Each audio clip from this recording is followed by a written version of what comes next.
there at the end of the runway is Concorde 001 and into loose. Let's join Raymond Baxter.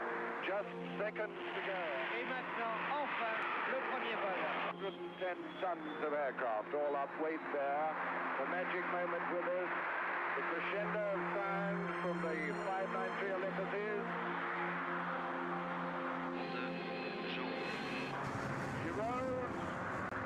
Ce premier vol que vous tous allez voir maintenant en direct. 45 knots, 90, 135. Nose come up to 20 degrees, she's airborne. She flies. The Concorde was special. The quality of the work, the minds, the skill, the talent, the commitment that went into it, that's what really matters. Over the last 27 years, Concorde has captured the imagination of people from all over the world. An extraordinary feat of engineering, a unique blend of power, grace, and beauty.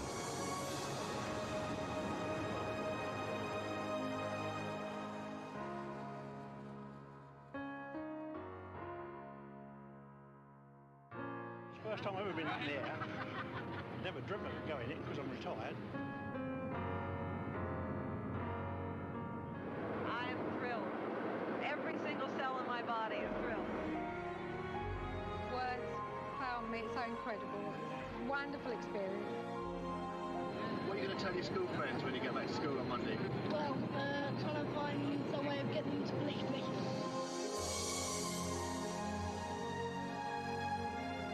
Good morning, sir. Morning. Welcome aboard.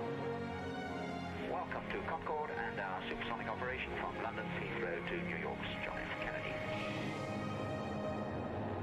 Here we are, ladies and gentlemen. We're through Mach 1, the speed of sound, no bumps, no bangs. Concorde. There's the view of New York from the Triborough Bridge, there's the Sydney Opera House, and there's Concorde, arguably the three most beautiful man-made sights in the world. We have carried the Queen Mother, world leaders, stars. It has been an amazing magnet.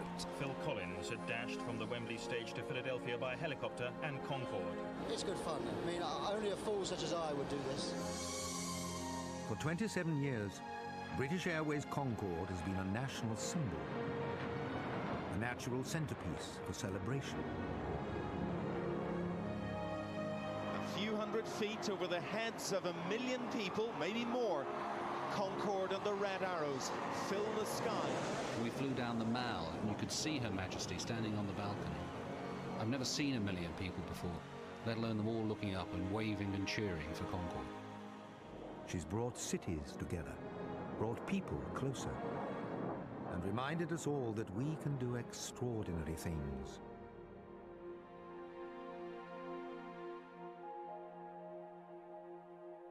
You kind of think, oh, I wonder who might be on Concorde, maybe a famous film star who's just signed a contract in New York or something. Catherine Zeta-Jones is an absolute star, so glamorous, so Hollywood. Paul McCartney's probably everyone's favourite. He will say hello and he remembers us. Oh, Richard Gere. I've loved him since I was about 5. You can always recognise it, and it looks like a swan. You know, when swans fly, it looks like a swan with the shape of its neck. It's the most brilliant example of far-sighted designers, thought ahead and kept a lead for half a century. No matter how many times you fly, there still is that amazing, exciting sensation when you take off. Every day is a thrill. By the time the passengers come on board, the air is absolutely charged with excitement. Speedboat Concorde 1, you're clear for takeoff. 27 left, surface wind, 240 at 10. Speedboat Concorde 1, roger, clear for takeoff, 27 left. It's a thrill. It's the nearest thing I'll ever feel to a rocket. Power starts to bite, push back into your seat. Speed's building. You're concentrating like mad. 60 knots. The noise takes over. 100 knots. That's it. Heart starts to pound a bit. V1. Rotate. V2. Positive climb.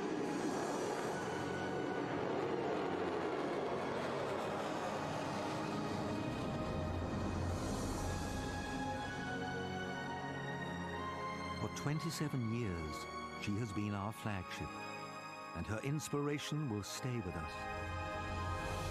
We take our standards of service still higher and higher.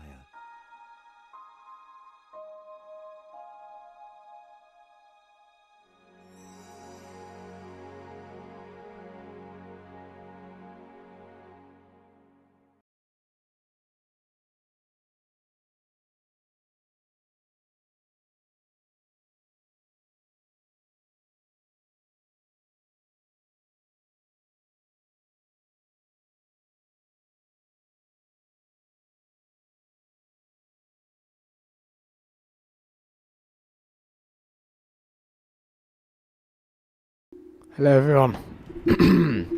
Hello, and welcome along to a Pillow Pilot stream. Sorry for the slight delays there. Right, hello. It's been a long time since we've streamed, but welcome back. It's lovely to see everyone in the chat again. I can see a couple of messages coming through. Been to the Concorde Museum, Manchester and Bristol. Ooh, fantastic. What a place to go. Absolutely amazing. Superb. Right. Let's do some introductions then. So hello, welcome to London's Heathrow Airport then.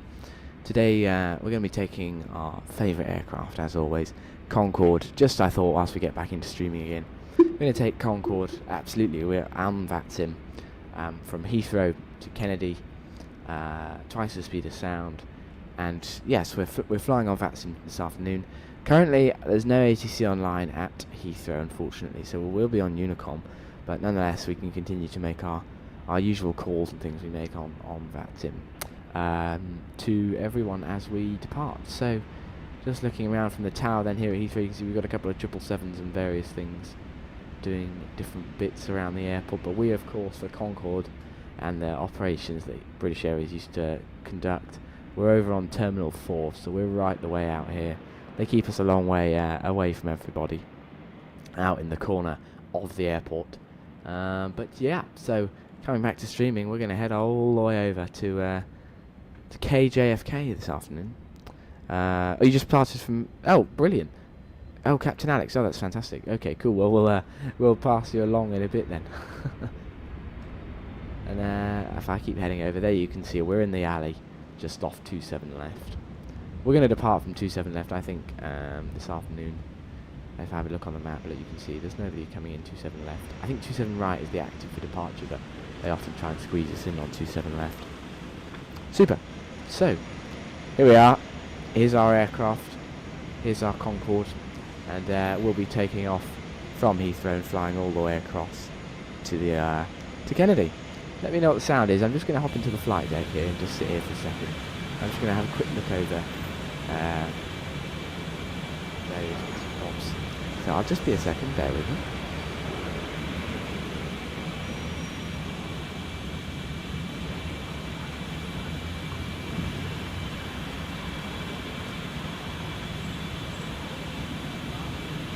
Right, all sounds fine by me. How do you turn the labels off in traffic on Vatsim? Oh, okay, yeah, that's cool. So if you go in here, plugins, Xpilot, settings, you've then got the option to show call sign labels on or show call sign labels off. And I just turn that off because I think it's fun to not see what they are. Yeah, and then that's yeah, that's what's going on. And you can change the contrails actually. I like to have them coming on pretty early for all these planes so I can see where they are for fun. In fact, seeing as we're going right up to 60,000 feet, I should probably turn that up to 60. Oh, right. That's right, I've done. Okay. Well, I haven't really done... oh, you're over Cardiff. Oh, brilliant. Oh, well, we might catch up with you then. Haven't really done much in the way of startup. All I've done is turn on the batteries just because I thought I might as well do that bit there. So, we can do the rest of it then. So, we've got battery 1 and battery 2 on, very much on. We need to get our equipment calling switches on. Right, that's them going on. Turn up our panel brightness a little bit. There we go. We've got our INS aligning. We've got air data computers on, and then if we head over to the overhead panel here, let's put our nav lights on, no smoking signs, our drain master heaters. And well, that'll leave it. We'll do the rest of it. It's been a while since I've flown Concorde, so by no means am I any expert, and anything I do wrong feel free to call me out for it. I'm sure I'll be making plenty of mistakes during our little flight this afternoon. Alright, let's just there we go. I won't tune to Unicom yet because I imagine it is chaotic as always. I'm going to slide this seat back and out of the way for me. Get this one. Fantastic, right. 3 departure bits then, I guess. I've loaded on the fuel today. We've got 91 tons of fuel because I thought I'm being a little bit rusty with my flying skills, and we'll probably burn more fuel than we should really. So that's why I put a little bit more fuel in there, just to help me out a bit, so that I know what, so that I've got a little bit of leeway, I think, really. Right. Okay, it's up there. Right. Okay, I need that one over there. I'm just rearranging some bits and bobs. Okay. Right, what's our first job then? Well, I think it's going to have to be programming this INS Sealer system. This is the boring bit of the startup. As I say, it's been a while since I've flown this one, so this might take me a bit of time, but we'll get going soon. I've written down the startup procedures, so if we just here we've got Compton, 51295, there we go, West 00112. I'll program all these in, and then I'll keep nattering on after I put these in. Just thought quickly I'll get the boring bit out of the way, typing in all the coordinates for our waypoints here. We've got 9 waypoints we're going to be programming in first. So we've got Compton. I've just done Malby. This is Kessup here. Oh, that's not Kessup. This is Kessup. 5119 5 West 003393. That's that one. Then we have Merley, which is north 51200 West 005000.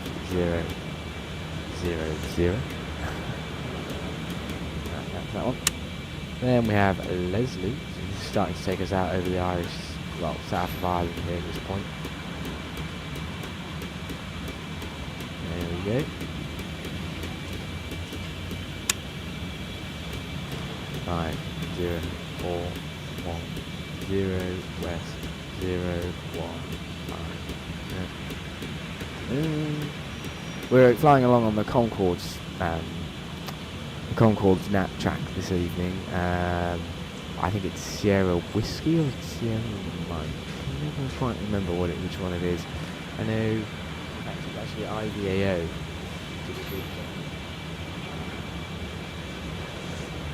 The website which has the big Concorde procedure.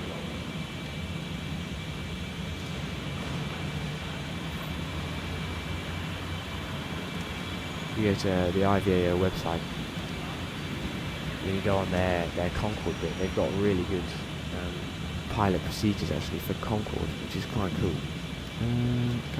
If I can find it. IVAO Concorde procedures. I could have sworn they had some good bits.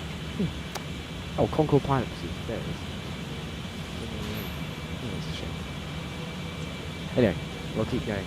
We've done 6, right, we're now onto these random points here that take us across the Concorde routing. So the Concorde routing is just a little bit further south than the normal transatlantic route, and that's just, I think, to keep us out of the way so that you don't get any disruption or whatever, and that they can quite easily keep going. They don't really change much. They say that the winds are negligible up there. They're not negligible. There's some pretty strong winds up there, but they tend to always blow in fairly similar directions up at that altitude, so they're not really changing very often. So once we've got this track set up, which they did when they first started doing the Concorde operations, they didn't really have to do much to change them or much to do. So with that done then, right, we're back in here. What have we got next to do then? So we've programmed in our Sealer INS bits. Right, what are we up to? Well, let's go through some carry on the start. Right, external checks we've done. So we've got the auto ignition bits. This is just before startup. Yeah, we're all safe. Right, pulling with ground power on. I think I connected that up. That's all sorted. Good. Right, ground power we've done. Oh, I need to do the oxygen. Okay. Oh, wrong button. That one. It's quite loud down here. Right, there we go. That's that bit done. Oxygen is very much on. Done. Right, ground power. It says available there, so that's all good. I think that means we're connected to ground power. Oxygen panel we've done. Drain master heaters, INS we've done. ANS. Emergency equipment and smoking seatbelts. All good stuff so far. Right, before engine start then we've got to do our master CPs on. These are master CPs. Oh, aircraft. Anyway, these are coloured come on. These are all sort of flight computery bits. Switching more on. Right, that's that all on.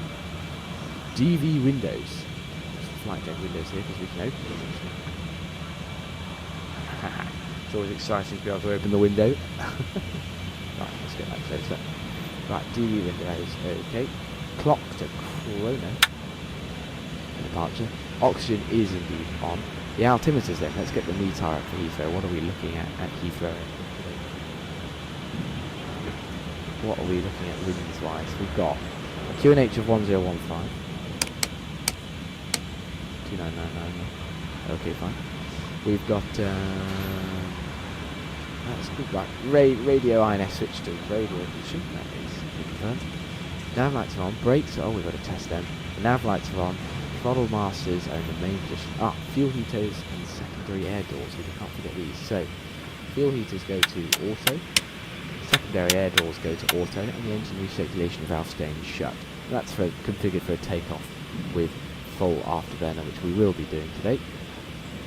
Right, before engine start then, we get the INS 1, 2 and 3, we put in our position, I set them to align, they've just finished aligning actually, so we can confirm that by putting them into the nav position. INS is now all done. The clock we set, and the ASI pitch and index bugs, so we need to do our departure, so let's pull up our departure, and we should be going off runway 27 left I think. So yeah, we're going off 27 left then. What I'm going to do is, I should really bring over one of these screens, shouldn't I? How do I do that? Right, is it that button? Nope. Oh, well it could be that button I suppose, but one could be seeing that. So in which case you want to see that. There we go.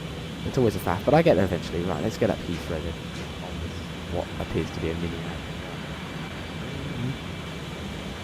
I somehow forgot about my Navigraph subscription, so we're going to be using Chartfox today, which is free, but it's a really good way of getting some cool charts up. So, spin that one around. Right, there we are, 27 left. So, we fly out runway heading. Okay, right, so that's good. Well, runway heading 270. And initially we're going to be climbing up to 6,000 feet. And I'm going to set that there. And then I'd also be liking 250 knots on the auto throttle, because once we take off, we get our rapid acceleration out of the runway, and it can be really difficult to control the speed, so we want that. Then we're going to set up London on 113.6 on the left hand side, and we're going to be waiting for that London radio to come across to us. Now what is the radio of that London beam? Is it saying 255? Is that what it's saying? 255? It seems rather harsh, but that makes sense. Okay, cool. We're going to take off 27 left. We wait for 255 London radio. It does say London R255 come across.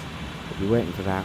It tracks across to us, and then as soon as we hit London 7 DME, which is red off down here, we're going to be making a right-hand turn back to 268 degrees on the track there. So what I'm going to do is just have the 268 and fly it manually until we see the radio, and then drop it in across. We're looking for 3,000 at that point. We head to the Woodley ADF on 352.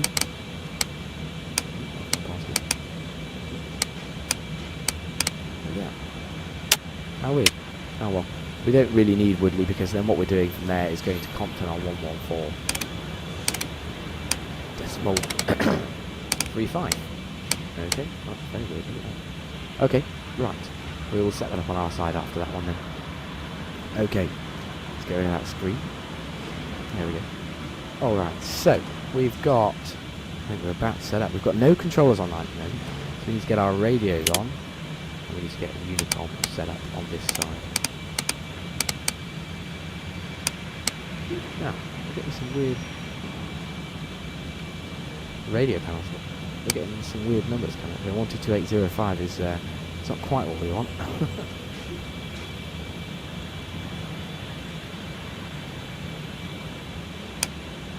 There we go, that's sector 1. That's sector 122.8. Alright, we got 2,000 feet. Got our V-speeds roughly put in there. Alright, there's a helicopter. Can you hear the helicopter? Roger that. Hovering around.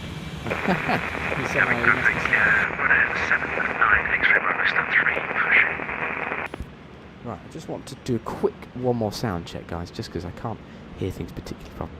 Heathrow traffic, shuttle 9er Alpha, becoming look advisory, established runway 27 right Heathrow.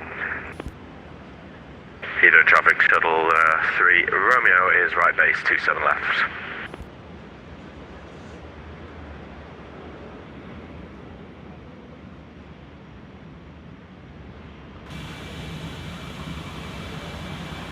Sorry, there, that took me a while. Right, okay, cool. Right, so we can hear the Vatsim traffic then. Let me know. Willie Camel, hello, hello, hello, Captain. Nice to see you. Welcome back. It's lovely to see everyone coming back to the stream. It's been a while, but we're getting there again. Okay, right. So starting up then.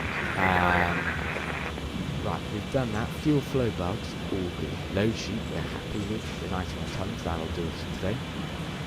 Load limits, we are within. Takeoff data, we know. We've got our V speeds there.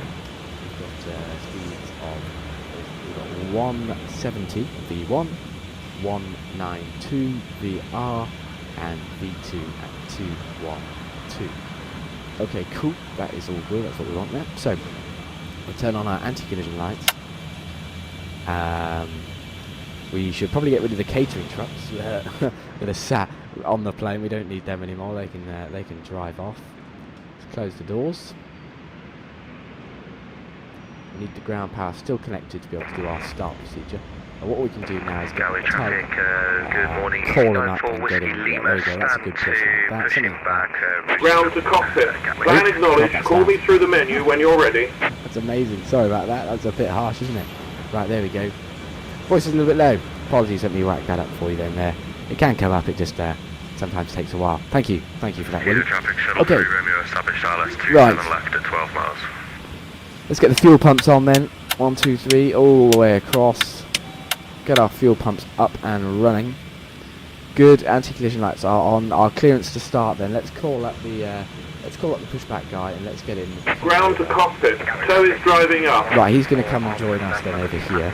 Right, once he has joined us, we are going to set ourselves up to start engine number 3 first. So we need to turn on our cross bleeds.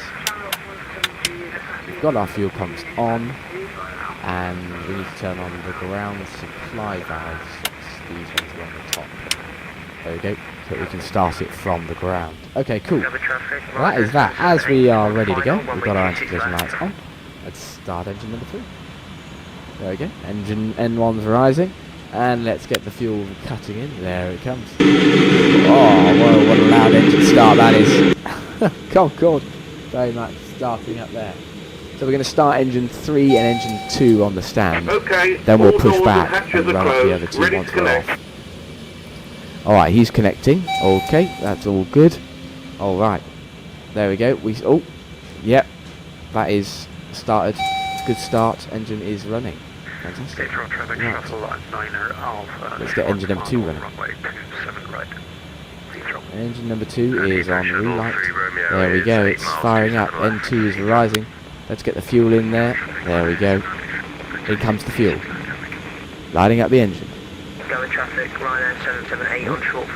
Lots of people on Unicom here. It's getting a little bit busy, isn't it? I'm hoping that when we, I'm going to stay connected so that by the time we get across towards Kennedy, somebody might be on. Right, he's just said release the parking brake. Before we do that, what we want to do is get our hydraulic valves on. So we need the hydraulics and we need the electrics powered up on engines 3 and 2. And we need our air supply valves and the boost conditions. Because once they're all running, they are. There we go. Okay, fine. Right. What we can do now is disconnect from the ground power.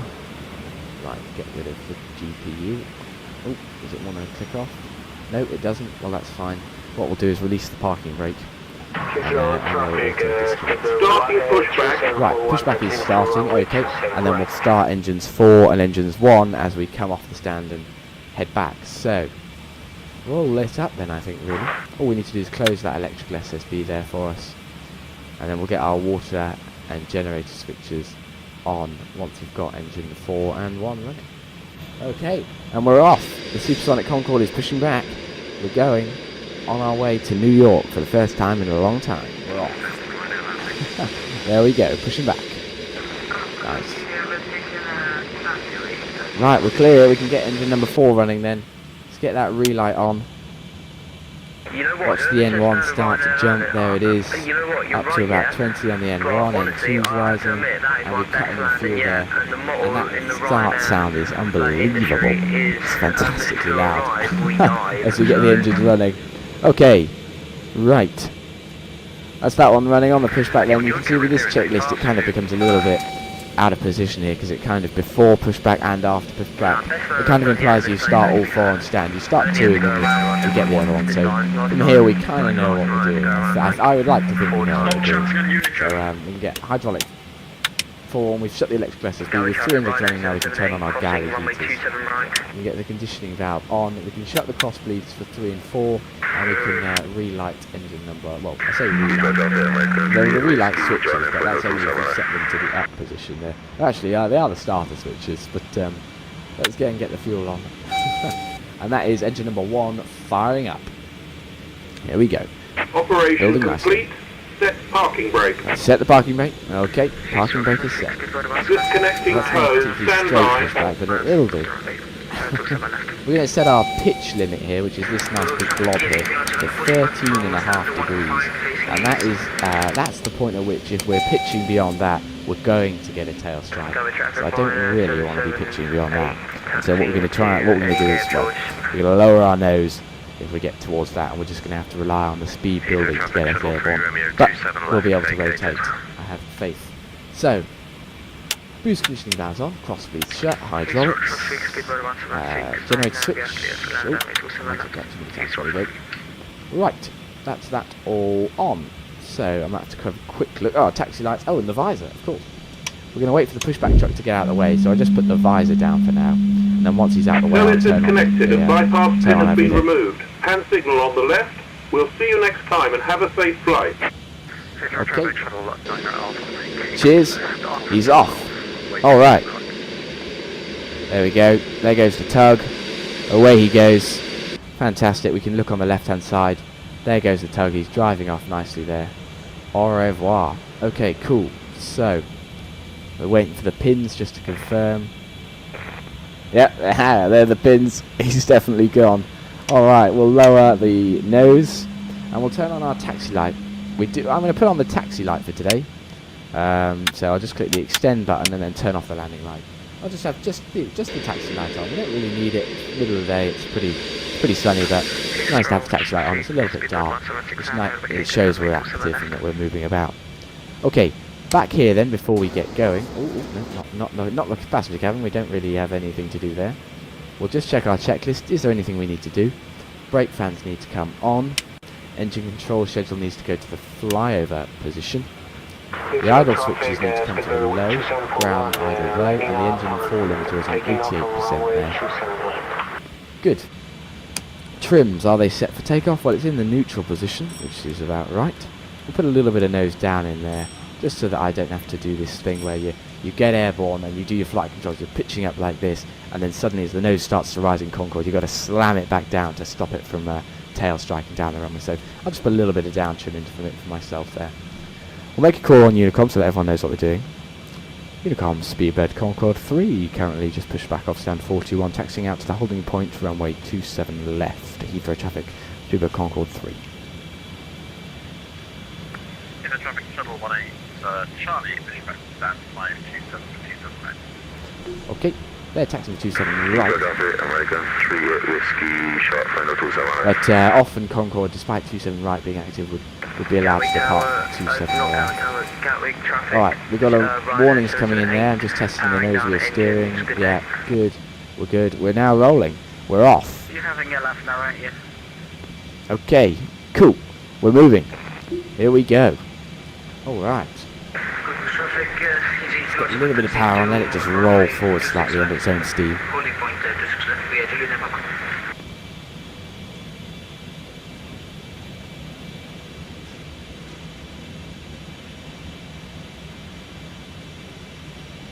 I've just let it come to a stop there just to test the brakes.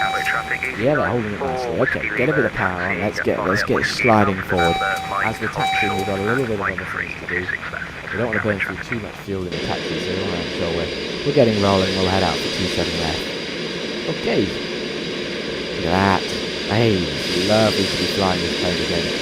We're rolling nice. Okay, we don't want to roll too quickly in this plane. It can start to slide away from us. Which we don't want to. We want to maintain control of the Concorde when we're taxiing along here.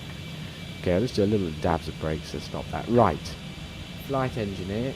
Much to some of your disappointment, I'm sure. I still like to use the mod without the sort of mod for everything. Look at that 777 landing in there. I reckon American has come all the way across the Atlantic in 6.5 hours. We'll be going back in a mere 2 hours. So it's pretty fast. Oh, he's floating down the runway. Is he going to put down? Oh, here he comes. Oh, it's a little bit windy, clearly, here at Heathrow today. Alright. Nice. So, let's go. We're going right here. I need to remember that. We're not going that way. We're going all the way around right. Keep going, keep going. We've got quite a lot of oversteer, or overhang on Concorde for the flight deck, so when I panic that we're going into the grass, we've probably still got a while to go before we actually do go in the grass, but nonetheless. Right, we've set the flight engineer to trim us for takeoff. Yep, trim for takeoff. All good. Oh, wrong button. Shouldn't click that one. Right, as he does that, then I just want to get us around this corner. But we're putting the auto ignition and auto throttles on. There we go. Let's go around to the right here so I don't get lost on the grass whilst I'm trying to click some switches. Okay. A little bit of power there just to get us going.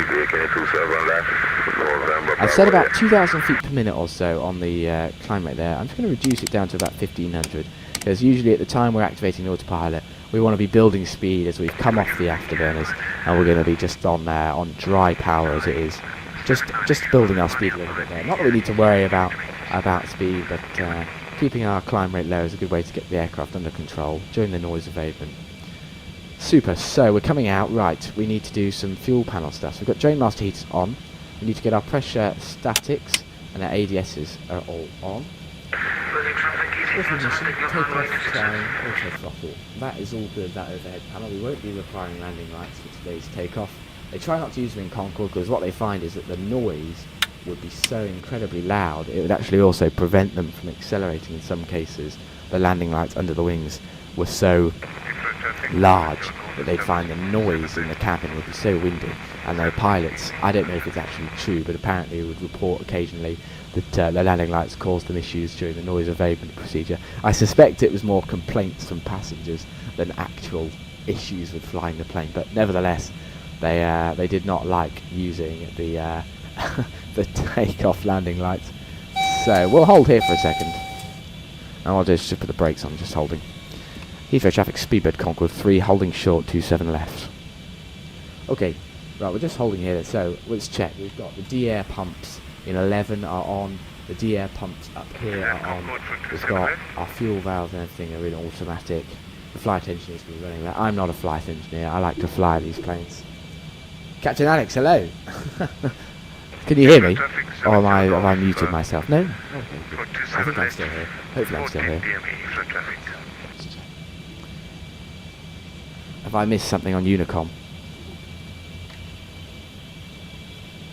Ah! You're about to enter the Atlantic, catch as can. I'm sure we will catch up as soon as we get going. Right, what am I in the overhead for? Oh, before takeoff checks. Ah, of course. So, takeoff monitor on. We need to score 7,000 before takeoff. This is where on control. We'll get that on. We'll get our radar on. Oh, what have I clicked? Oh, no, don't reverse. Don't reverse. Don't record the reverses. Right, let's get the radar on. Fairly zoomed range, just for departure. That'll do. Right, arm the afterburners. Armed. Pitch index, set radar, we're good. Takeoff monitor armed. Brake temperature warning lights all off. Right, let's line up then. Just going to do a quick check of the map. Is there anyone on finals for 27 left? There's someone coming in, but we're good to go. Heathrow traffic, Speedboat Concorde 3, departing runway 27 left, Compton 3 Golf departure, Heathrow. Heathrow traffic, Speedboat 862 uniform is lining up and taking off runway 27 left. He's taking off 27 right. I'm just concerned here. What I want to do is get out of here before this guy lands, ideally. Maybe we should hold. Where is he? Hang on, let's just put the brakes on there quickly then. If he's departing 27 right, whereabouts is the track? It's on approach. Well, I think let's go. Let's go quickly. I think that's the best option. I think Nats will go on as well. Ah, cool. Well, that'll be mega. Well, let's go quickly. We'll get. Well, I mean, when I say go quickly, I mean, of course, we're gonna go pretty quick when we get rolling. Right. Oh, you reckon Nat's control will be online? I mean, that'd be great fun, wouldn't it? Right. With no ATC, this is always a difficult shuffle. He's going 26 right. Let's hope he's not on our departure. He's on a final for 27 left. Or let's line up and go then. We'll get out of the way of these chaps quickly. Bold move of the man to depart the parallel. maybe it's my fault cutting in on 27 left. All right, get on the runway. We're on the runway. Okay, we're all good to go then. Heathrow traffic, Zulu Golf, fully established, runway 27 left, 6 p.m. He's at 6 miles. Heathrow traffic, speed, shuttle 7, Juliet, lining up runway 27 right via Alpha 6 Heathrow. And Heathrow, Speedboat Concorde 3, departing runway 27 left. Chrono's on. Power set. 3, 2, 1. There we go. Power's cutting in. We're on. Rolling. Slight bit of stick forward there. I'm just going to keep the nose down slightly. Just looking. Hopefully that he'll be out of the way. Okay, airspeed building. Let's focus on our takeoff here. Here we go. We're rolling. 100 knots. Power set. Power set. Alright. Throttle building. We're coming up. Here we go. It's going to be close towards the end here. V1. Sticks neutral. Rotate. Pull back on the stick. There goes the nose rising. There's 13.5 degrees. Hold it there. Hold it there. We're airborne. Gear up. Positive climb. Gear coming up. Bit of pitch back there to get 2,000 feet per minute going on there. 56 seconds. Stand by. Stand by. There's a minute. Auto throttle off. Sorry. Reheats off. 250 knots. Hold. There we go. That's just a little over 1,000 feet there. It's going to maintain 10 degrees. I'm just going to have a quick look for that British Airways aircraft. Oh, he's turned across us. Okay, that's good. He's out of the way. Okay, we're all good. Right, let's just keep going like this then on this direction. And we're waiting for that DME.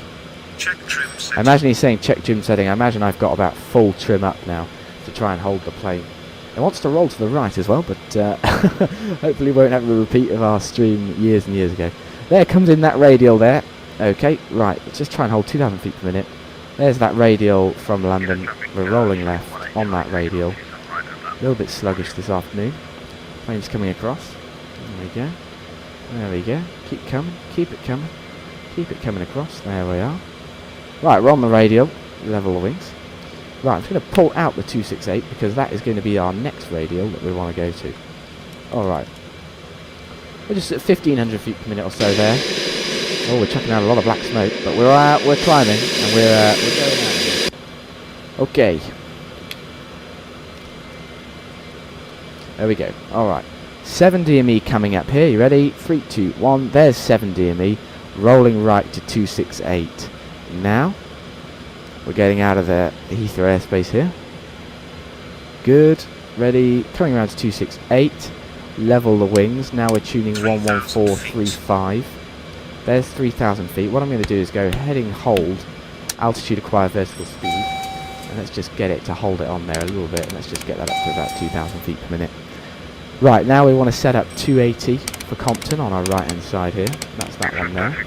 280 selected. It's going to come across when we get closer. We'll head straight towards Compton. I think we've done a little bit of a good departure there. Wasn't the worst I've seen.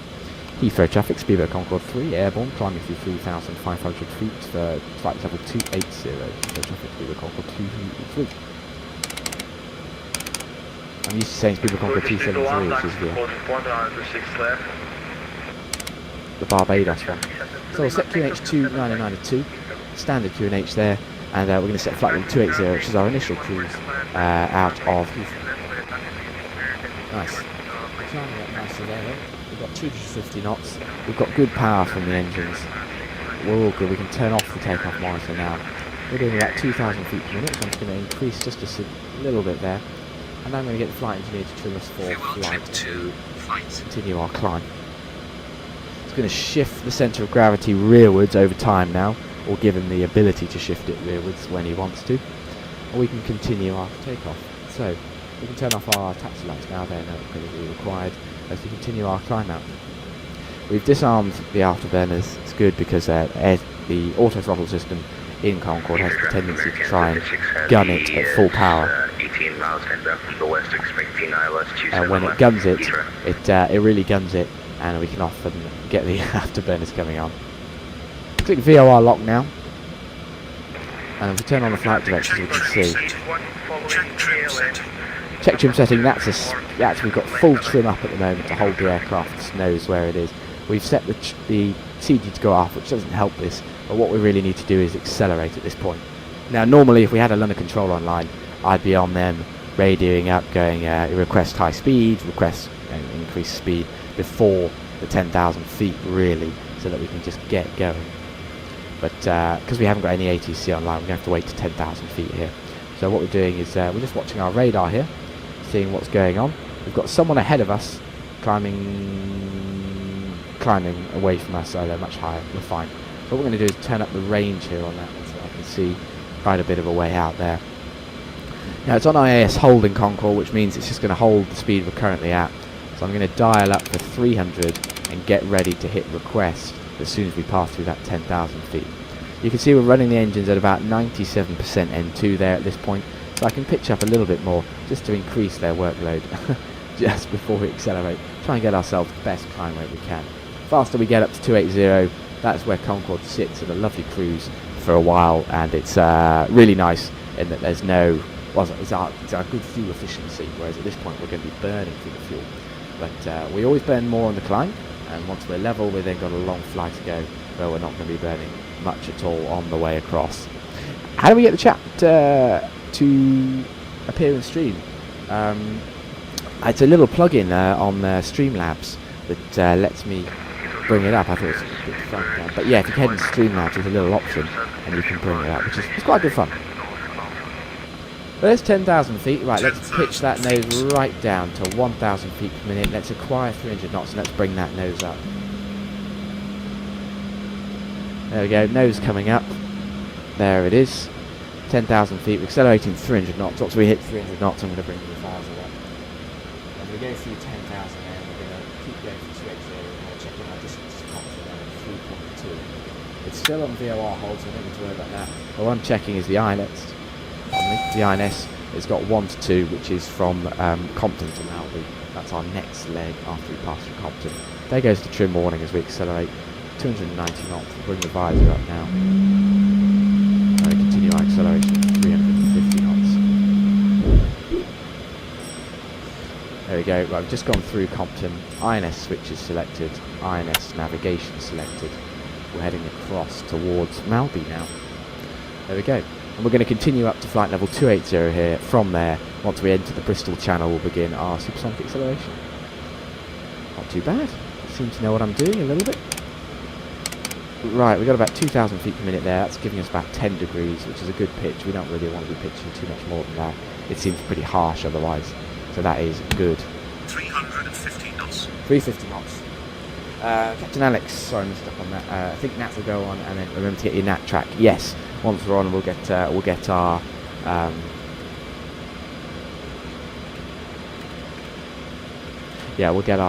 clearance from them as soon as we see them light up. We'll ring them up, and we'll ask them to do stuff. Absolutely. Right. Okay, going along nicely there. We've got 350 knots, 384 knots at 28,000 is going to give us the ability to just be sitting subsonic at about 0.95 the speed of sound. So what we're going to do is just dial in 384, and the speed's just going to dial up, and it's going to increase itself right up to hold us just under the sound barrier. That's where we want to be, just sitting there, because at that point there we'll be going as fast as we can whilst not breaking the sound barrier over land at that point. So we don't want to be doing that. Okay, cool. Right.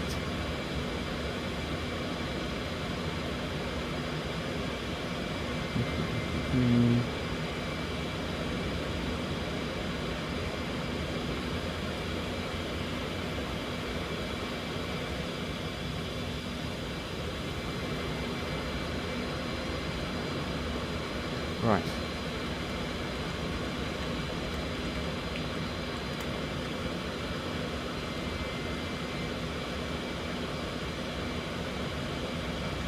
Oceanic clearance, I think the Vatsim can now be done online isn't it?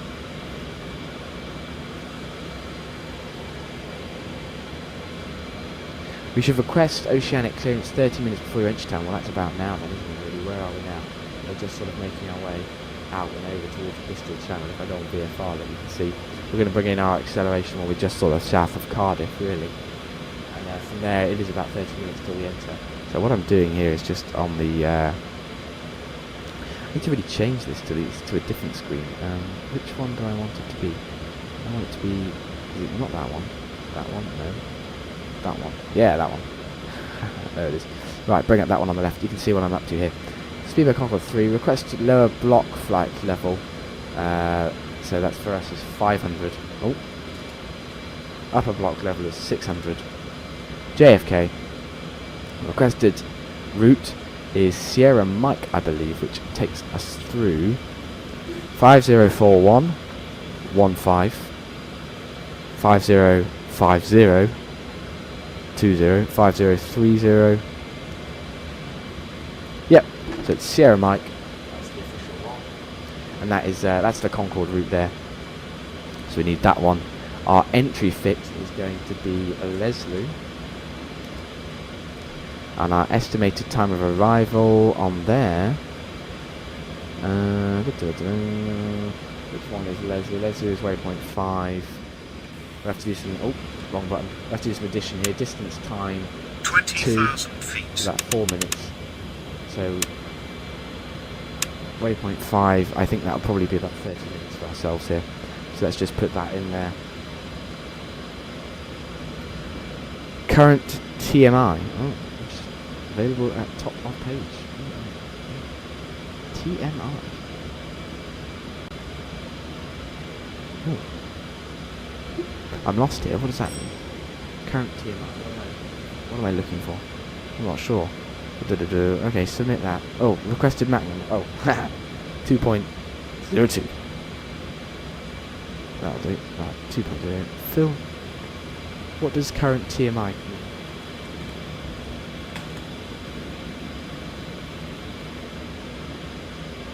TMI.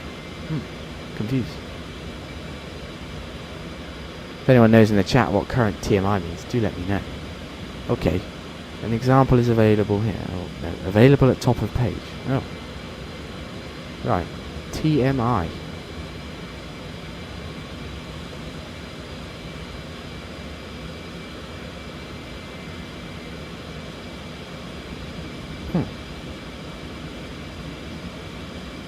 Right, next step. Let's get it to tell me what we're doing. There's Lou, yes, TMI.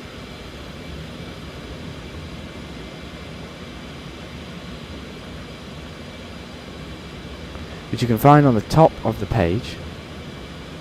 Okay. This identifier confirms in receipt of up-to-date crossing information. Oh. Well, oh no, back. Well, I'm not sure. Oh, current TMI. Does it mean like current time?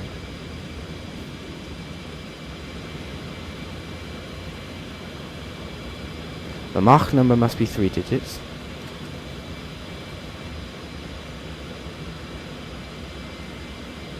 Okay. The entry time must be 4 digits. Okay.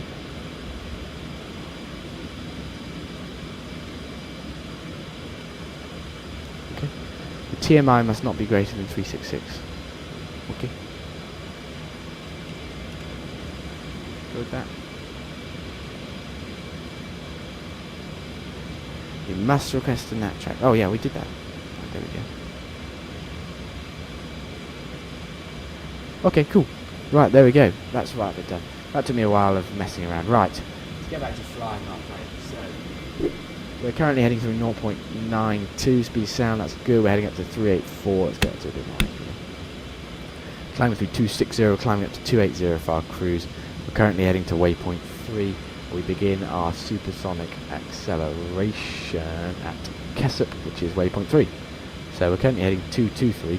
Oh, so we've got 38 miles to run to waypoint 3. You can see waypoint 3 is going to be just south of Cardiff, so that's when we'll begin our acceleration.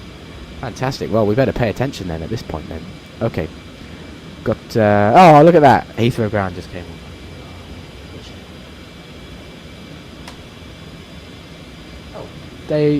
It's the day of the year. Oh, thank you. KLM, thank you very much, 074. I never know what I'm doing sometimes with that stuff. Thank you very much. Okay. 095, coming through 27,000. We're levelling off there.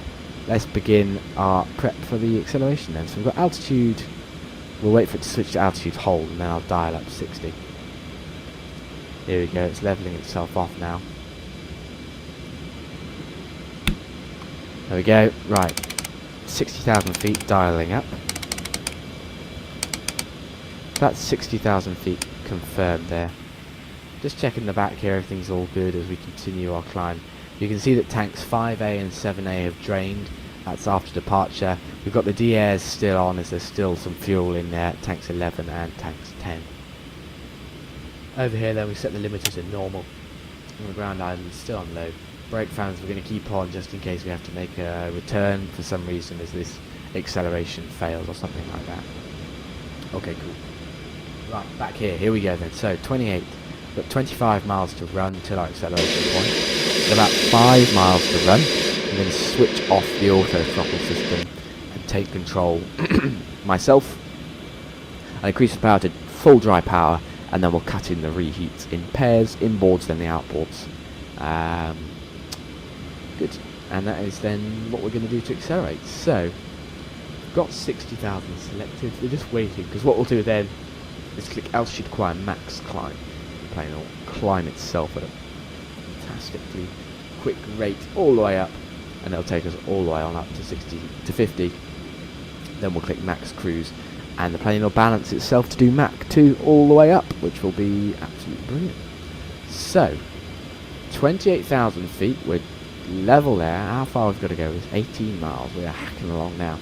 I mean, we're doing 0.95 speed of sound. We're going faster than most subsonic aircraft ever go at the moment. Overheads then. Still got seatbelt signs on. Anti-collision lights and nav lights are on. We've got our heaters still on. They'll come off later on the cruise. And we've got the cruise and flight ratings. We're waiting for 50,000 feet to turn them off. Okay, cool. Alright, we're going along nicely then. You can see we used 1 minute and 2 of afterburners on the departure. We're supposed to only use 1 minute. Haha, we've been a little bit cheeky there. So we're going to be using them again, and you'll see it'll time them again for how long, because we're not allowed to exceed 15 minutes of use of afterburners because it starts melting things, and 12 minutes we don't want to use. So because it starts to get a little bit, it gets a little bit close when we get to 12 minutes, so we try to keep it below that, but we'll see. We're quite heavy. I loaded us up with fuel because I know I'm a bit rough on the flying skills, so I thought we might burn a bit more. Let's see. 7 miles then. Here we go. So we're all set. INS, everything is all good. There's no warnings on the overhead at the moment. Nothing to say we shouldn't do our acceleration. No reason to believe we've got any problems. We'll make a call on Unicom. Unicom Speedboat Concorde 3 beginning supersonic acceleration, climbing flight level 600, passing south of Cardiff on track Sierra Mike, westbound. Speedboat Concorde 3. Okay. Good, they know what we're doing. 2.5 miles, right. Auto throttle is off. As soon as the aircraft starts to bank, there it goes. Max climb. Full dry power selected. There it is. Let's cut in those readings. There come the inboards. There come the outboards. You can see them lighting up there. The fuel flows jumping up.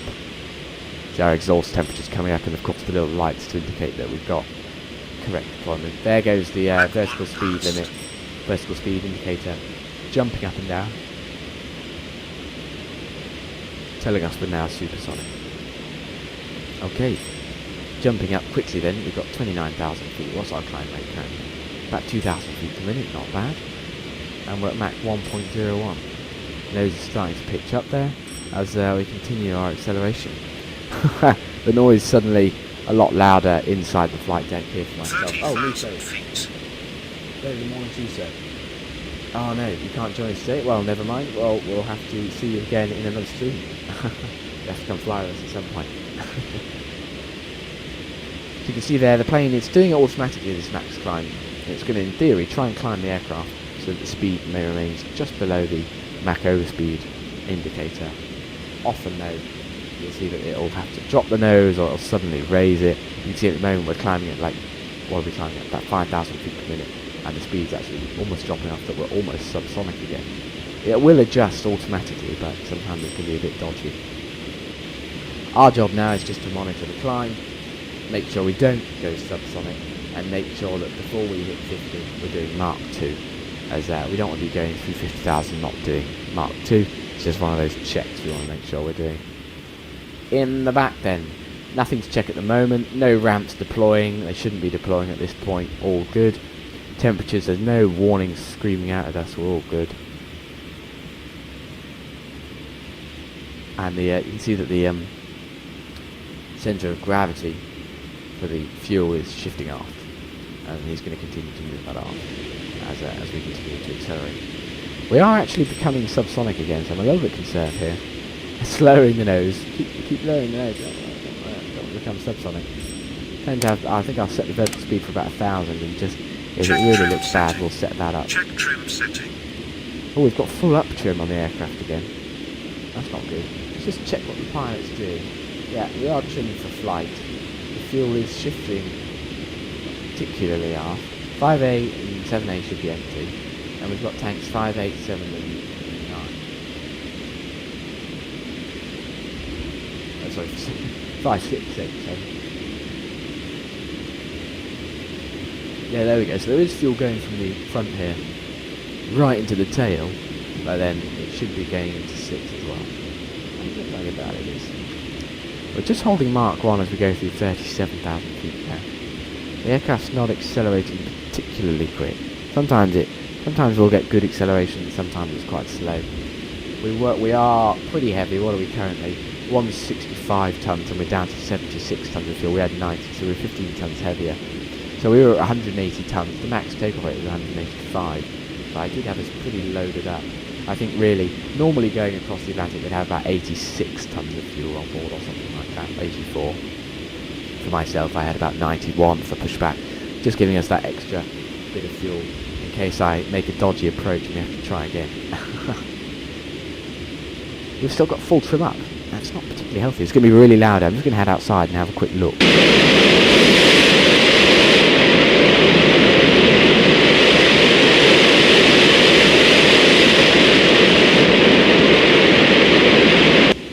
That will be partly the reason we're struggling to accelerate here.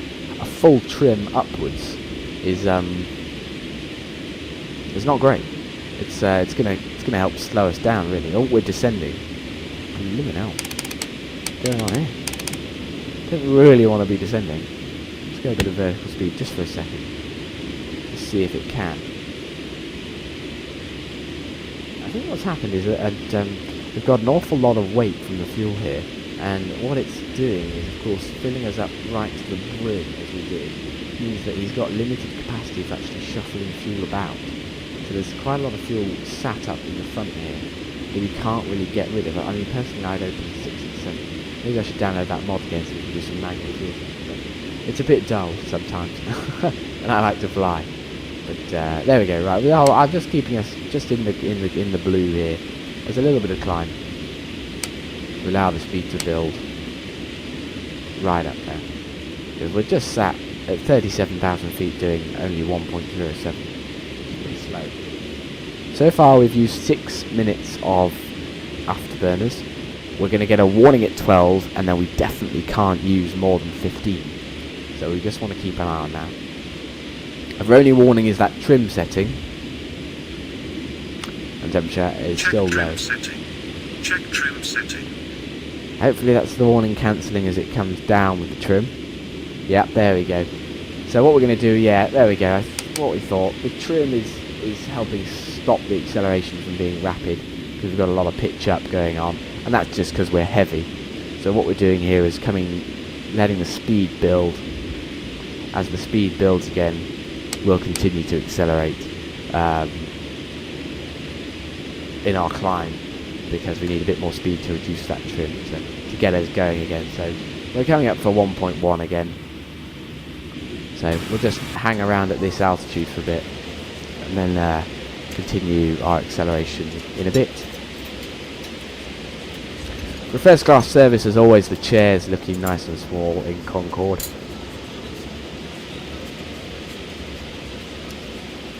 Cram everyone in, I think. Let's get them in there so that we can in this tiny little plane.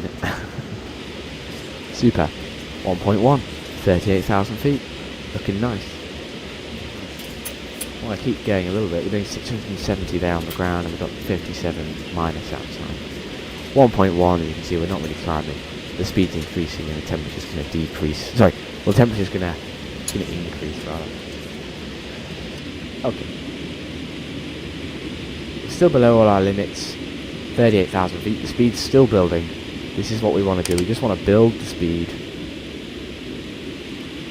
Normally we'd be leaving this on Mach climb, but I think I've gone vertical speed because that's kind of our job. We're monitoring what the climb's doing, and if we're not happy with it, we're going to take control, which I've just done now, just to check that we are going to make ourselves up to 50. Because once we get to Mach 1.7, the afterburners are going to come off. We're going to go back to full dry power. We've got 4 minutes there because we're 8 minutes and 22 seconds. We've got 4 minutes of reheats till the warning, and then we've got up to 15 from there, so we've got a little bit of time.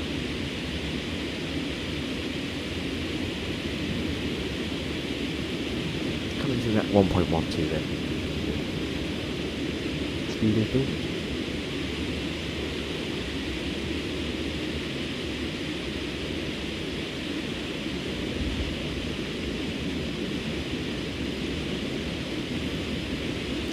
No sign of controllers at the moment for us. Did you say you were going over the Atlantic on your way to KIAD? Yeah. Captain Alex. Oh, you're right up north then. We see you tracking up north. We're going to be a little bit further south of you there, but we'll see you across. There was a pair of Concordes earlier. That's why we're using the call sign Supersonic Concorde 3. There's a Supersonic Concorde 1 and 2 that were making their way across the Atlantic in a pair earlier today, so I couldn't actually use the famous call sign. Speedbird 3 though is the call sign of the second aircraft that would take off.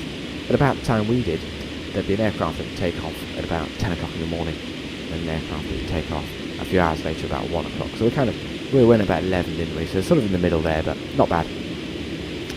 And then they both head over and both return at slightly different points in the day. The one going in at 9 returned at about 1 o'clock in the afternoon in American time, and then I think the other one would return about 5 o'clock, so it would get here very late in the evening. But it would allow people for that opportunity to have spent either the morning or the full day working and then return afterwards. It was all arranged very well, the timetabling at BA to make sure business travellers and pleasure travellers could use the plane to its full extent. Well, I am nattering along here a bit because I'm trying to see why we're not building speed as much as we should do. We're gonna, as much as I was saying, what I think we need to do is go to max climb again. Let's get it to climb us a bit here. Let's get some altitude up. Oh no, it's taking us down. I was going to say let's just get up into some thinner air and then allow the plane to accelerate from there. But, it's actually descending us slightly.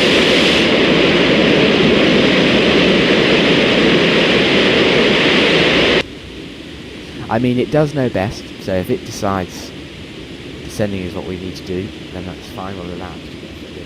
We don't have to descend too much though. Make sure we don't go below 30,000 feet for sure, but I don't think we will. What I think it's doing at this moment is just allowing the nose to come down to that speed up. Look, there we go. Speed up, trim comes down. Coming down through a 6 there, look, now it's much better, it's much less. And then we'll get the nose pitching back up. Here we go.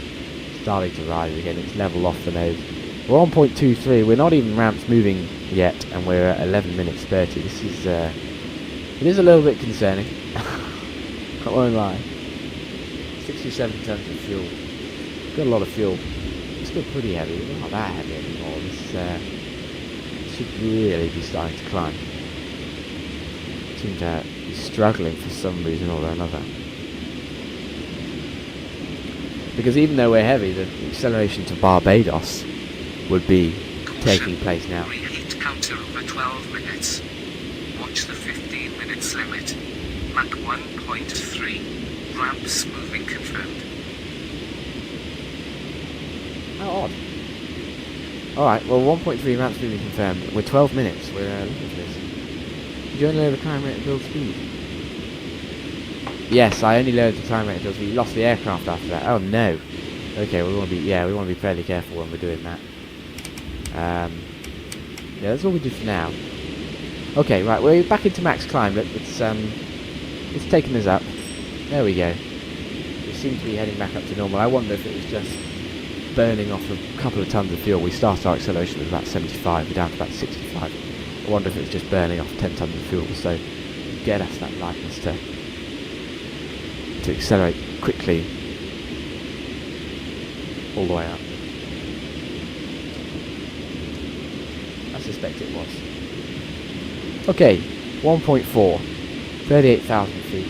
We're going up nicely now. We're getting a bit more climb. 1.4, that's good. We've got 13 minutes on the clock. At 15, we're supposed to turn off the reheats now, as we reach the limit of reheat burn for fuel and for temperatures of everything down at the back there. It starts to get pretty hot on all the engines and all the bits of kit down at the back. You can see everything is currently at 729 degrees. It's burning for quite a while now.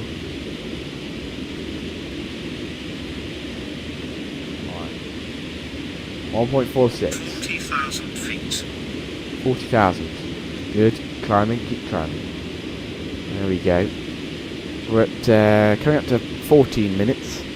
What I think I'm going to do is just, even if we do hit 15, we're pretty close to Mach 1.7 now, so we'll stretch it a little bit if it'll allow us to just to get us up to 1.7, and then we'll leave it there.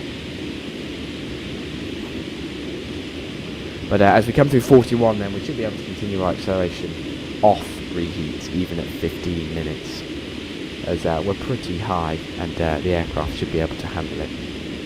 But we'll have to see.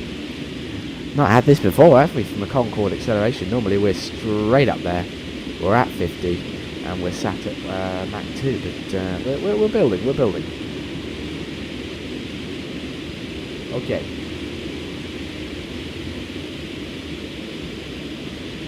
Mach 1.57, coming up. There goes 15 minutes in a second there. So we're going to see what the guy suggests we do, but we might be... We are above the 15 minutes reheat limit.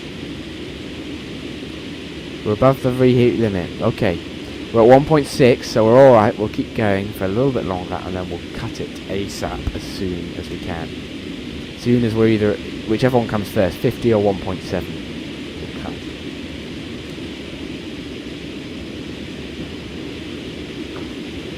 Yeah, no, Ollie, you're not the only one having trim issues yet. We get a lot of trim warnings, don't we? The fuel shuffling. I think it's to do with exactly that, the fuel trimming. It's we're just getting the warning because we're hitting the limits of trim, aren't we? So I think it must be to do with that, and that we're just not shuffling the fuel back fast enough. But we'll be all right. Okay, 1.67, 1.68, 1.69. Come on, come on, come on, come on. Outboards then inboards. 1.7. There we go. Reheat's off. Okay. How long was that then? Take a time. 15 minutes 55. Okay. We should be alright. We should be alright. The exhaust gas temperature is at 500. We'll do a quick check on the status page in the GUI and just see what we've got going on. CTY doesn't look too bad. We're all fine. Might be a little bit unhappy with me because of the temperature, but we should be alright. It'll cool down. We're pretty high.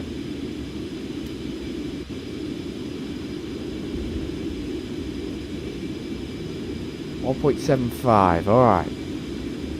Well, good, we're climbing nicely there. We're going to keep the seatbelts on until we get to 50,000 feet, and then we will switch everything off and enjoy a bit of a cruise. And what happens if you get the fuel setting in takeoff? You have to trim less or not? Yeah, so, yeah, you're right. If we keep it in takeoff, what that means is that all the weight is still in the nose at the front here. So yeah, you'd have a lot of trim up. So we kind of want to shuffle the fuel back as soon as possible, really. It's just for takeoff they have it forward because the plane, it's quite tail heavy on takeoff anyway, and as much forward as you can shuffle it, because otherwise you get the jumping nose into the air and you might tail strike pretty easily. That's why they've got the little wheel at the back. It can tail strike pretty easily once you get going. So we kind of want to shift the fuel back. So I think trimming flight's good. Normally I fly Concorde if I'm going to fly it by myself. I'm in V2 really in Xplane 11, but at the moment Xplane 11's having some difficulties for myself, so I'm going to keep flying in Xplane 12. You have a problem with your Concorde. The numpad, this guy, the battery insert. Oh, okay. So this whole thing then, is it?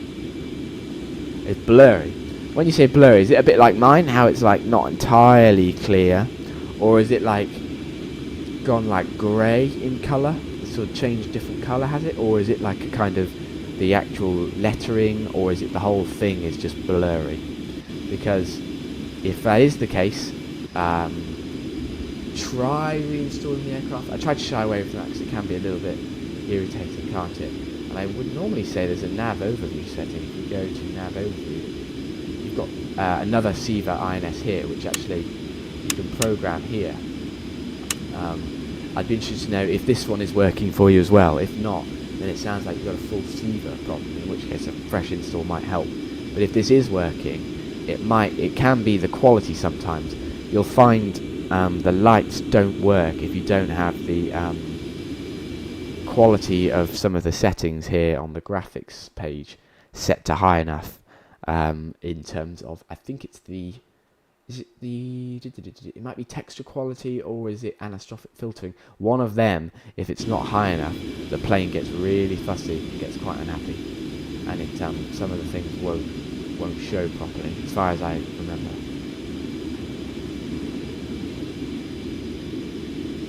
Look at that, that's pretty cool. 3 engine running, you can see where the takeoff rates are, so if you have one engine failing, you can still take off. But your VR is going to be 220 knots, which is, I mean, that's just crazy. So you can still do it. I like this. This is a cool I haven't really ever looked at this panel, but I just quite like it. Everything is very sharp on there. So yeah, George 5TV, let me know if you've got any of those things. Lettering blurry. Graphics is max. Oh, okay. 50,000 feet. Give me a second. 50,000 feet max cruise then for me there. But that's going to reduce our climb rate even further. We kind of limit it so that we try and hold Mach 2. There's Mach 2. Seatbelt signs off. Flight. Cruise.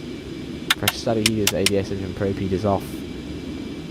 Temperature 68, so only going to increase. Brake fans can come off. Engine control scheduled to normal position. We're cruising.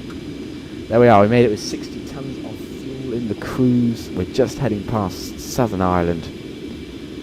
got a fair bit to go, but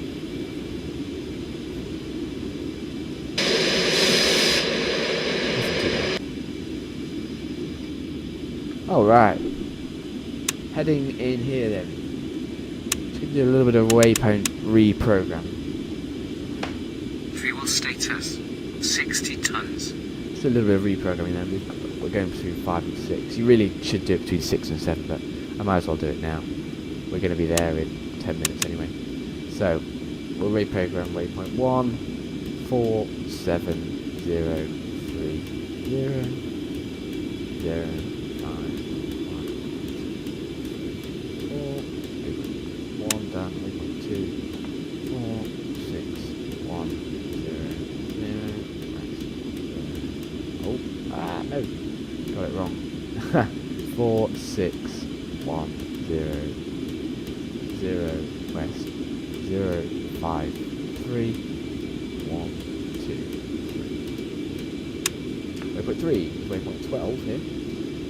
North 4, 4, 1, 4, 0, west, 0, 6, 0, 0, 0, 0.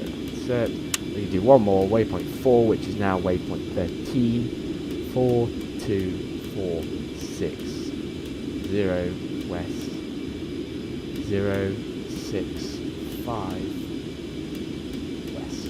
Done. Brilliant. Oh, that's 2.02 there, you can see. Whoa, and we're still climbing up to 55. Well, clearly heaviness wasn't the problem. Normally you're not at 55,000 feet, so we're right across the Atlantic. I wonder what's going on there. We've got a bit of a lot of climb going on there. That's pretty cool. Well, we might make 60, which is rare. They don't normally hit 60 on the transatlantic crossings, but hey, don't argue with it. Lettering blurry. Max. That's unfortunate. I wonder, have you got any mods installed or anything like that? If not, you can try the Philips Rhine S, which is that one that you used I used in Xplane 11. Can help. I think try this for now, in terms of just like being able to still do Concording, do you know what I mean? Use this. But I wonder, it's quite irritating, isn't it? Maybe, I don't know what to say. What you can often do is, if you go into the settings, change the graphics setting down, go back in, change it back, see what it's like, then change it back up and go back in, and it can sometimes like redo the graphics. I often find that can like be a way of sort of fixing it, trying to get it back in line. I often find that can happen with mine sometimes. It gets a little bit confused and it'll do weird things. That can sometimes be the problem. Let me know if that works. I'm going to have a think and see what I can come up with. Right, our ground speed now is 1,130. Should we see? Normally I'd say it's a little bit faster than that. Should we see what the wind's like? What is our wind doing here? We've got a wind of... I can never figure out. That must be heading speed. 31 at 256. So it's 31 knots from a bearing of 256. Oh, so it's only slowing us down a little bit. Nothing particularly big. So it shouldn't be slowing us down too much. Alright. Look at that. 57,000 feet. We're going up. And we're still at Mach 2.02. So what we're doing now is we just run the engines at full power without afterburners. And we're going to run them without afterburners all the way up. And we're going to continue our acceleration right the way as we go. Oh, is it Captain Alex? Hello. I am currently south of... I'm currently just south of Ireland. We're going along the track. Do you want to have a look on the route? We're going along the southern track for myself there. In fact, the probably best thing I do is pull up the old vertical TV on the right side here. You can see where we are. The Concorde route's a little bit of a shame. They go a long way south of the sort of nap tracks and things. You see there's guys going up round here. And then there's even guys going right up round here. We're heading down along here, along the bottom bit here. And we're going to head sort of at this kind of level across. And then come along the coast of Nantucket and things like this along the side. So we're staying pretty low. Is that you guys up there heading to KID? We'll we might well see you in a bit as we keep going. Although no, it's not you. Is it? You said you went from Heathrow, so yeah, maybe that's not you. You must be somewhere way ahead of us. Well, yeah, we'll be catching up with you as we go across. I'm still waiting for that the Ocean. Virgin 2 more kilo. Ah, nice. Oh, so that was you. Oh, cool. Well, it's nice to see. What plane are you flying? Let's have a look. Having a little look. I'm being nosy now. Oh, let's leave you there. Oh, A350-1000. Oh, nice. Is that the mod from Xplane 11, or is that Xplane 12? And you put it in there? Because I like that. That's pretty cool. It must be longer going the way I'm going. That must be the short route round in that direction, because that is where all the subsonic aircraft go. They go up and round there, don't they? I must be somehow doing a slightly longer route down across the bottom. I think all the Concords do it. I reckon it must be slightly longer. Oh yes, the mod. Nice. What a cool plane, the A350-1000. That is a good plane.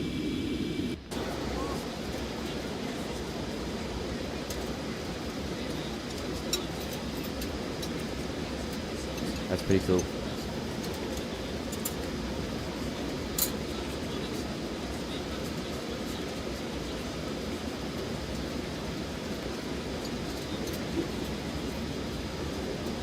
Nice.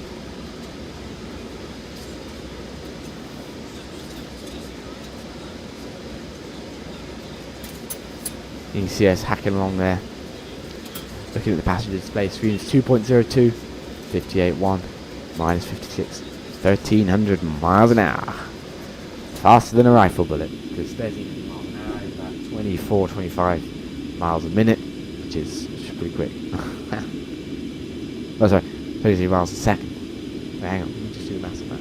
13 mph to mps.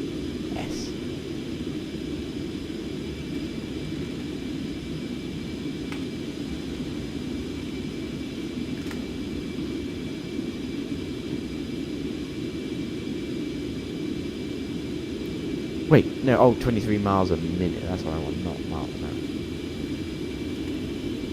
Yeah, 21.6 miles a minute. That is very... Whoa, what a fast stuff.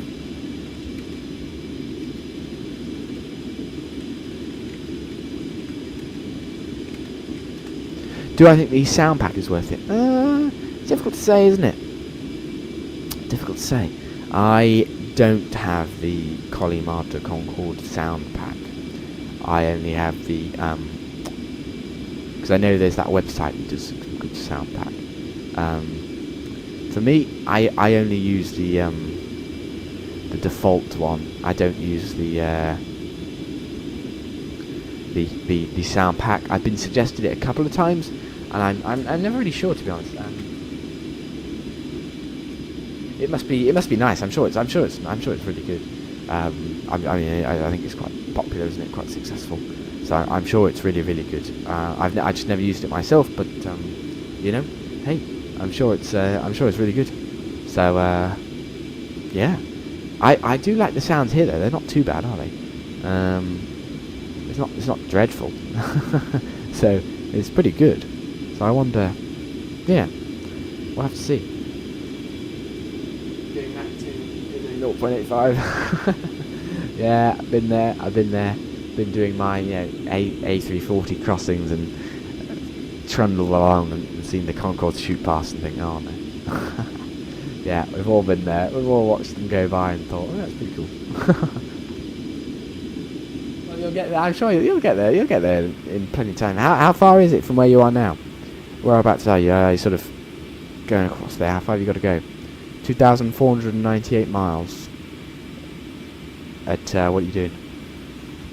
500 miles in an hour. So it's 1, 2, 3, 4. About 5 hours. Hey, not bad. You've got a Concorde about to blat over you, look. Somebody else going to JFK. It's 2741. Leo. Hey, he might get there at the same time we do. Nice. Busy route.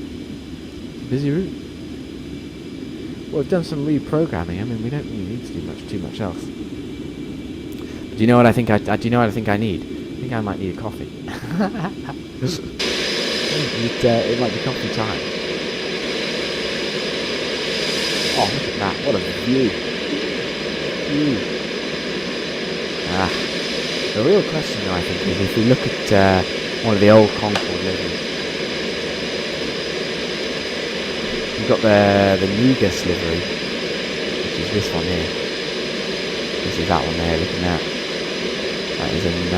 That's a nice looking plane. In my opinion, that's the best Concorde. Yeah. I think it's called the Chatham Dockyard, which is like the modern one that everyone looks at. So, I mean, this is the one that's on the plane.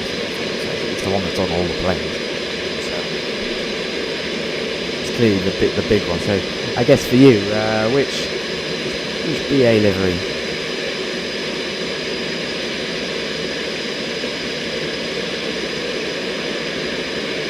BA livery is your favourite. I'm not sure what mine is. Is it the Negus livery? Negus. That's quite a good one. Look at currently the Chatham Dockyard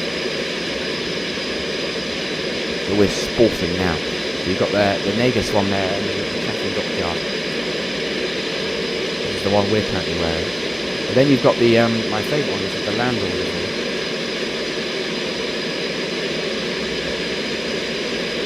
Well, sorry, the Negus is my favourite. This is like my other one. Look at that! Look how cool that is! I've never seen it looking like that before. That looks like someone edited that. Yeah, that looks edited. That's not how they had it. It was like that. That's how it was. Somebody's got the editing on that plane to try and make it look cool. There's that one too then. So that's the Landor livery. I think that's quite a nice one to be fair. That's the default one you get with the Colimata.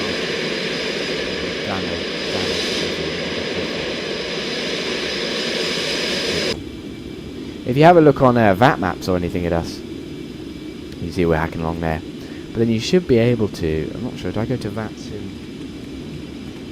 One of these ones. Is it Vatastic? No, it's Is it Vatscope? Maybe it's Vatscope. No, it's not Vatscope. It must be Vatsim map. Where they say the reg. Look, I went to the I filled in our flight plan very carefully, so that you get the registration and everything. Yeah, there you go, look at that. GBOAC. British Airways. Heathrow to JFK. It reckons we have 1,208 kilometres. Oh, I don't know what that is. I don't know, distance-wise, I don't think that's right. I think we've got, 2,400 miles to go.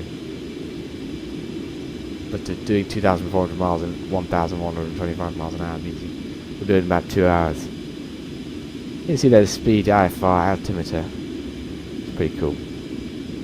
It's quite cool. You can see some bits and bobs. I always quite like that. That's quite a nice touch. When it said altimeter there, just check we are at 1013. Yeah, we are. Good. I didn't want it to not be much accidentally much lower than we thought we were. 58,500 there. We're doing good. We're making some progress. I like it. We're climbing up nicely. It's good. Let's keep the altitude going. It'd be nice to get up to 60,000 feet, wouldn't it? Can you imagine if we get all the way up there? That'd be pretty tight. All right. Hey, there's 13 guys here. Hey, 13 here in the chat. 14. Hey, please say hello. I'd love to hear from you all. Love to hear from what you think of the stream. Any suggestions you've got? What you're enjoying? What you want to see more of? Do you want us to do some different flying? I mean, who knows? Yeah, let me know. Let me know what you'd like to see more of. I'm just having a look at the weather radar into John F. Kennedy, because they've got a very large storm that's predicted to it's hovering south, moving north though, moving north. That's almost a hurricane, isn't it? In fact, is that the hurricane that's come up? Is that the trailing edge of the hurricane? There was a hurricane, wasn't there, not long ago in the US, that's moving north. I think that could be it there. Just having a look on flight radar, I'd like to know, over in the US, is everyone avoiding it?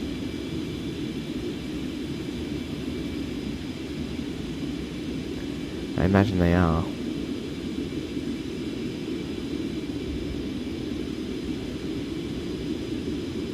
It's not very busy in the US. I don't know, I need to zoom in a bit. It gets a bit busy when you zoom in.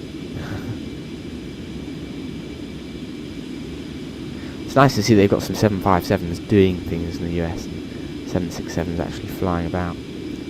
What's it like in JFK? There it is. There's the queue I was looking for. Newark. Look at the queue in Newark. Oh, it's crazy. Then you head over to JFK and it's like even worse. How many planes are waiting for takeoff now? What is that? 1, 2, 3, 4, 5, 6, 7, 8, 9. 9 planes waiting for takeoff. However, JFK is bad, and it's all very busy over there, isn't it? But, if I head across over to here into Heathrow, I imagine Heathrow Airport. What we got going on? 1, 2, 3, 4 planes waiting to land. How many waiting to take off? There's an A380 going now. I see more around. Who's that going to BA? Oh wow. 1, 2, 3, 4, 5, 6, 7, 8, 9, 10, 11. It's like 11 planes waiting for takeoff. Oh, brilliant. Brilliant. Heathrow, as always, remaining, despite the fact that Atlanta was actually the busiest, was actually the busiest airport in the world, isn't it? Atlanta. In fact, yeah, I mean, look at that, it's pretty crazy. 1, 2, 3, 4, 5, 6, 7, 8 planes on the approach. How many runways have they got going at Atlanta now? Oh wow, they've got a lot of runways, haven't they? Can I switch to switch to satellite view somehow? I'm not sure. There's a lot of runways, aren't there, in Atlanta? It's all Delta aircraft, though, isn't it? Wow, that Delta's hub. Nice. Anyway, what I was really trying to show you all was this weather radar. Got a couple of weather patterns just south of the airport here, near Washington Way, that currently are down here.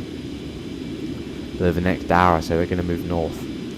So by the time we're landing, if we have a look on SimWare as well, you can see the weather. There's Kennedy. It'll be moving north slowly, so you shouldn't get affected by anything too bad. But, we might get a little bit of chop on the approach, which is that'd be nice and exciting.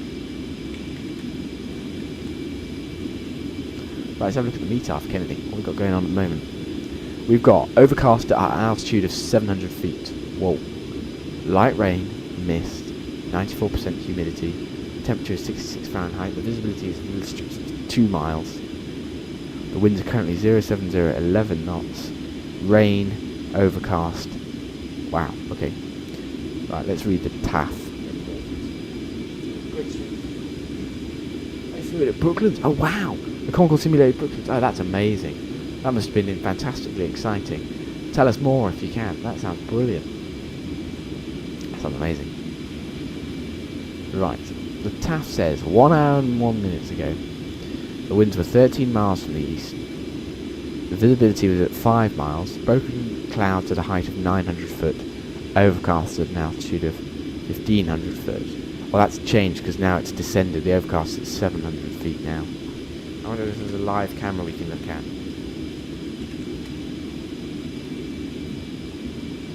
So a live one now? No, not live at this moment in time. Airport webcams. Can we have a look? KJFK.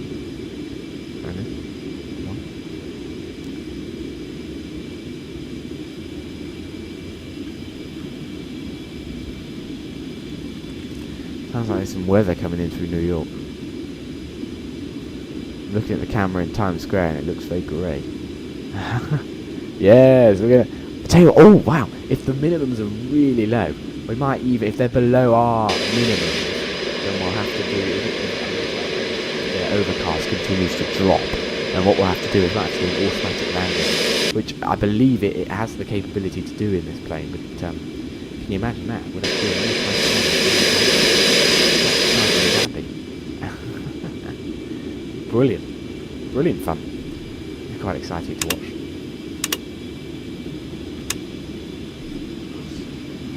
Nice. Look at that, coming through 58,900 feet now. We're climbing up. Oh, that's cool. We've gone to the next waypoint. I can put in waypoint 5. Then waypoint 4, which is 32.6. Waypoint 5 is our final coordinates waypoint before we approach Kenda.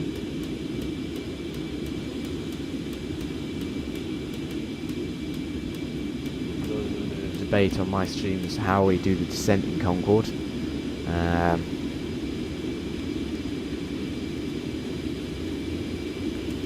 I tend to throttle it back and descend straight away, but I think what some people say, according to various different places, is that it does it in a slightly different way.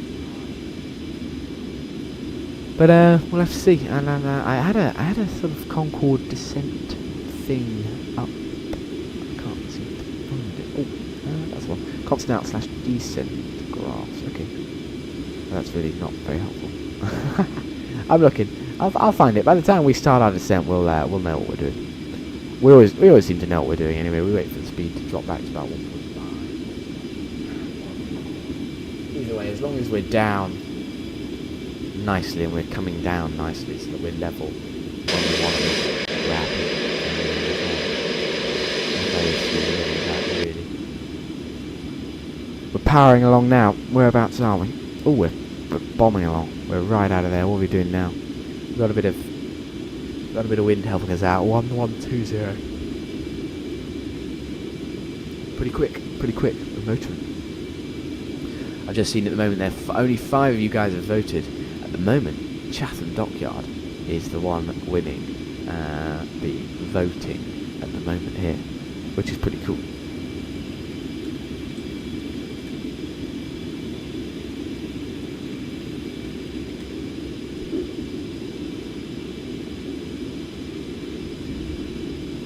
Oh wow, yeah. I'm just having a look online at the Concorde Simulator Gold at Brooklands. Mega.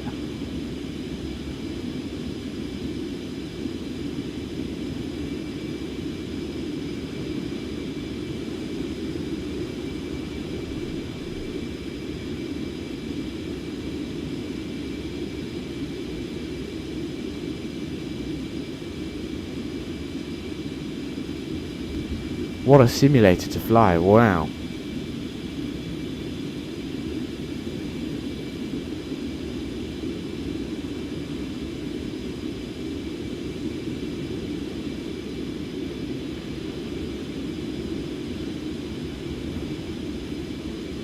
It's a lovely thing, isn't it?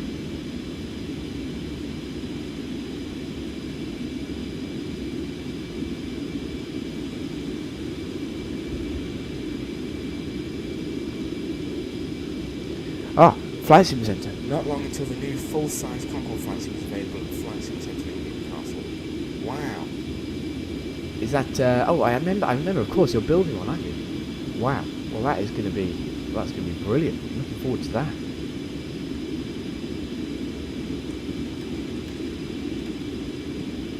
I might have to make my way there. I'm going on the website. Let's have a look.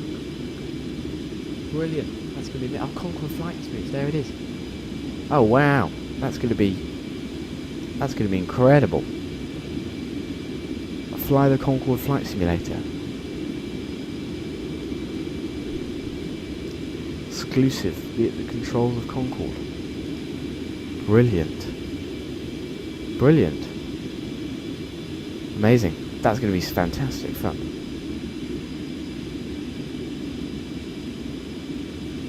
Wow, a 747. What have we got going on here? We've got 7378 Spitfire. Oh wow. Oh nice. We've got some cool planes at the moment. A 747 and a Concorde there, that's pretty exciting. That's gonna be it's gonna be a whole new level of exciting, isn't it? Amazing. That'll be brilliant. Well done. That'll be superb.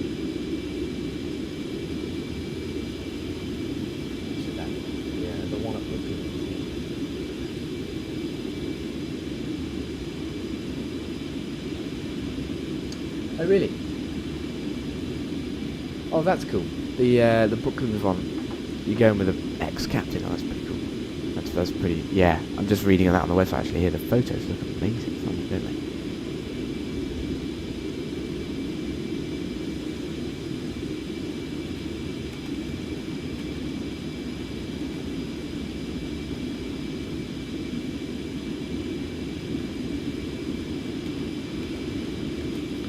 Nice.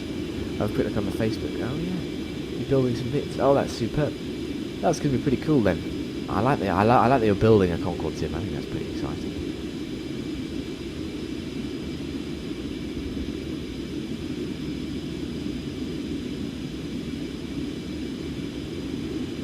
Amazing. Oh, the helicopter sim is brilliant. Oh, the Concorde. Oh wow. Oh, I like the dials. They are exactly what we're looking at here, aren't they? Wow. Brilliant. You have an A320 here? Oh, and then a Lancaster. You guys are really ramping it up, aren't you? Amazing. Oh, wow. I love the sim build. Oh, wow. That looks incredible, the things you guys are building. Wow. Nice. A320neo and then a Lancaster. That's going to be brilliant. Well done. Well, I'm really looking forward to that.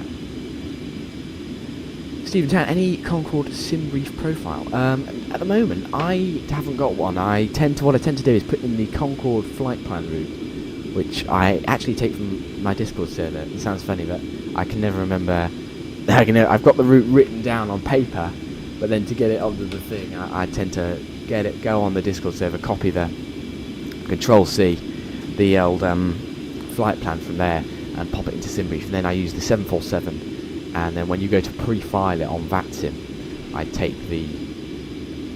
edit everything there. So when you get the big pre-file going on, you can edit everything in there and sort that out. So at the moment, no SimBrief profile for what I've got at the moment. I just good old bit of paper and compass navigation, and it helped me get along. Brooklyn's one, unfortunately. FS9. Oh no. Yeah, it's quite expensive.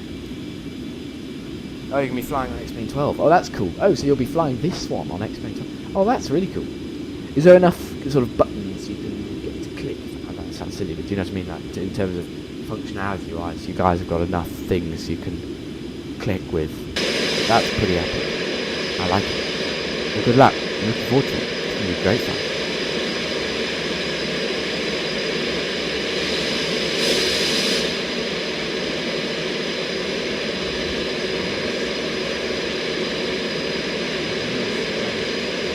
Flying well.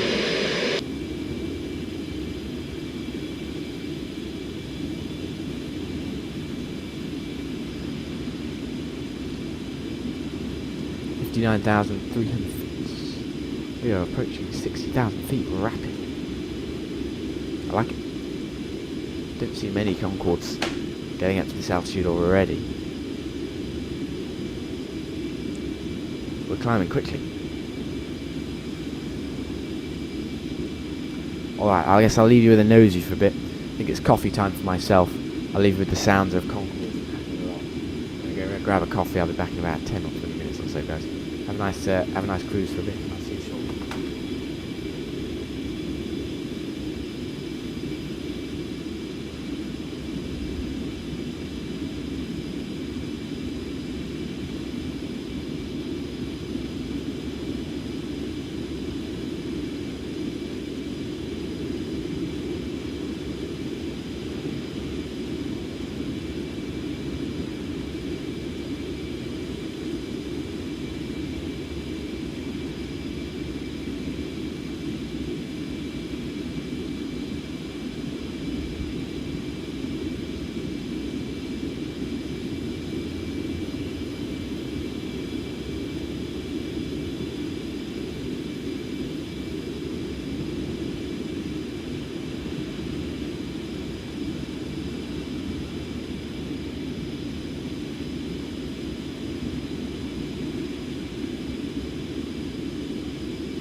60,000 feet.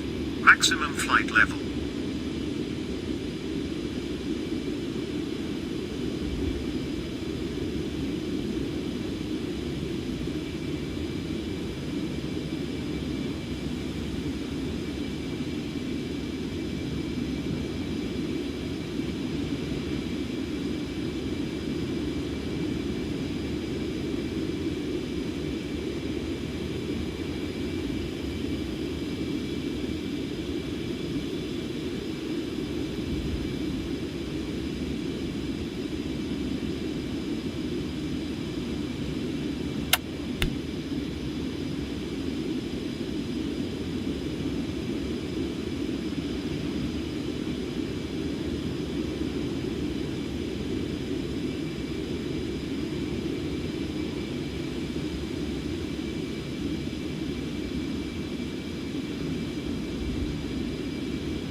Mach overspeed warning.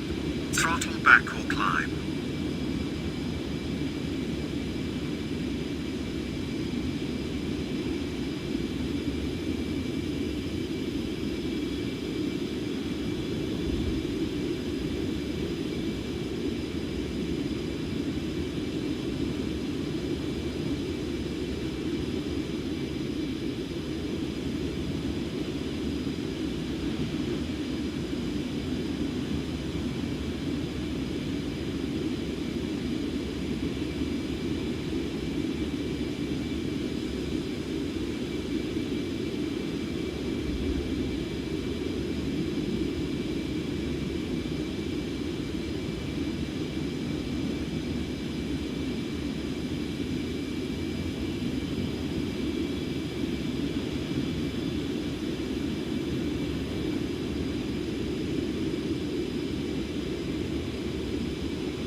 Some of the overspeed warnings there we're seeing a little bit unfortunate.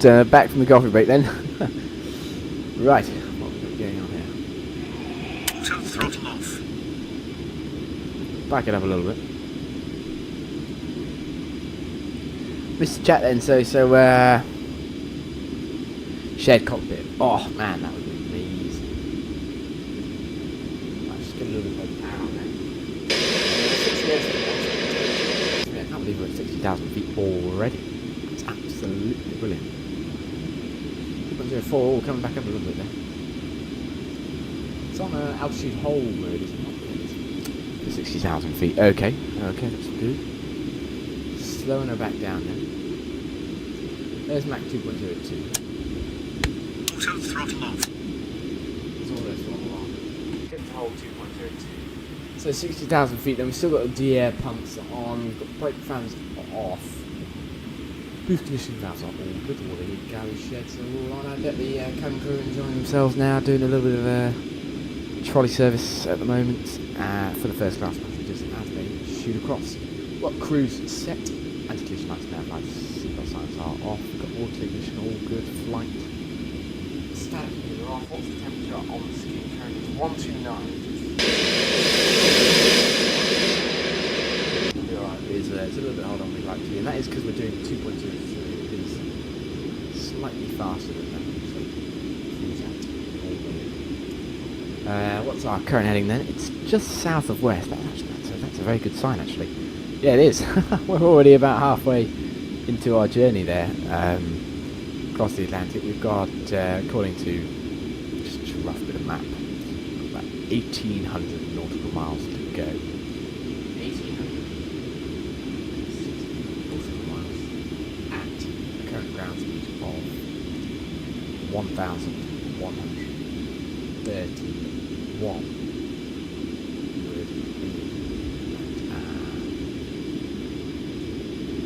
Find the diversion key.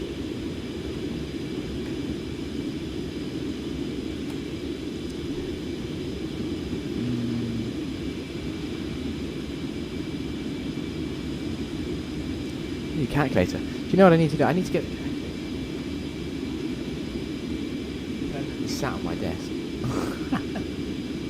What did I say? 1860 to go. Divide that by 1130. Gives us a time of 1.64 hours to go. Nice.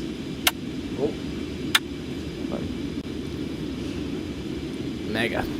We're gonna be shooting along there. We'll be there in no time.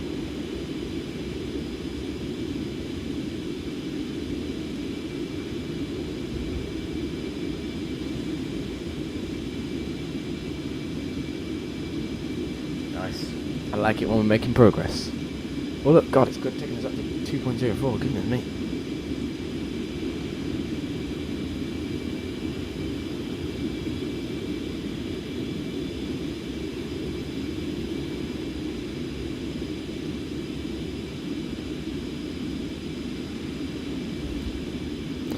Nice. Of the 9 votes, then Chatham Dockyard. So clearly, this is the popular livery. Because I heard talks a while ago that BA were going to look at changing their livery slightly, but I sort of died out. I haven't heard anything from it from a while now, so I reckon they've cancelled that one. I don't reckon that's a theory they're going to go for anymore. Oh, it's climbed up a little bit there. Look, it's 61.5. Come on, get us back down.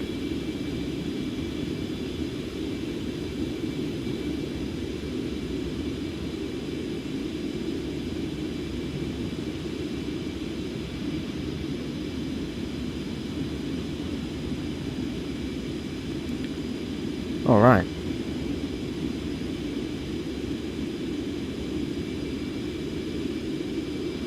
Nice.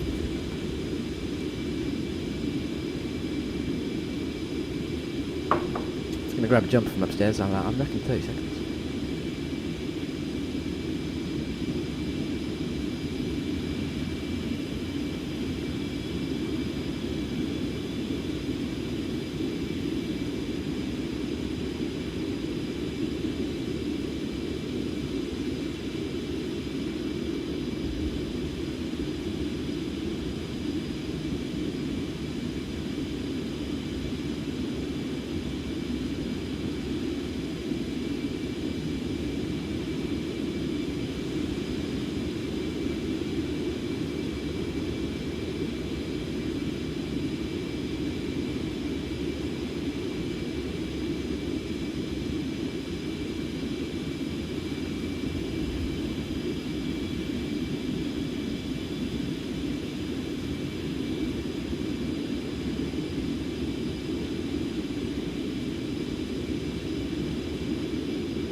Sorry, that was a little bit more than 30 seconds, but we're back. It's still getting 2.24, isn't it? We're at we're making some good progress though. We like it. Yeah. We're going across. So I reckon we'll touch down about 3, which would have been about 4 hours since we took off, which is pretty good. Not bad. That's fast. I'm getting better at getting the Concorde route going quickly across. I think if we go back to one of my earlier streams, I'm going across quite slowly, so nice. What's our air? What's our air time so far? Won't tell me.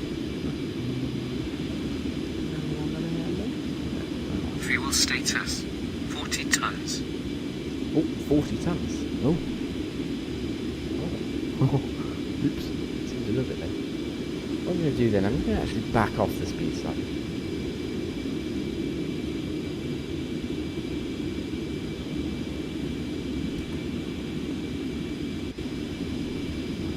I suggest string heat off.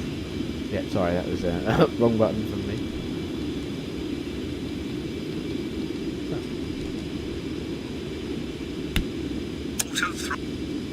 Back it up a little bit.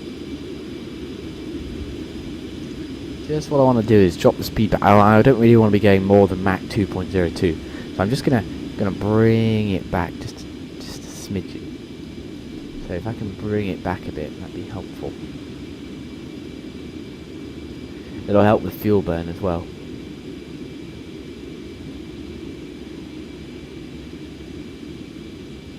I think I have to go slightly slower. Go there and Mach hold, and I think it'll actually take us up to Mach 2. Okay, so we've got 40 tons of fuel to go. Now if we go on our range prediction in here, it's quite good doing these things, so it gives me help. It reckons 1400 nautical miles worth of fuel left. That is currently less than we have to go to get to Kennedy. We have about 1700 nautical miles to go. So we're about 300 miles short there, according to that. Fortunately, we begin our descent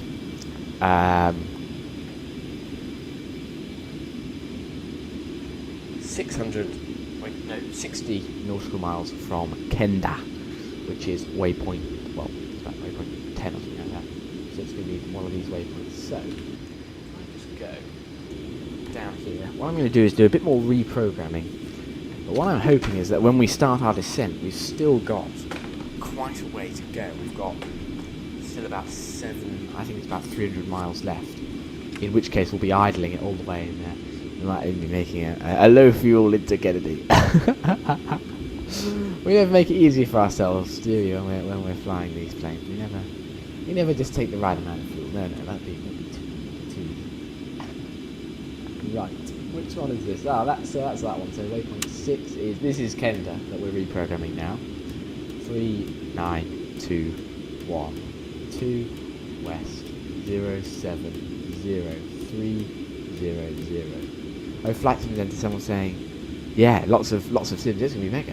I'm amazed that you've built it, and I'm really looking forward to seeing it and seeing it in action. It's gonna be exciting. This is then the next waypoint. Oh, I've programmed it wrong. Hang on, 39246.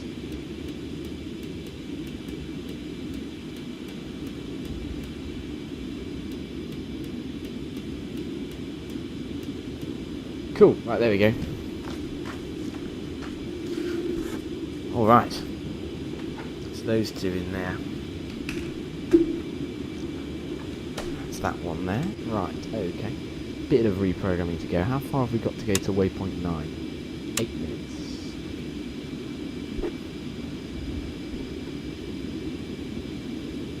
The speed is amazing. We're tracking along so quickly. It's we're going along pretty quickly now. Look at the clouds moving by on the left hand side. We're rolling past the clouds now. It's going very well for us here. Enjoying the ride.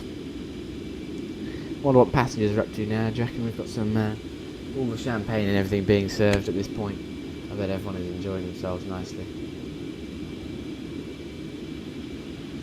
Just zooming out here on the iPad that doesn't exist. Just have a quick look at. Yeah, we've got our final waypoint there. Cool. And then it goes right now. When we put in the next lot of waypoints, it'll come up. So that's good. So it's all good, working well.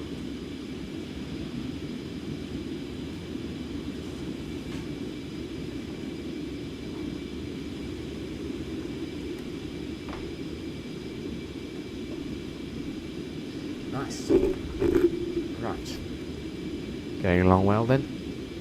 60,000 feet.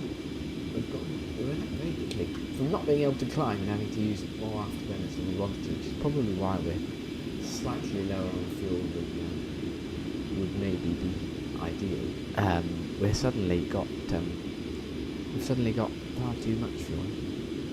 Oh, you don't see that very often. Just looking on maps there, we've got a Concorde, China Southern Airlines Concorde going from Paris Charles de Gaulle to Kennedy.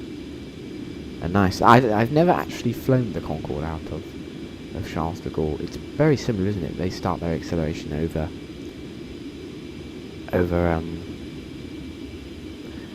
the Jersey Islands, Jersey and Guernsey, I think. The weather is moving northwards slightly. We're a little bit worried. Our METAR, is there been an update? There was 19 minutes ago, we've just had an update. Overcast at a height of 600 feet. The visibility is apparently 8 nautical miles.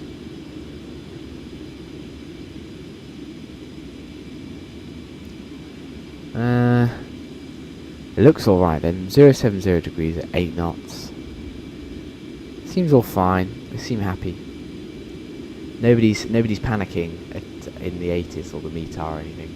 So I think we might be alright. We'll have to see. But it looks alright. Nice. And you can start to see our heading is coming quite a lot left of west, which is good. So that means we're starting to make some real progress in jumping down. Interestingly, on all the maps, it's stretched slightly oddly as you come down in towards New York, in that we still look, at this point, with 35 or 6 tons of fuel left, we still look like we've not gone that far. We're only in the middle of the Atlantic, but we're approaching Nantucket coastline, and actually you'll see that we start to jump a lot further down the coastline when we move on all these maps and things, because it's just stretched in that kind of direction.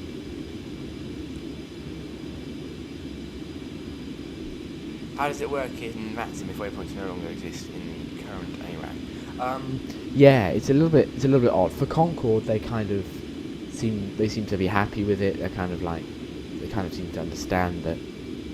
It all depends on the controller normally, but they understand that, you know, we're flying an airliner that's from the 1970s. So if we're using waypoints that it used that no longer exist, they seem to kind of understand that that's what we do in order to be able to fly it like it was. So they seem to be kind of okay with it. But yeah, it's not. Yeah, it's for in the normal airliners I fly, they get quite cross when you're doing waypoints and things that didn't exist. Is that turbulence we seem to be encountering? So yeah, I think they don't like it. It's because Simbrief updates it. They kind of understand if it's a little bit out because you haven't paid for Navigraph. That's it's fair enough. I think they let you get away with it. But then if it's really old or whatever, or you can't accept certain things they're asking you to do, sometimes they get quite cross, which does seem a little bit unfair. Since, I used to have Navigraph. I've stopped my subscription for now, and I'll probably pick it up later. But you've got to pay £140 or whatever it is for this subscription. You're like, well, it's going to be quite expensive. It's kind of, do I really? I don't want to pay that, and so I'm just flying with slightly older navigation stuff. But yeah, I wonder. I think flying with old navigation, it can be quite difficult. But in some airports, it's fine. Like London City, hasn't really changed. Heathrow, it changes fairly frequently, actually, some of the arrivals to newer procedures and different names. They still kind of do the same thing, so you have to kind of sometimes lie.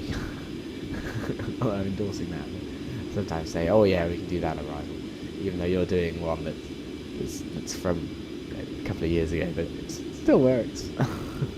So I guess that's what I tend to do. Yeah.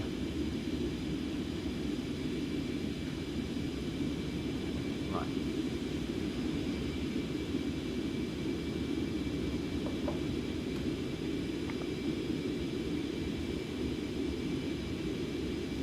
According to the map, we have 1,554 miles to run, 1,554.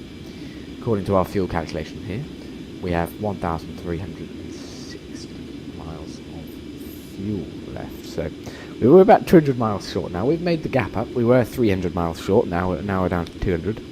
So we're closing it down. Hopefully by the time we land, well, it'll be zero. The fuel rate seems to be decreasing, to be honest.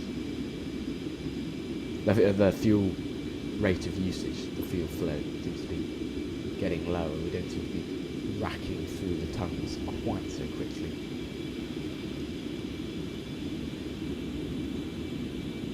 It's still sat at Mach 2.03. I'm going to bring it down again.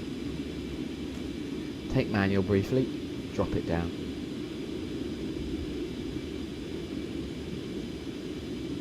Right, that's Mach 2.03. I'm going to bring it down to 2, and then I'm going to reactivate the Mach hold, and I think that'll glitch it to kind of go to 2.02. It seems to go 0.02 higher than when you set it. So here we go.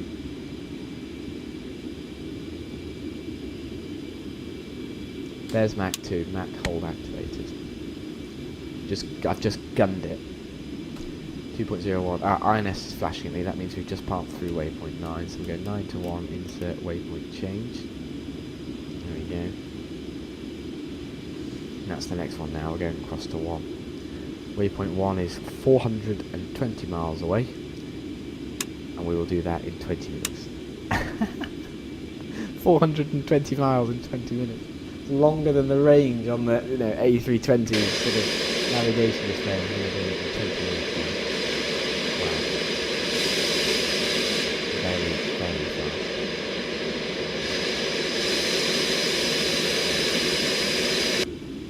I love it. You think we've passed? Oh, let's read this. I'll put my sim brief in the year 2000 and the points there, but that's for pilots. Yeah, you're right. I tend to put it in the year 2000 as well when I'm doing the Concorde one. Yeah, and it's happy with these waypoints, isn't it? Yeah. So yeah, I think for planning that seems what we have to do, and then I don't know what to do. I guess see what the ATC feel like at the time. You think I've passed you? I think I might have done, yes. Yeah, I think I may have passed you slightly.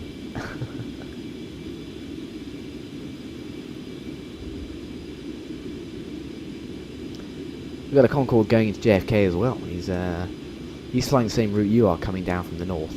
We're coming in from the side, from Cameron. So then we'll have to speak to Kennedy as and when, see what the deal is. Which one are we landing on? Approaching, use ILS runway 4 right, departing runway 4 left. Okay. ILS runway 4 right. We've still got a while off, but it's nice to look at these things. Makes you feel like you're getting a bit closer. ILS 4 left, KJFK. Kennedy, approach. ILS 4. Okay. Oh, it's coming from the south. Oh, okay. I get it now. That makes sense. Okay. That's actually, that's very helpful. Our approach from the waypoint Cameron takes us in sort of south of Kennedy, and we kind of circle up north. So if we come in that direction, that's pretty cool.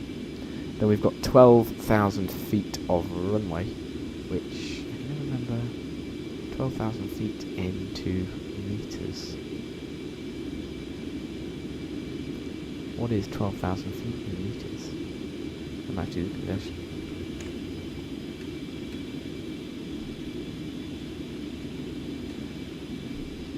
3 3.6 kilometres. Oh, okay, we've got lots of runway.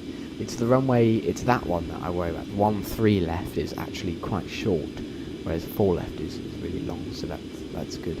And it's got quite a big displace threshold, but that's fine, because what we'll do, we'll stop, we'll see wherever we vacate based on, I don't know, how quickly we hit the brakes and things like this. See where we stop, take ourselves off, and then it's a quick taxi round to the international arrivals terminal, which is this small blocky one. Oh, you can't see, sorry. Which is this like small blocky one up here, this kind of cubish one. This is where the BA Concords come around the side and they go in there. Yeah. Okay, cool.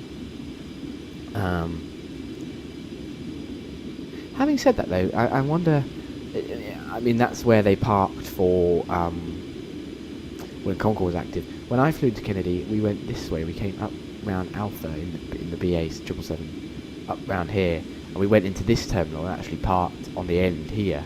We didn't go to this block when we came in here. So I don't know if it's changed or anything now, but they seem to be doing things slightly differently every now and then. Nice. Nazi, VOR, localizer, Kennedy. We put King Kennedy, that'll be a really powerful, that'll be like a really, really powerful VOR. So we won't catch it from out here, but when we get like within 200 miles, it should range it, so that'll be fun. So we'll put that in there and just see if we can pick it up at some point. It'll be nice.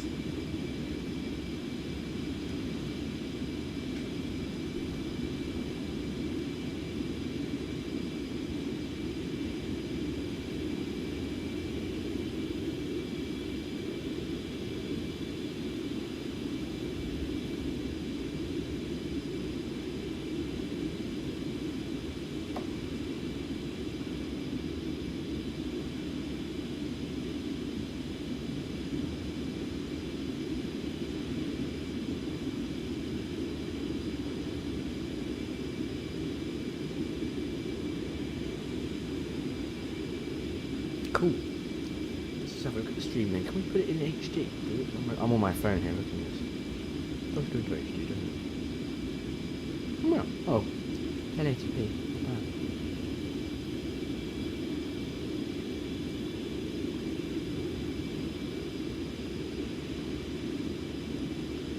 We'll have to see some pretty good details, I suppose.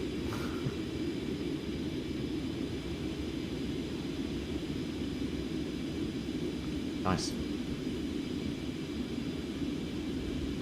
Well, it seems to have the waypoints sorted, which means I can program up the next bit. So we had waypoint 7, 39, 246, waypoint 8, 39, 494 west, 07249. That is Owens, which is sort of the one that takes us west, and then we're back putting Camera, which is the one that takes us north, and that will line us up really nicely for the ILS approach. Which for today, if I put Kennedy on that side, it's got this one. Why have we got one? I don't know. Anyway, and then we'll put in that stuff later when we're closer. We'll put in more info. Nice. So, on a clear and sunny day, the passengers at the moment, sometimes, well, it's fairly clear and sunny, might be able to see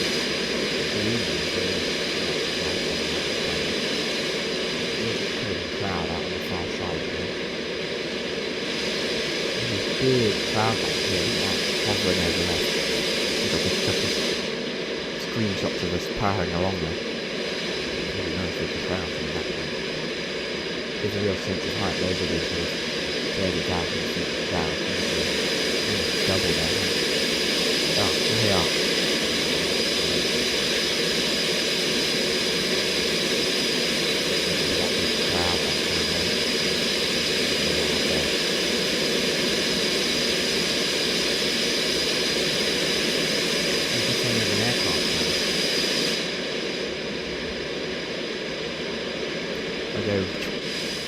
Oh, the noise. Sorry about that. There it is. You see the wake. There's the aircraft carrier down there.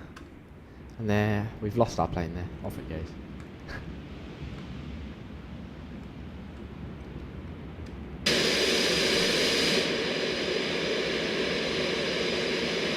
Oh, we haven't done the sonic boom yet, have we? It's quite loud, but you can watch the flyby view.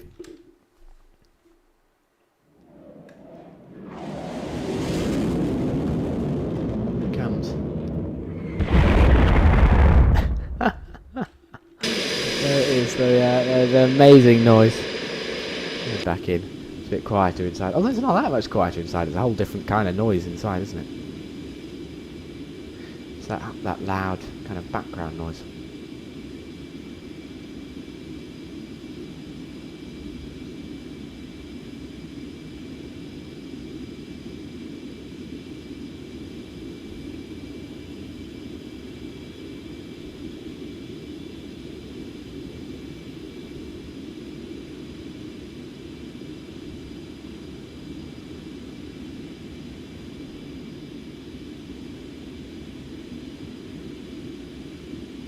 Nice.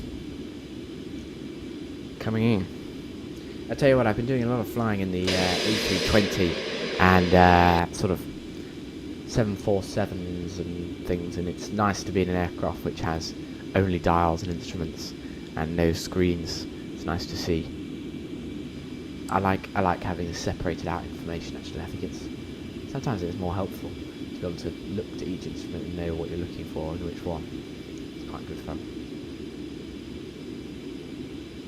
Right. Of our currently programmed wavelength then, Kendo is 3921, which is not that one. That is waypoint 6. So 60 miles from waypoint 6, we start descending.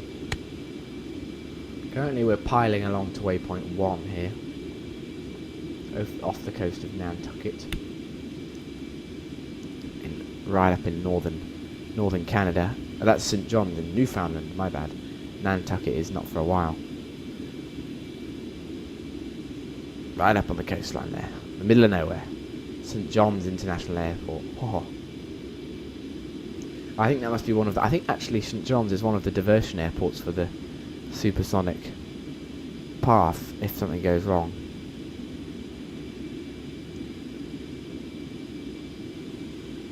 Some of these guys, there's someone going to San Francisco, I think. He's they head up on the really northerly route. Right over Greenland to then dive back down onto the US from way up. But I mean, they're flying over Iceland and way up there. Whereas we stay quite south actually. Our latitude now puts us currently level with southern France. So yeah, it's funny. Not just latitude necessarily, is it? Well, northern France. I'll be honest, it's not southern France. But you know, we're pretty. Even though you think we can see things like Canada and Newfoundland, we're still pretty far south.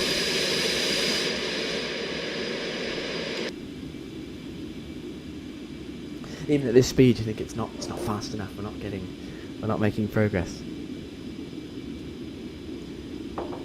Coming down through 32 tons of fuel.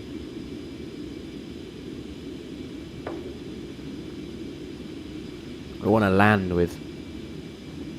Well, I mean, we want to land with a fair bit of fuel on board. So when it says range estimate here, as much as I'm enjoying going, okay, it predicts we've got, 1,200 miles of fuel left, and we have only got 1,000. That's what I quite like. We're using this fuel at a slower rate than we're covering mileage somehow. It must be slightly wrong or dodgy. We've got 1,301 nautical miles to run, and this is predicting a range estimate of 1,185 miles. So we're down to about a 125 mile deficiency in fuel, which is fine. It's closing. And then when we start our descent, this range estimate becomes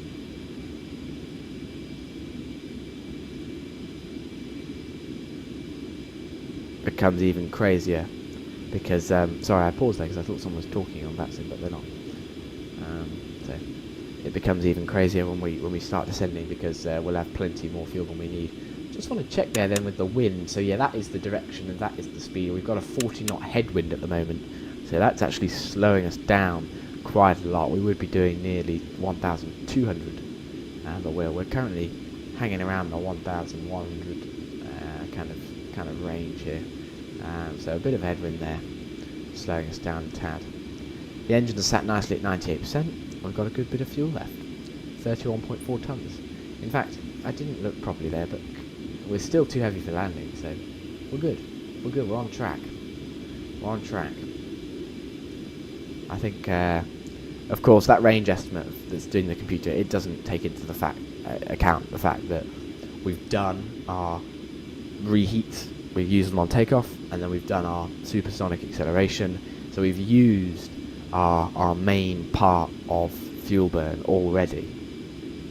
So we don't need to worry about the fact that we're now low, because this is the efficient bit of our flight. This is where Concorde is really at its not most efficient, because that's when it's at sort of 28,000, because we are still bombing along on the power here, but we're at the sort of second, the next best, where we've got a bit of power on, but we're sat high. The air is really thin here. We've got a low bit of angular attack on, not too much of being, it's pretty high, but we're going along nicely, and we're not on afterburners. We're running quite well. And so at this point here, we're just maintaining speed. So the throttle is high, but it's not as high as it was, and we're going along nicely. So that's what I'm saying about that range thing. It's not really correct, and we're pretty much on track, I think, at this point. I was a little worried earlier on because I was thinking, oh, maybe it is right, but it shouldn't be. Well, there's another person coming around on the northern route. It's not the route that Concorde used, but it's cool. He's coming down. He's coming down over Canada. Speedbird 2741. He is a Concorde 2, and he's coming into Kennedy. And based on where he is and where we are, I think we'll be arriving at very similar times. He currently has 1,100 miles to run. I've got 1,200. But we're on a southerly route that's more direct, I think, than where he is, maybe? No, probably not, but we should arrive at fairly similar times, so that's kind of cool. We'll have two Concordes coming in, and then we've got this China Southern Airlines Concorde coming in from behind us. He's still got a long way to go, but that's quite good fun. He'll arrive about an hour after ourselves, but it's nice to see a lot of Concordes coming in, providing a lot of traffic for Kennedy.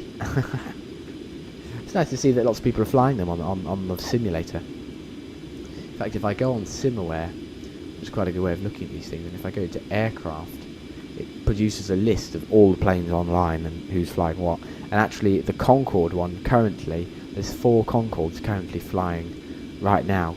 I wonder where the other one is, because I can see lots of us. But, I mean, as always, number 1 is the Airbus A320.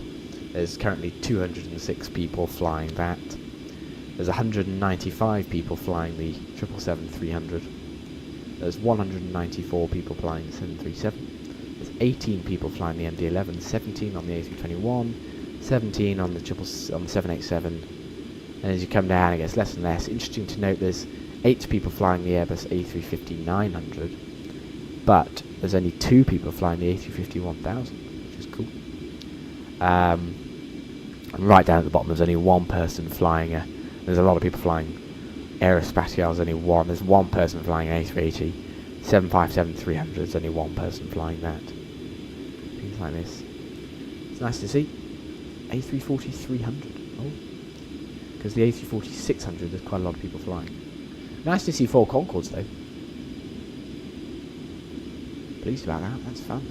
So where are they? Where are they? So we've got 1, 2, 3 currently in transit across the Atlantic. None on the ground. There must be someone on the ground at Heathrow. No. Wonder where they are. Let's have a look-see. Maybe on the ground at France. No, not there. Oh, there's someone going down to Barbados when I last checked. No, not there. Oh, wonder where they are. I'm having a search now. Where can we find them? There's 1, 2, 3. There's 3 of us going across the Atlantic. Where's the 4th mysterious Concorde? Ah, I reckon next best guess, Kaitak. No, not in Kaitak. Or maybe he's in Tokyo, because that's where you set off from. No, there. Oh. Let's do a search. I can't find him.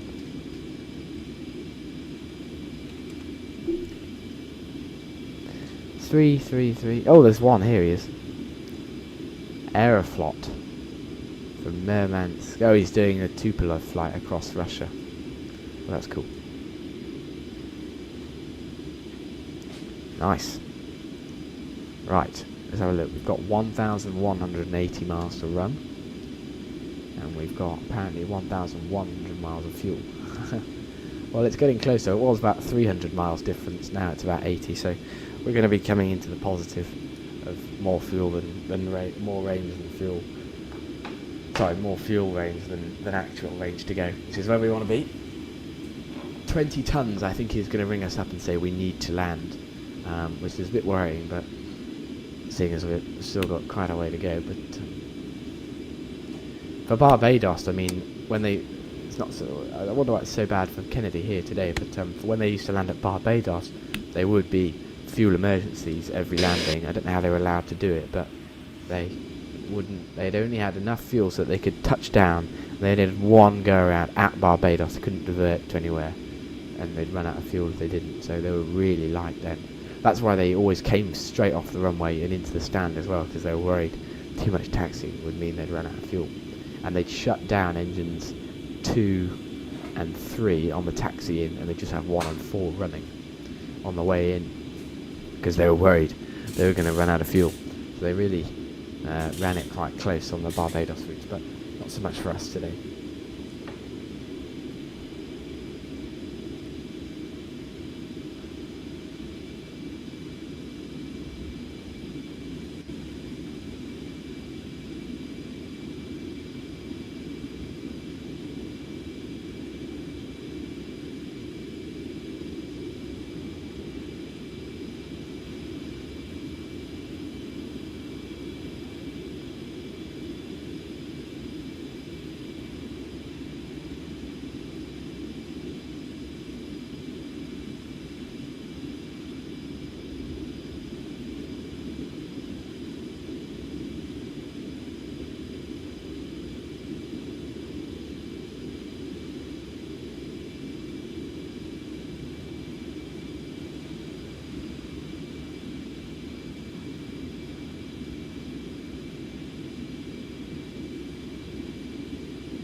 Oh, we've got a little turn going on here. It's gone the wrong way.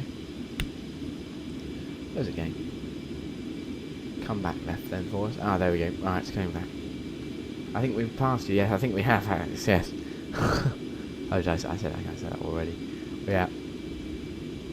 It's funny. It's funny they sent Concorde on this southern route, because looking at where you're going, even just for Washington, and then even there's someone ahead of you going to Boston, gone really sort of up over Ireland, up just south of Greenland, whereas we are a good sort of 1,000 miles south of you and going into JFK, so it sort of must be a lot further, the route, then, if they send everyone else up over there. I wonder if it's for ranging, or it must be more efficient to head up where you are, or shorter, certainly.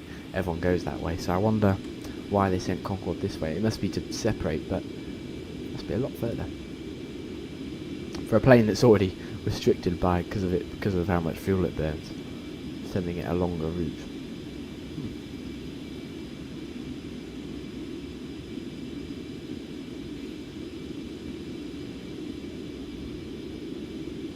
Quite nice to have a map there. You can see where we're going along the coastline. We've passed through waypoint 9 there, which means I can program waypoint 9 now.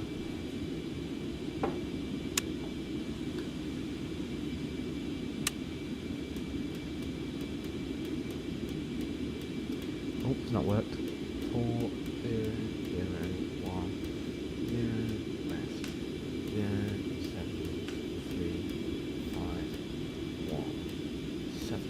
Insert. There you go. Right.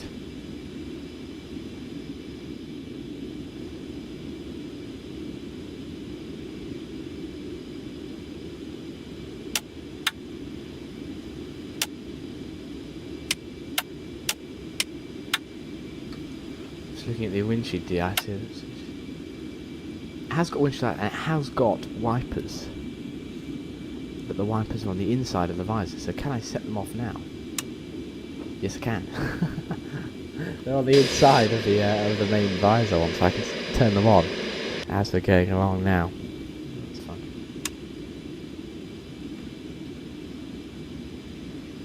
Right, what's the outside temperature on this plane? It's 127, so normally it would cruise at 2.02 Mach, but actually if the temperature of the skin exceeded this 127 degrees limit, then they would slow down to allow temperature to reduce, because 127, despite this sort of clever design and frictional temperature dissipation kind of abilities of the nose, if it exceeded 127, then it would start to melt. It got so hot, despite the fact that the temperature of the air outside at 60,000 feet is minus 60. The skin of the nose was actually at 130 degrees or nearish, but if it got too hot, they'd slow up. And a couple of times on the Pepsi aircraft, the Air France Pepsi schemed aircraft, because it was dark blue, it would get so hot they'd be slowing down to Mach 1.7, and I don't think they were allowed to go Mach 2 because they were so worried it would actually melt the whole fuselage. So they only had that on for a couple of years before they said it's. I'm sure that despite the marketing kind of stunt, it was not really able to have it. But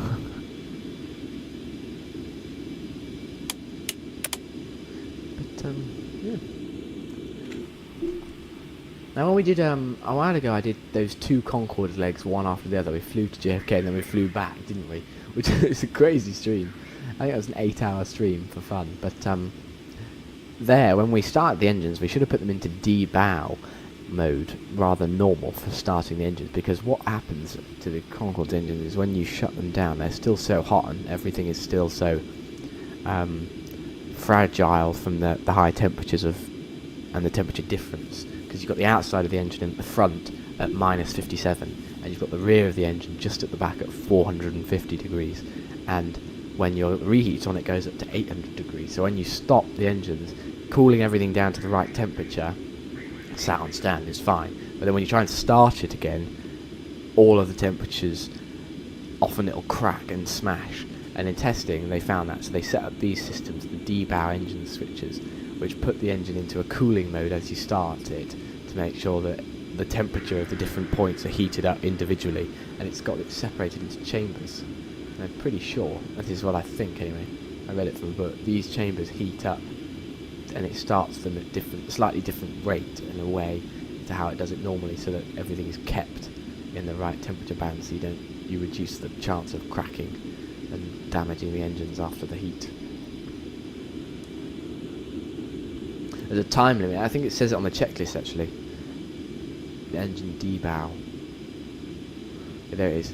If debow is on at N2 below 30, debow for 1 minute, then you turn it off. Yeah, so you keep it on to do the heating thing for a minute before you start the engine, just with the RPM at a certain level. Then you switch it off and go. So that, I can't remember why. Oh, if the engines have been off for for more than 4 hours, you put it in normal. If it's less than 4 hours, you go to the debow. So I guess they must have had to use that for turning it round at JFK when they were going back. But then in the morning from Heathrow, it's been more than 4 hours. Interesting though, when they say, Concorde's a very good plane, but when they talk about the way in which it's all, yeah, as you say, the way in which it's all kind of modern and able to handle everything like a fighter jet, it's got a lot of, it's very sensitive, you know, there's a lot of different parts that'll crack and break if you do anything particularly sporty. So it's not quite as robust as a fighter, but it's very good. Right, how far we got to go now? 900. We're into the triple figures now. We're now to 980 miles to run. We're passing along St John's on our right hand side. Oh, wrong way. Over across here.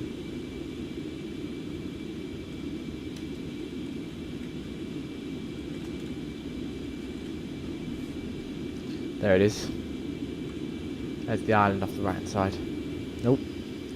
Got a change in waypoint going on here.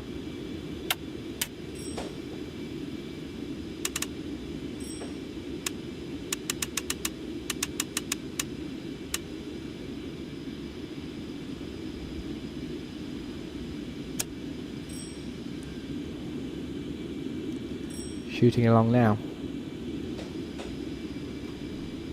Not long at all. Outside view? Yeah, absolutely.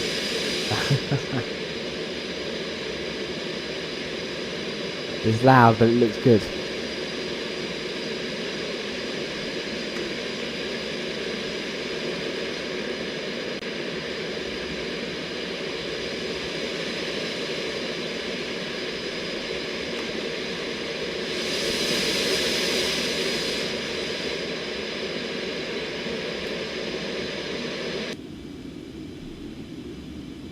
It's really jumping about, isn't it, the plane? All the climbing and descending going on. Brilliant.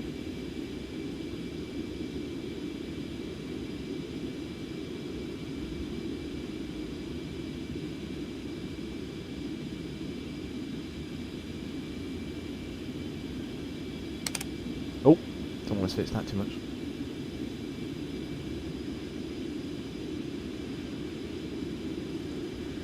Nice.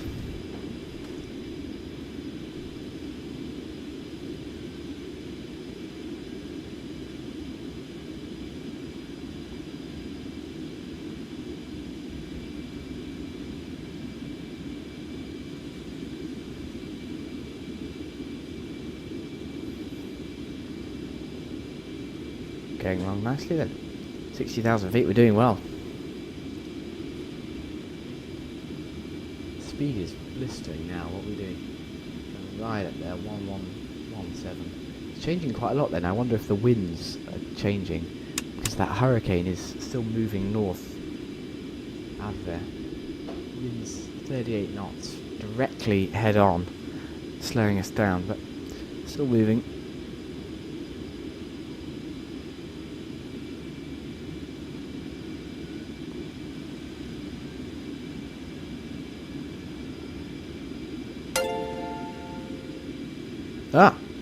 Thank you very much for the subscription. Thank you. Welcome to the Pillar Pilot channel.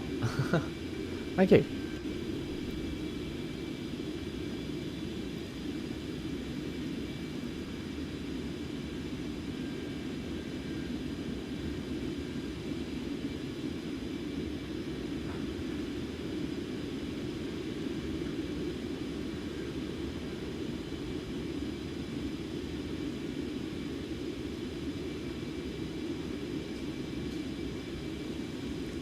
Fantastic.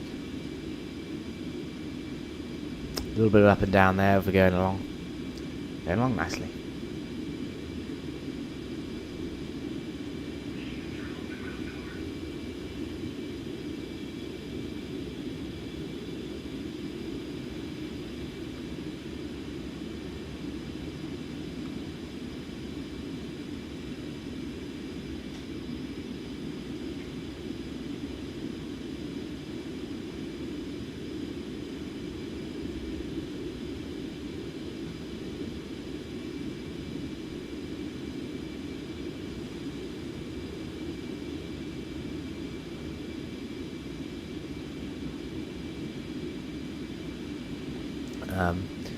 Right.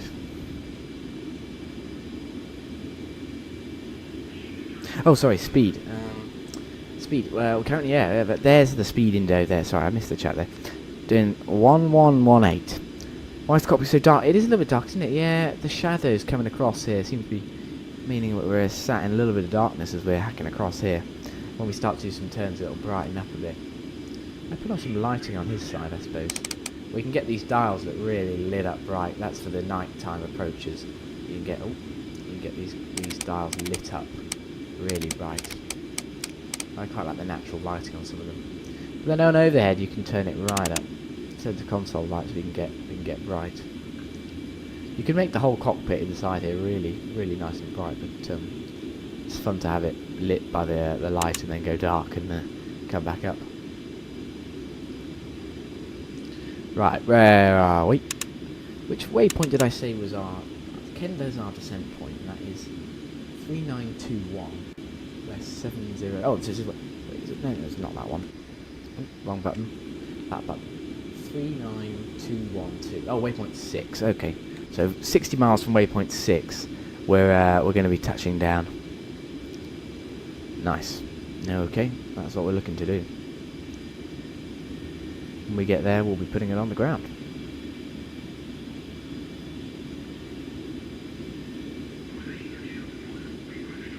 Brilliant. Right. Fantastic. Okay. So, let's just do a quick check. Let's go into the back of the cabin, see what the passengers are enjoying in this time of the flight.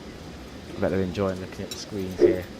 With all our proper info on there. Now let's just, whilst we're doing that, getting this out of the way in the middle, let's just check how much fuel we've got on board. I can't read it, it's too far away. Come back here. Might have to block the screen for a second. What have we got going on? So fuel-wise, 24 tons of fuel left. You can see it's really shuffling around now. We're getting down into the nitty-gritty of the fuel. 903 estimated range left, but we're still too heavy for landing. So that is, we've got a lot of people on board, I think, for our plane today. Quite heavy. We've got 860 nautical miles to go, and we've got about 900 miles of fuel left. So that's good. We're above where we should be. So we're going to be landing with some spare, which is good because I think it's supposed to be quite windy down into Kennedy. So we want to make sure that we want to make sure we've got the opportunity to have another go if we have to, if things go badly.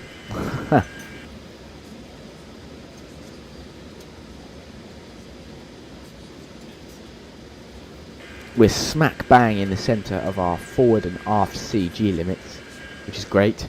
You can see the trim tanks there, running low forward but lots in the aft, and the trim tanks are marked by these green ones here. So you can see they're running low on the forward ones and they've got a bit more in the rear. But really now it's just about keeping the CFG nice, centre of gravity nice and far back. So just keeping it where it needs to be. CFP is centre of pressure. So that's the point at which all the lift being generated by the wings can be thought of as kind of concentrated.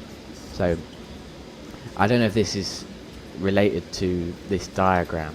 I think it kind of is, because you can see that centre of pressure, which is the blue, which is where we're generating the most lift at this moment in time, is quite rear on the plane, and that'll be because of you've got the wings get wider there, and there's more lift being generated at the angle of attack. That's where the air is colliding. Just kind of number of factors mean it's probably further back on the plane, about where the engines are.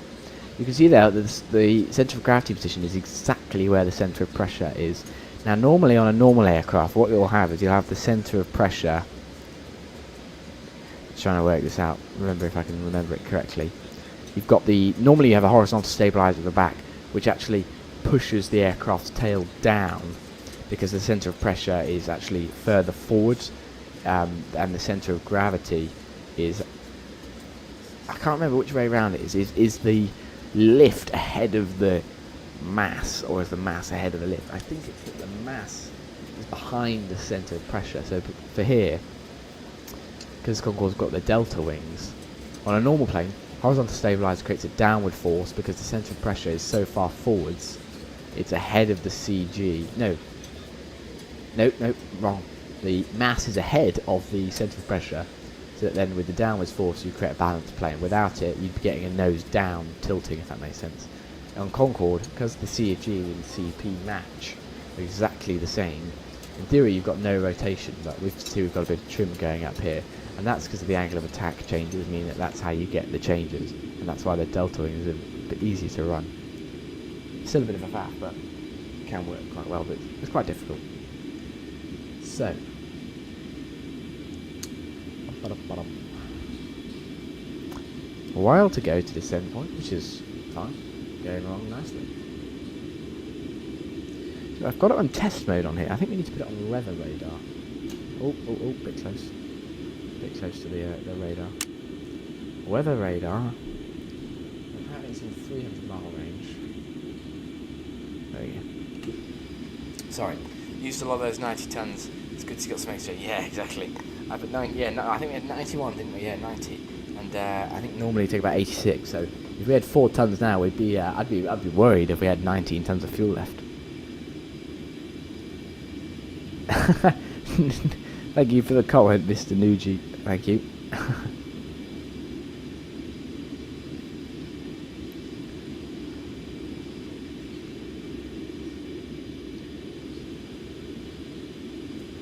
So yeah, we're going along nicely at this point. We're making some good progress. Oh, I see the vote's changing now. The Negus livery is now the favourite. Well, I've got to make sure I fly the Concorde in that livery. It is my favourite one. I think it's from the 1970s, and that's when they sort of first introduced Concorde in that livery, which is pretty cool. Although, interestingly, I think I've said this before on stream, but they flew the BOAC they designed a BOAC livery for Concorde because when it was first being proposed to be bought by British Airways, it was still BOAC at the time, so they were looking at having the plane in that livery. Then before they got it, it switched to British Airways, so they didn't need it in the end. But that's a very nice livery. Got 105 miles. I'm just going to pop and get a jumper. I'll be back in a second.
I'm back, sorry there, just getting some bits.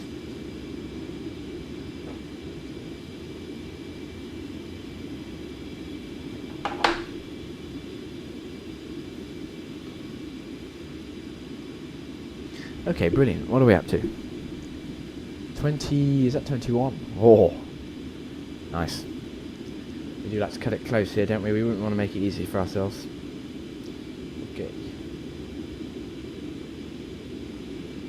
Sorry, let's see this.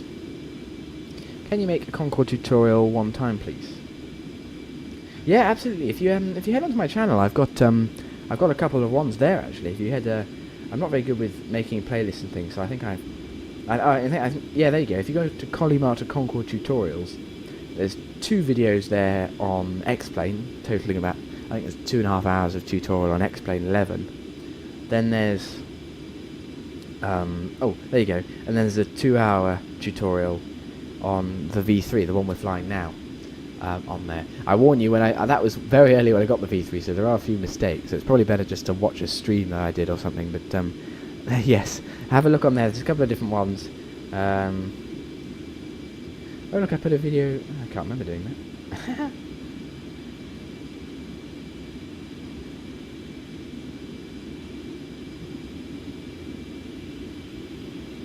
Some of these things I don't remember. Canarsie climb. Oh, I don't know. That's quite cool. I don't remember doing that. How interesting. It's a cool climb to do, though, isn't it? It's a cool departure. Oh, and then there's an INS and tutorial bits, just because I thought that's something I struggle with sometimes. So yeah, there's that. Nice. Oh, it's doing some movement. Magic Turtle, thank you for your Concorde tutorial. Really enjoyed playing that. Sort of fly. Well, I can sort of fly them too, kind of. Well, thank you very much. That's lovely. I'm glad you can fly it. It's a cool plane. I love seeing it. I love seeing people fly. As I said, I was saying earlier, I like it when I'm flying a bus or something around the UK. I love seeing or hearing Concordes depart. So I'm glad I could help you be one of those guys. That was mega, brilliant. Well, I'm glad you enjoy it. It's a fun plane. I do enjoy it. I love the manualness of it, even though it's so technology, so it's very it's still very manual. There's still all sorts of things that go wrong. So it's brilliant. There's a lot of things they keep quiet. I mean, I managed to come across a video the other day just of a BA Concorde pilot talking about something he had this one time where they were flying along. They wanted to do an automatic landing into Kennedy because of the cloud base cover, but then the autopilot failed, so they had to do a manual landing in super dense fog, and then on the descent, so they knew they were gonna have to do this. Then on the descent they had an engine 3 flame out, so it failed. So they were down to 3 engines, low cloud base cover. That means they should have been doing an automatic landing. He did a manual landing through the fog. So he literally saw the runway at about 50 foot, and he had an engine 3 out. So pretty exciting. But you know what I mean? I've not heard of that. It's not like a big main thing. So I think they had a lot of different small issues and things that they managed to keep quiet over the time of flying it, which you would, wouldn't you, if you're a major airline? But it's exciting to know that there's the plane is fantastic, but there is still always some crazy issues and things that crop up with it, so it's fun. Right.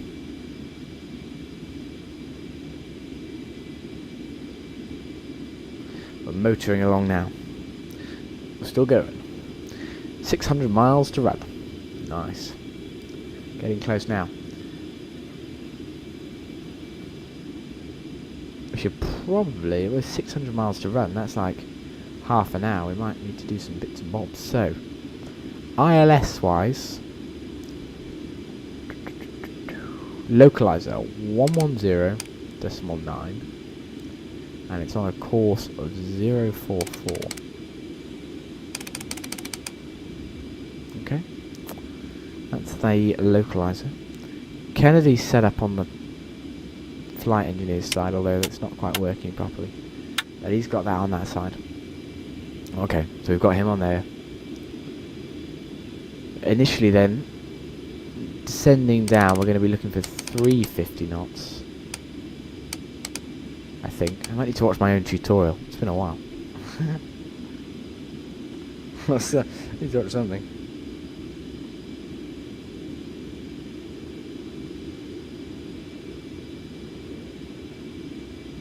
Descent is like a bit of a dark art. Kind of gonna drop the speed back and kind of let it come down. Fuel status. 20 tons. 20 tons. Nice.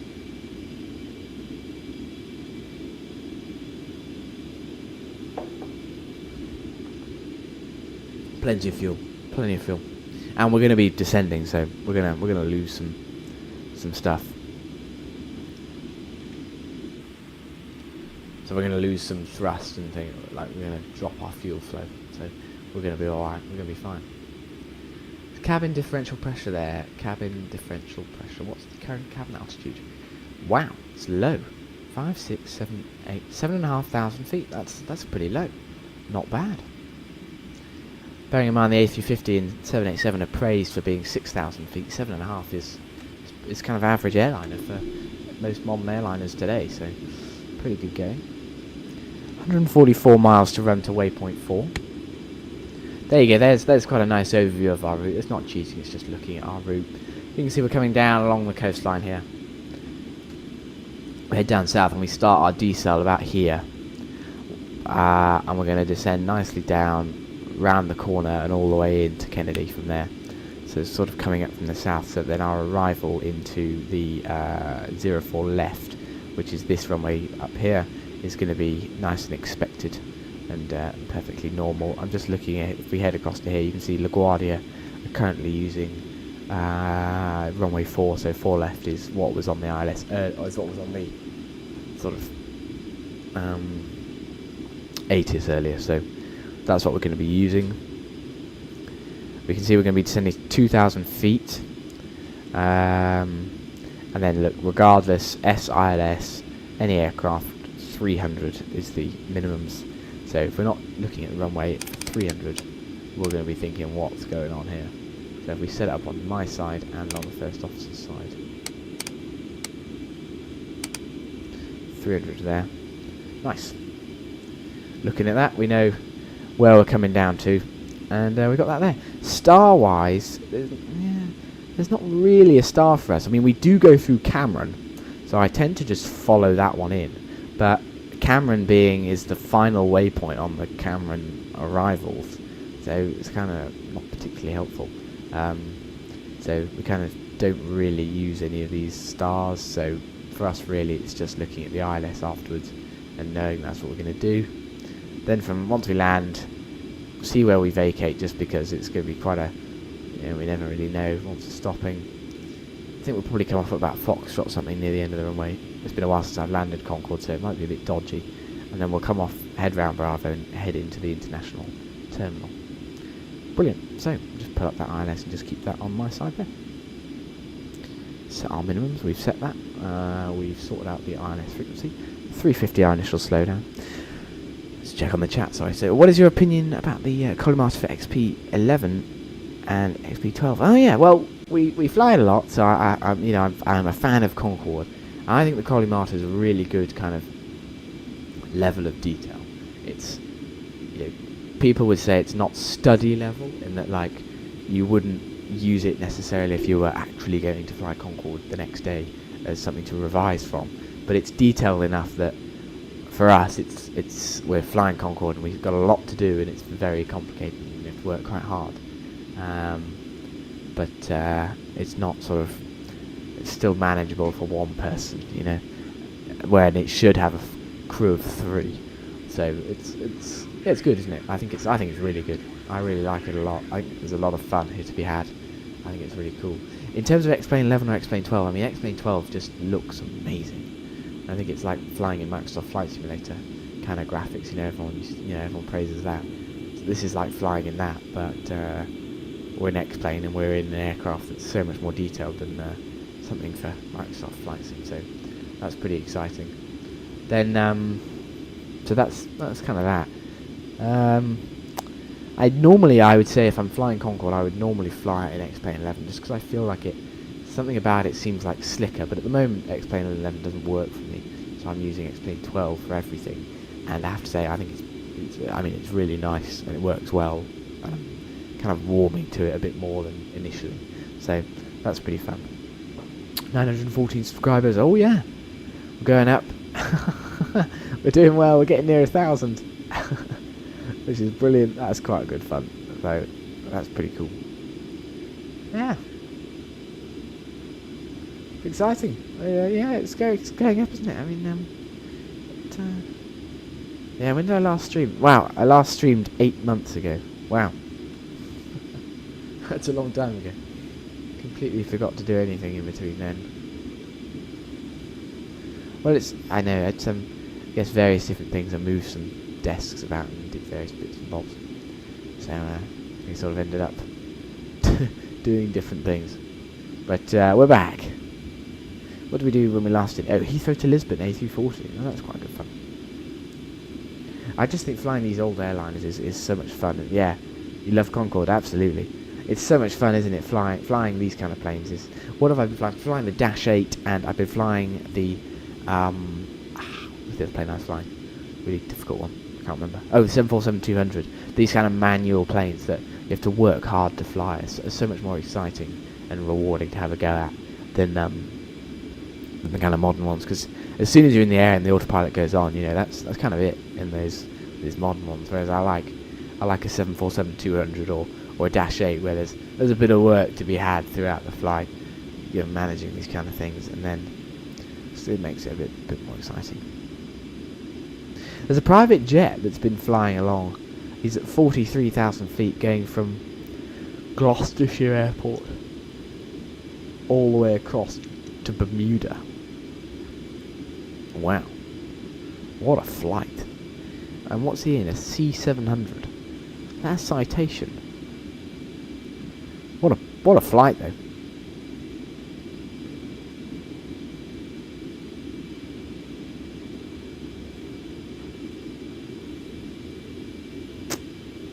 Okay. We're heading along the flight line there, just along the bottom of the coastline, just off sort of Halifax way. How long would this flight normally take in Concorde? Well, it should take the same time that it's going to take us, which was, I think the fastest they've ever done it was 2 hours and, I want to say 37 minutes. Let's have a look. I can't quite remember the exact time. I tend to think about 3 hours.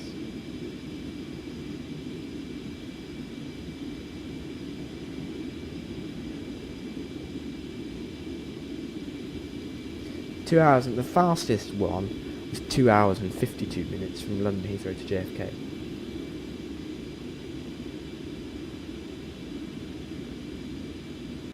Two hours, 52 minutes and 59 seconds for the fastest one. So I wonder how long it's going to take us. If I go back to, when did we take off? I'm just looking online now. So we took off 2 hours, so wheels up was 2 hours and 40 minutes ago. So we've had 2 hours and 40 minutes so far. So we're going pretty well. 2 hours 40. We'll be down in, like, if we kept going at our current speed, we'd be down in sort of, how far is it? 438 miles. We're doing about 400. We'll be down in like 25 minutes if we kept going at our current speed. We won't, so it'll be like half an hour, maybe 35 minutes. So we'll be touching down with about 3 hours and 10 minutes of flight time, which is kind of, that's more standard, you know what I mean? That's kind of what they did day to day, and then that was like a fast run once. There's a heritage mod. Yeah, it makes it more steady level. It does make it more steady level. I've always tried to download that, and every time I have, it's broken my plane. I have to do a clean install of Concorde because it doesn't work properly, and it sort of it just doesn't load, or it crashes, or so I'm gonna probably try again with it, but it always causes issues for me. But yeah, it's fun to have a steady level one. So I might try it, but then you have to do the fuel trimming, and that's an engineer's job, not a pilot's job. That's not flying. That's moving fuel about. So, yeah, might try again. Might download at some point. Right, whereabouts are we? Oh, there's Boston. That's Kenda there, so we're going to start descending about here. So we're getting there actually. We're doing pretty well.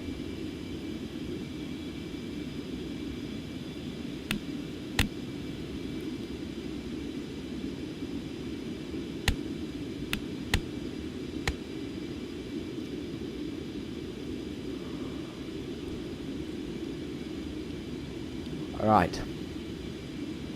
How heavy are we now then? 17 tons. Whoa, we're down to 106 tons for the aircraft weight. That's quite light now. And we are below landing weight, which is good. So we're below the threshold for max landing weight.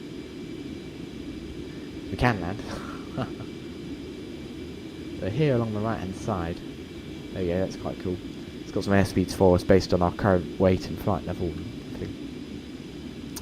Visual reference speed for touching down will be 159 knots at the moment. We're going to burn more fuel, so it'll come down. Visual descent speed will be 456 knots. So we'll be looking for 456 on here as we come down. We can dial this thing up then. Put it on about 156. Okay. Right. We're heading to the waypoint before Kenda, which is just a random part of the track Sierra Mike, and we're actually leaving our transatlantic crossing route at this waypoint. So when we pass this waypoint, we're then leaving the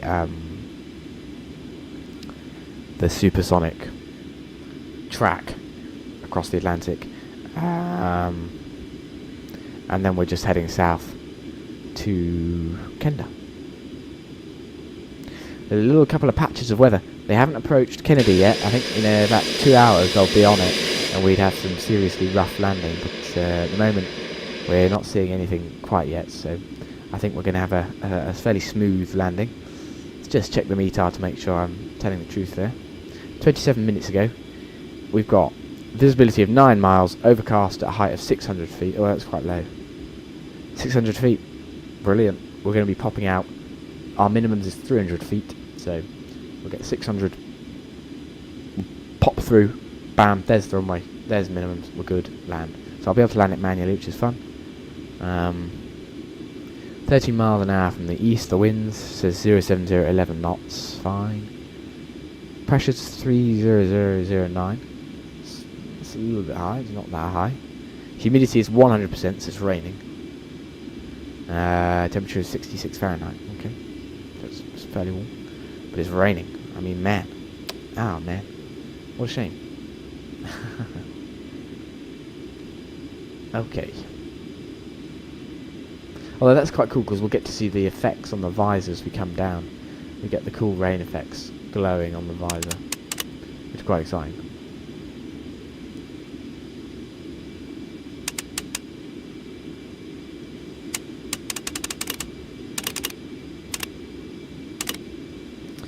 Right, what we've got going on then, we've got a Concorde currently just making his way north of Boston over the land. We've got ourselves coming in from the side here. No ATC at Kennedy itself. We've got ATC at LaGuardia just to the north.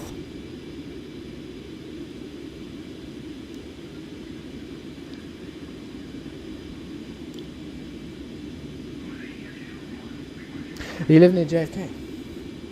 You feel like this looks better than MSFS? You know, you might be right. I think you probably are right. It looks good, doesn't it?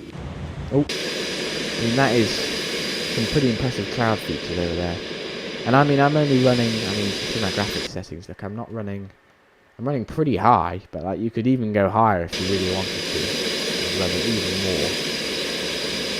So it's pretty good. Right, here we go. We're just heading towards Kenda now on the waypoint change. I think. Unless I've gotten that wrong. Looks great, yeah, it does, doesn't it? Kenda, waypoint 15 is... Just check I've got this right. Kenda, 3921.2, west 0703. That one is waypoint 4.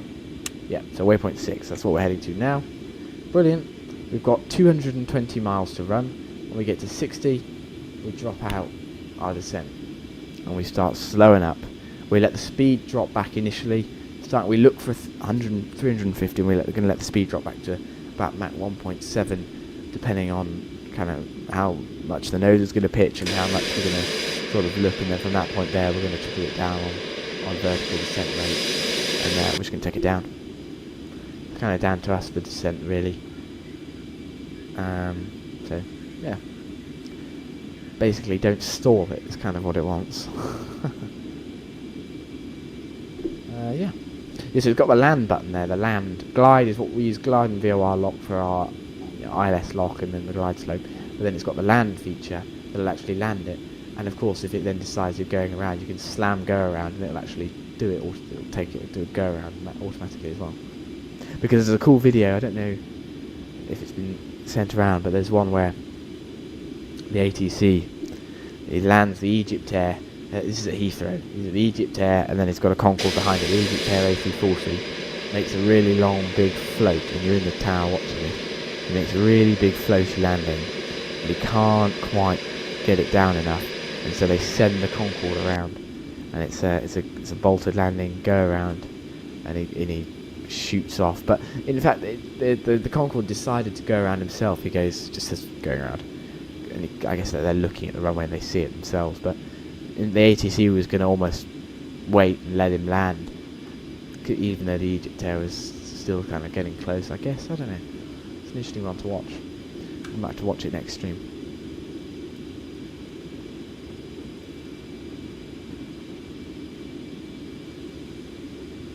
Okay.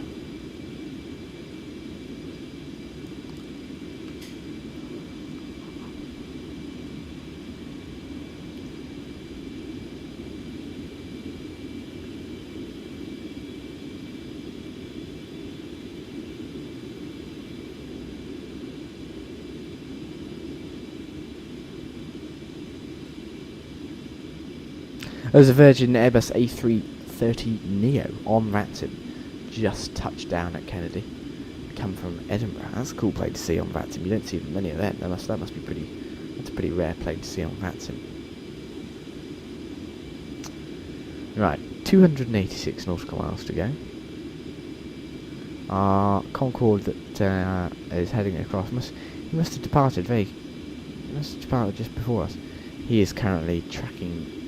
He's currently decelerating over Boston as we speak. We're still out over the sea, supersonic. This is where sort of the Concorde route is quite helpful, even though we go a long way south quite quickly as well.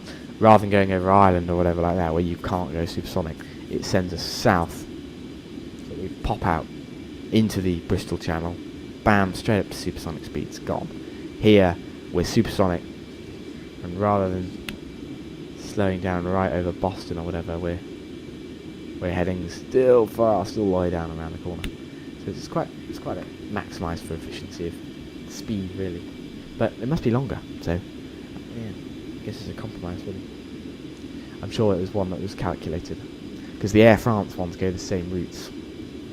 They just deploy, as it were. They come out. What they do is that they come out from Charles de Gaulle and head out across Jersey and things, and then from there they head out and across. I think it's the same route as us, or is it slightly lower? It might be slightly lower. I'm not sure, but I think it's the same one. Right, 143 miles to run. Getting close to our descent point. Descent point is really easy for the Concorde. All we're going to do, throttle back. Put the throttle marker on this front arrow here.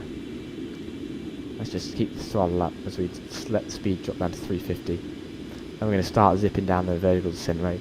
Once we pass through 40,000 feet, we can adjust the throttle. We can adjust our descent rate and actually do what we want. But until 40,000 feet, we're going to have to keep the throttle set there and track whatever the vertical speed is down, and just let it do its thing, not letting the speed drop below 350 all the way down. Once we hit 40,000 feet, we're into our own manoeuvring.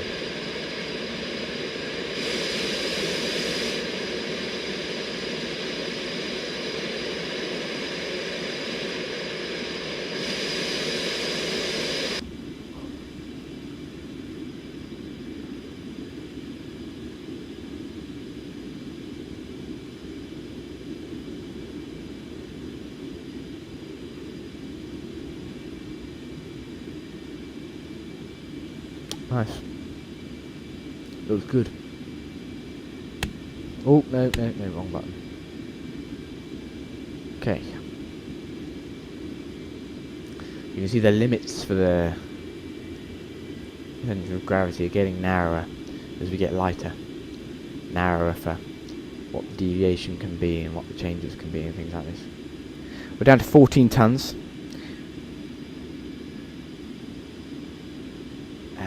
So we're all still good.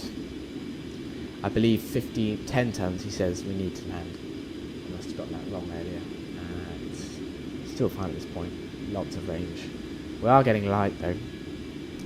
But we're burning through the fuel. I'm glad I put on the fuel 4 tons extra.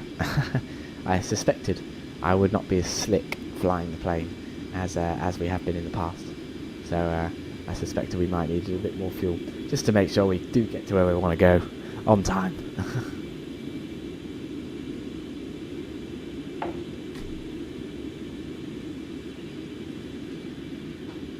So weather radar on? I don't know, do I need to set it to...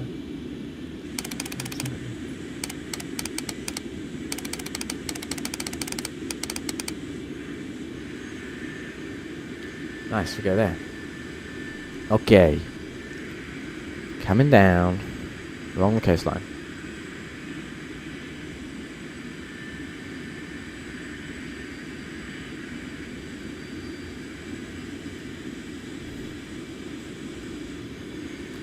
$90 miles, starting descent in 30 miles.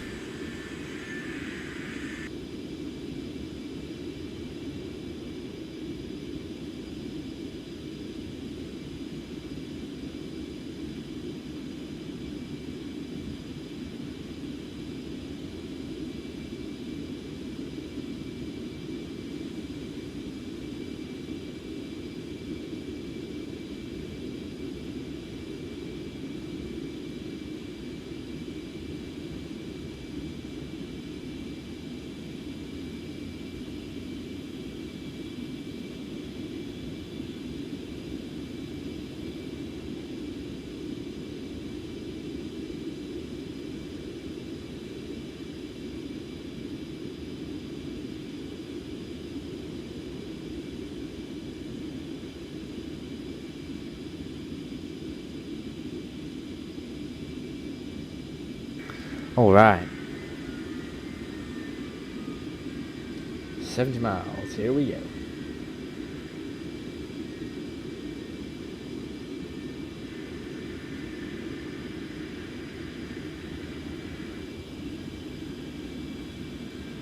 Okay. Dial in initially for 30,000 feet. Go for vertical speed now. Just a tad bit of down. Always throttle off. Just dial the throttle back. There's the arrow. Right, thrust set.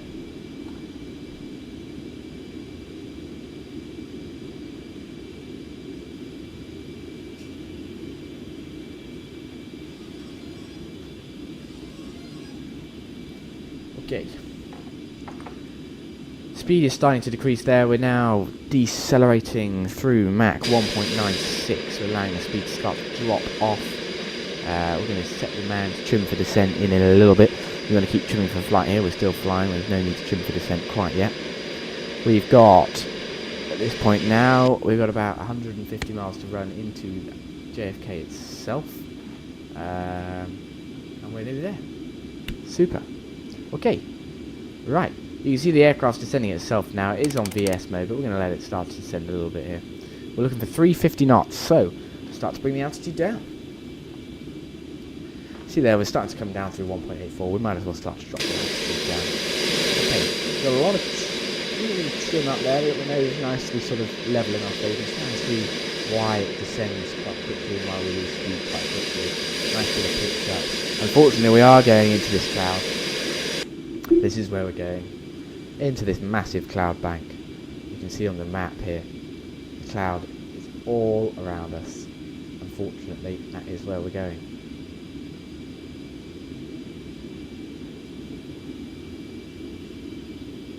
Funny on the map, look, we can't even see the land yet. We're such a long way out. But we're descending. We don't want to descend too quickly here, because we haven't got that much fuel on board. And we're still a bit of a way out. Okay.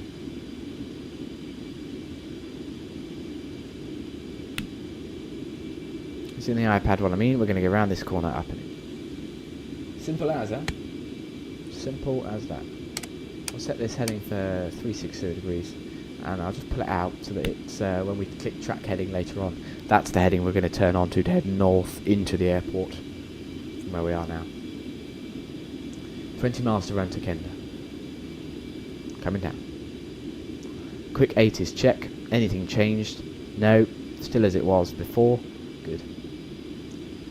Right, there's Mach 1.56. 360 knots. Slowing down still. Continuing to slow down. Okay, good. We're about to make that right-hand turn in.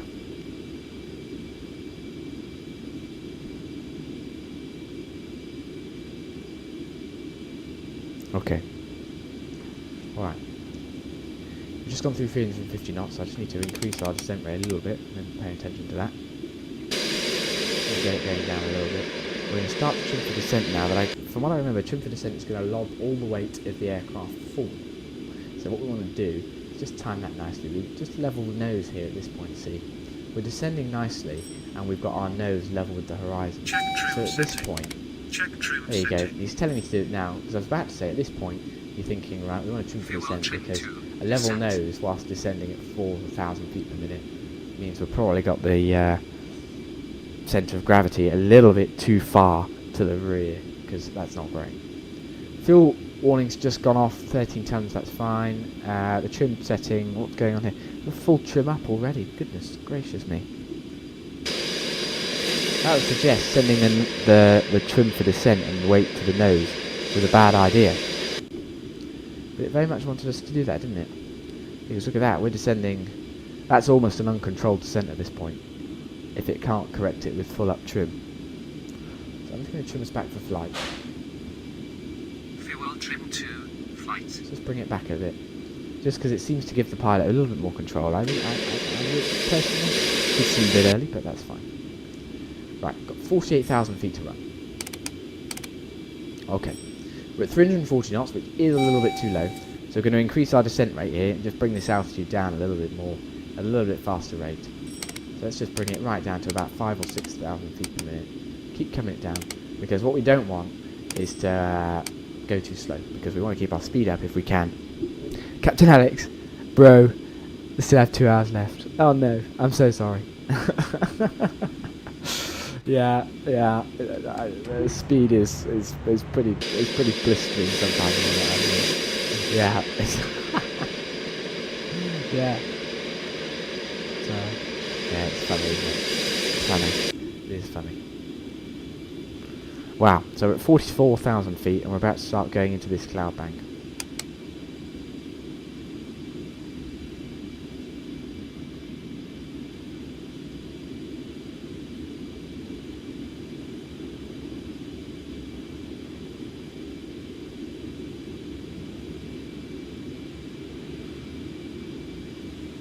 Okay.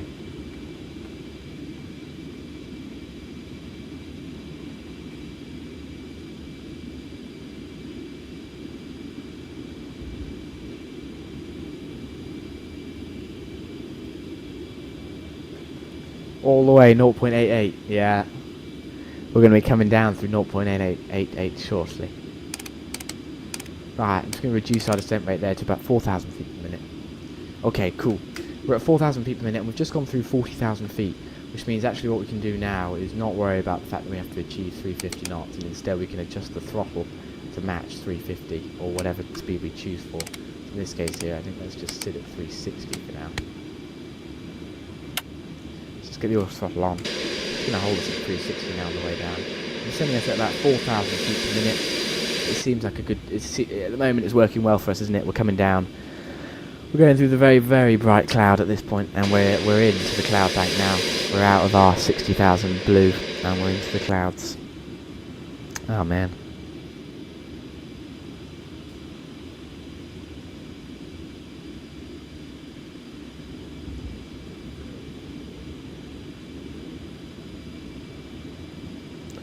Ah well, down we come. Alright. Going at 30,000 feet ahead of us, just keeping an eye out for him. We're in this so we can put this to test. See the auto throttle working hard now. We've got a lot of wind coming down through here. I should have actually, my bad, I completely forgot about that. I should have been putting these on. And I should have put the engine flight rating into climb earlier. That should have happened earlier. The seatbelts should have come on as well. That's my bad. The engine brake fan should have gone to on, and the engine control schedule to approach mode as well is something I should have been doing. Checklist wise, you can see we've done all this. Oh, we're on our... We've done that. Decelerating, so seatbelts under on, throttles back slowly, he's right.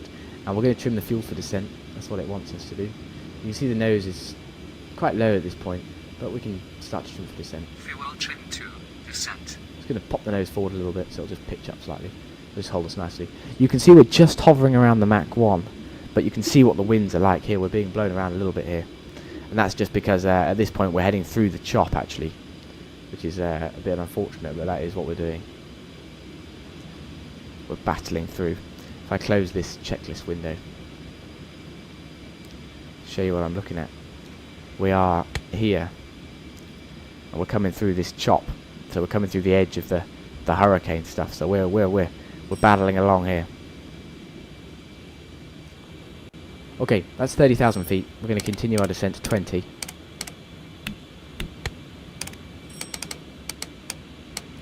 So, oh god, it's going to a climb. Come on, drop the nose, drop the nose. There we go. Struggling in this cloud bank, I think.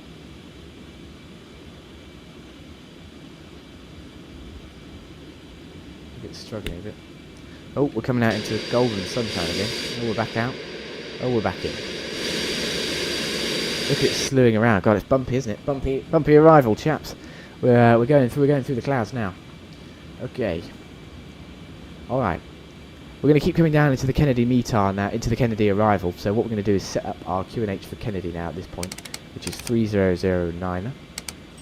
We can put it on the first officer's side as well. 3009. We're doing 360 knots, which is just keeping us at, just gone through subsonic speeds there now. But we're keeping the speed up a little bit because 360 is good. That's going to keep us about 0.88 Mach on our way in at this point. We're still nice and high, so that's good. We've still got a bit of a run to go.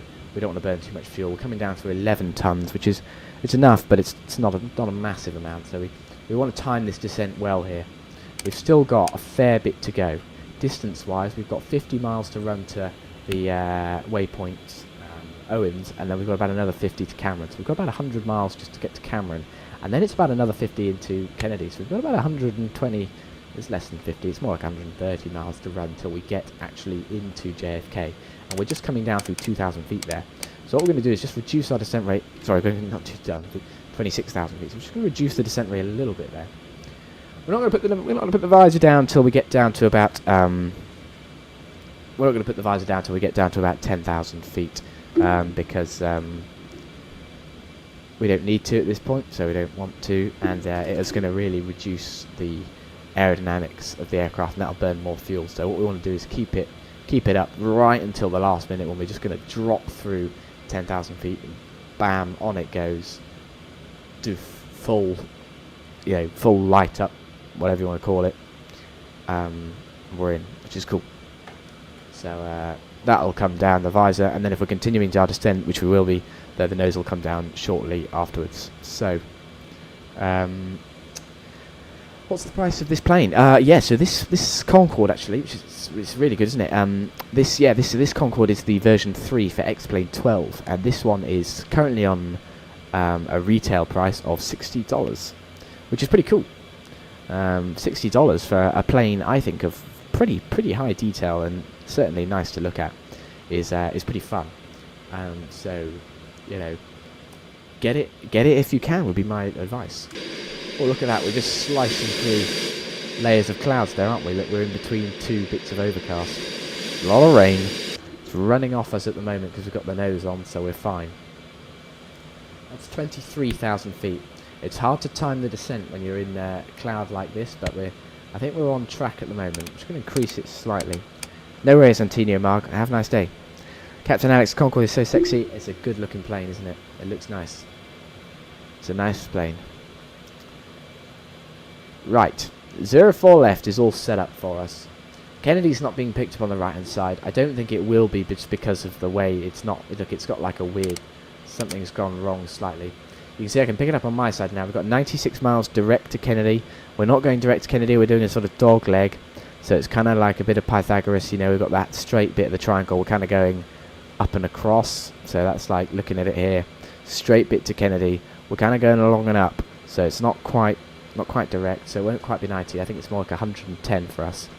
94 miles, we're just coming through 20,000 feet. We're pretty much on the money here. This is where we want to be. We don't want to be going too much. We don't want to go down too fast. Just want to keep it coming in. We're going to pop out the other side of the weather storm, hopefully soon. And the weather should pick up a little bit, so it should look a little bit nicer. I'm going to switch back to the ILS. In fact, no, I'm going to keep Kennedy on my side. I'm going to put the ILS frequency on his side so I don't forget it. We've got the heading set up for the ILS of 044. We've got our QNHs set. We've got our minimums of 300 feet set. So if we're not visual with the airport at that point, we're going to be panicking. It's just leveling off at 20,000 feet there. I'm going to let it level off actually, because at this moment in time, we don't need to descend particularly too much more. We've still got 100 miles or so to run. I'm at 20,000 feet, so it's good. It's a shame we had no ATC of the flight, isn't it? Yeah. It is a shame. We're going to make a call on Unicom just so everyone knows what we're doing as we're coming in. Kennedy traffic, Speedbird Concorde 3, descending through flight level 200 for 4,000 feet for the ILS runway 04 left into Kennedy. Speedbird Concorde 3, 80 miles to run for Kennedy traffic, Speedbird Concorde 3. Nice. Just a quick call letting them know what we're doing. Okay, so you see our route there nicely across. We just leveled off at 20,000 feet. Now the issue with levelling off, well not issue, but the point with levelling off is we're going to be running down that fuel of 11 tons quite quickly now. When we get to 10, he's going to tell us that we need to land. Now of course he doesn't, he's just the automated chat, so he doesn't know that we are in the process of landing, but 10 tons means that for a go around we're starting to cutting it a little bit close. So I wonder why we burned a little bit more fuel. I think it was the extra bit of... We went to 15 minutes of afterburners. I normally do about 9. So we have burned a lot of fuel there. It's probably about 10 tons more than we normally would. Because sometimes I'm only going through the maximum landing weight at this point. So it really does vary with Concorde. But that's quite exciting. No two landings or approach are not the same. So it's quite fun. Alright. Got our nice turn west, and then from there we're going to head due north. That should take us in nicely towards the airport. We've levelled off at 20,000 feet, which actually I think is pretty good. We're just sort of skirting along here on our way in towards Kennedy. No bad thing with levelling off for a bit. Just hold the altitude. You don't need to descend if you don't need to. You don't want to do anything rushed. Still got a bit of a way to go, look. You don't want to be too low too quickly. Okay. It's just kind of eyeballing the whole descent really when we haven't got the ATC online. Normally they'd be giving us some nice clear instructions of what we're going to be doing and what to expect. But at the moment it's just kind of us really. Trying to think, with about 70 miles to run into an airport, how low would I normally be? I don't really know in a sub, because we are now sort of acting as if we're thinking like, hey, we're a 747 now basically landing at Kennedy. What are we looking to do? What would we be doing at this point? 20,000 feet, would we be this low? Would we be this high? I just don't know. I'm looking at a 747 he's got 81 miles to run. We have 74, and he's still at 32,000 feet. So we might be a little bit low really here, but we'll keep tracking along. We can always descend quite quickly in this plane. The only thing I would say is often when I land at Kennedy I have to do a little kind of holding pattern circle to lose altitude, so it'd be quite nice not to have to do that. The weather radar's showing severe weather off to our left hand side. You can see Kennedy's there actually now coming into view. There's JFK on our right hand side, there's some aircraft to look out for. We've got a couple of things popping up now, it's nice to see them coming in. Jet lag does not exist in this plane. No, it does not, does it? 2 hours of flying and we're in. It's nice. Oh. Nice bit of flying.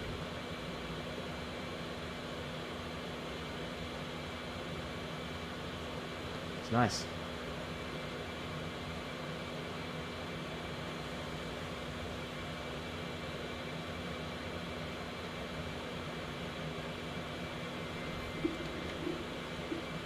Superb. I'm looking at that big cloud bank off to the right hand side. Or left hand side rather.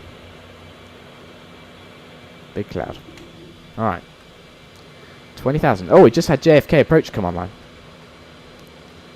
New York approach. Let's get on him. Let's get over to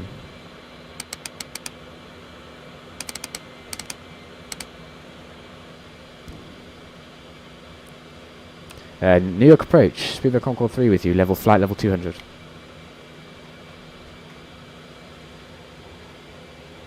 Speedboat Concorde 3, New York approach. Good morning. Squawk 4213. Squawk 4213. Speedboat Concorde 3.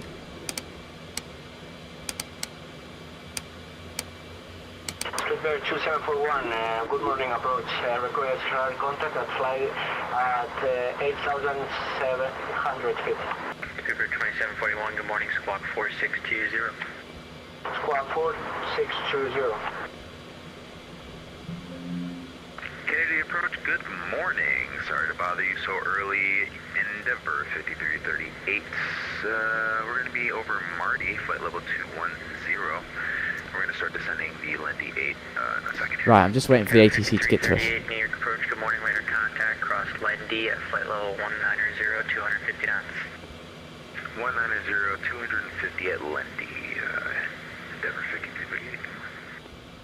Speedboat Concorde 3, New York approach, radar contact, good morning. Expect vectors, ILS, runway 4 right approach. You can descend and maintain 9,000. Descend and maintain 9,000, and we're expecting the ILS approach from me 4 right. Speedboat Concorde 3. Speedboat 2141, New York approach, radar contact. Okay, cool, right, so we're going to 4 right instead. That's fine, let's just sort ourselves out there. 4,000 vectors, ILS, runway Let me know if the guys are too loud.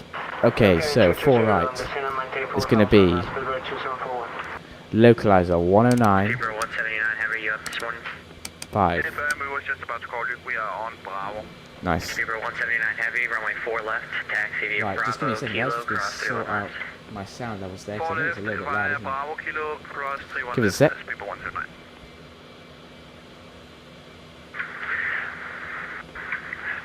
New York approach, KLM 247 heavy. KLM 247 heavy, New York approach, good morning. Squawk 4260. Roger 4260.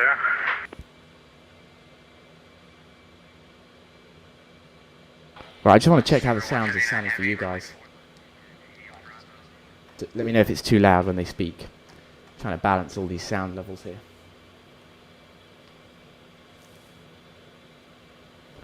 Okay, nice. 18,000. We're descending. We're good. KLM 247 heavy, New York approach, radar contact, good morning. Descend and maintain 9,000. Roger, so maintain 9,000. Can you just confirm the landing? That sounds quite loud, doesn't it? I think that's quite loud. Yep, it'll be ILS runway 4 right approach. Okay, I'll just turn it down then. Roger, ILS 04 down to 9,000. 5338, you can also expect ILS 4 right approach. We'll expect 4 right for Endeavor 5338. Right, there we go. I'm trying to balance all these sounds. That was easier than I thought it'd be getting started. Thank you everyone for being on the ball this morning. Have full travel. Okay, we're coming down. It's loud, yeah, it is loud, isn't it? Sorry about that. Speedboat Concorde 3, depart Cameron heading 040, vectors for the approach. Depart Cameron heading 040, vectors for the approach. Speedboat Concorde 3. Okay, nice. We're coming down now, we're coming down.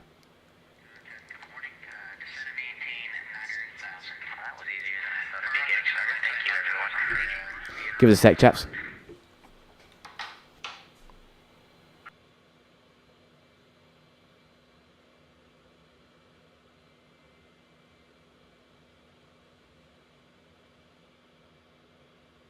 Speedboat 2741, can you confirm that it's Right, okay. So I'm trying to balance all these sounds in this as well. It's going to be runway 4 right. If you need 4 left, let me know. Right, I think that's a bit better, isn't it? Trying to balance this. Hopefully that's a bit better. Okay. 2741 Concorde, no problem. You can expect vectors ILS runway 4 Right, we're left. just going through Cameron. He said leave Cameron heading 040, so we're rolling it right. Slow to 350 now. KLM 247 heavy, fly heading 240 to center maintain 5000. Roger, left 240, down to 5000.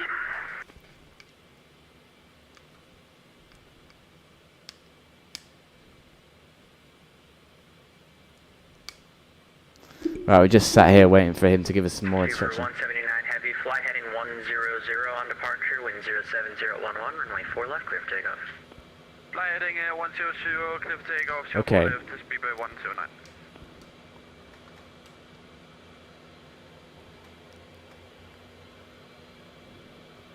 Speedbird Concorde 3 heavy, descend and maintain 5000. Descend and maintain 5,000, Speedbird Concorde 3. Speedbird 2147 Concorde, turn right heading 270. Right, let's keep that descent rate coming down and let's back up that speed now. Let's drop that right back. Let's get that descent going. Let's get that descent coming down.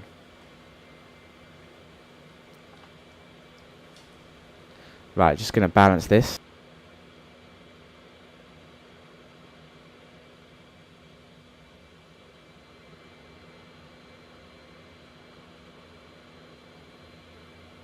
Okay, nice. I think the aircraft's a little bit quiet, isn't it? But sorry about that. I got a little bit flustered by the ATC there because I was trying to balance the sounds and I think he was a bit loud and a bit quiet for me or something like that. Speedbird Concorde 3 heavy, turn right heading 070 vector for your descent.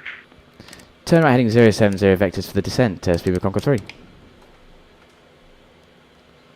Right, he's slowing. He wants us slowing down, I think. So let's get 250 in here. Let's get 250 in the house. Let's get the reverse buckets out and let's just slow it down.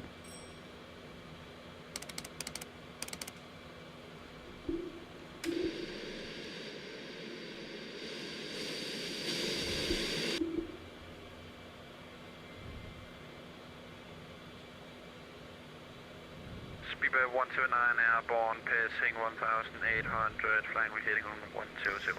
Okay, good. Speedbird 179 heavy, near departure, radar Right, contact. this is good now. We're going well, aren't we? Steady, climb and maintain Let's close 7000. this map. We'll want to fly it properly. Switch to rad on the instruments up here. 300 knots, so we can't put the visor down yet, but we are through 10,000, so we kind of start to want to put it down.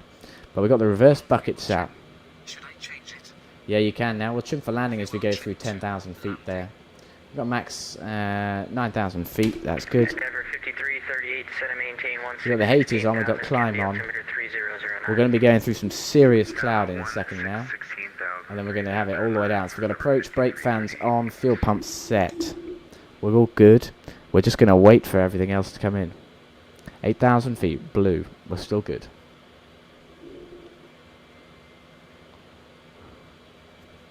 First time streaming in a while. I think I need to balance my sound settings better for the future streams. We've got 9.5 tons of fuel left.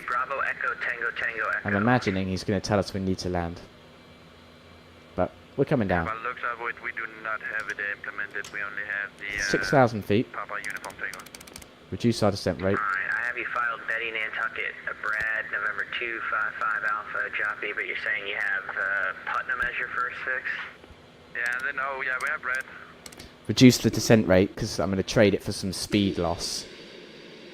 Do you have Merit, Mike Echo Romeo? So let the speed come off because then it makes everything much easier. Speedbird 179 heavy, turn left, proceed direct to Merit. Left eye, Matt, You're going to be flying to Paro, because you absolutely. Concorde 3 heavy, you can turn left heading 270, descend and maintain 3000. Left heading 270 degrees, descend and maintain 3,000 feet. Speedbird Concorde 3 heavy. Endeavour 5338, depart LaGuardia, heading 140. That's a big left-hand turn. We're doing almost an orbit here. 140, depart LaGuardia, 140, vectors for the approach, Endeavour 5338. KLM 247 heavy, turn left heading 220, vector for sequencing. You can descend and maintain 4000. Roger, left 220, sequencing, descend to 4000.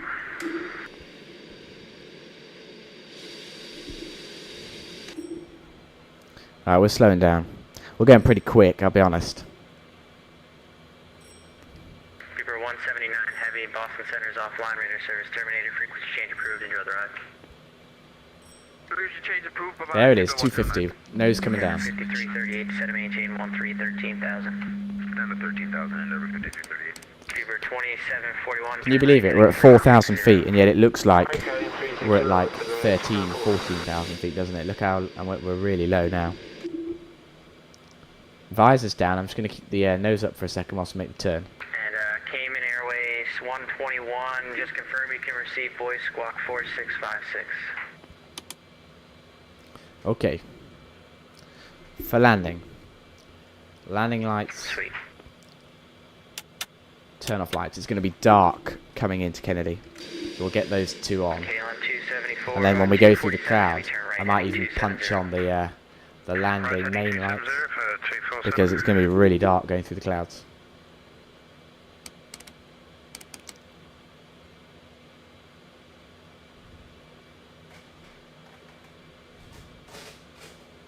Beaver Concorde 2741, you are 10 miles from Crystal, turn right heading 010, maintain 3000 until established on the localizer, cleared ILS runway 4 left approach. Hurricane 010, maintain 3000 until... He's done that very well, sequencing us in. Concorde, speaker 2741. Cayman Airways 121, New York approach radar contact. If you look on flight radar or whatever, track, VAT track, look what he's done to sequence us in. He did that very well. Sandwiching us in like that. KLM 247 heavy, turn right, actually you're already going to heading 270, descend to maintain 2000. Right, just leveled off at 3. We'll put the nose down. Beaver Concorde 3 heavy, descend to maintain 2000. Descend to maintain 2000, Beaver Concorde 2 heavy. 5338, fly heading 180, descend to maintain 8000. 180 down. That's funny, we're sequenced in behind a Concorde. Cayman Airways 121, depart Cameron heading 040. We've got that Concorde ahead of us, of course, haven't we? Crazy.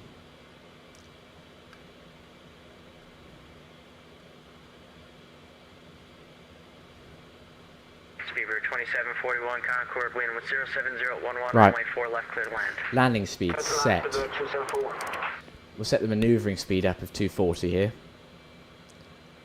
8 tons of fuel left, plenty. KLM 247 heavy, turn right heading 310. Coming down to 1,000. Sorry, coming down to 2,500 feet. Concorde 3 heavy, turn right heading 310. Turn right heading 310 degrees, Beaver Concorde 3 heavy. There we go. 240 manoeuvring is good. We'll keep 240 on there. Keep this descent coming down to 2,000 feet. Nice and slow, there's no rush for the 2,000. I'm going to put on the big landing lights so that when we punch through this cloud we can see properly. Here they come. Big lights. Boom. On. It's going to be bright. Touchdown. Alright. Because look how bright it is up here. This is 2,000 feet. This is amazing. I can't believe this. We're at 2,000 feet, guys. This is like... Beaver Concorde 3 heavy, crazy. you are 10 miles from Ebby, turn right heading 010, maintain 2000 until established on the localizer, cleared ILS runway 4 right approach. Turn right heading 010 degrees, maintain 2,000 feet, established on the localizer, cleared ILS approach runway 04 right, Beaver Concorde 3 heavy. Look at the little bits of rain coming on the visor as we just go through the top of the clouds there at 2,000 feet. It's just going to level us at 2,000. We're coming right to 010. We're waiting for this VOR localizer to come across to us here. Once it starts drifting over, we're going to capture it and we're going to hit the deck. Alright, here we go. We've got 13 miles to run for the localizer, so we're just going to slow up to 230.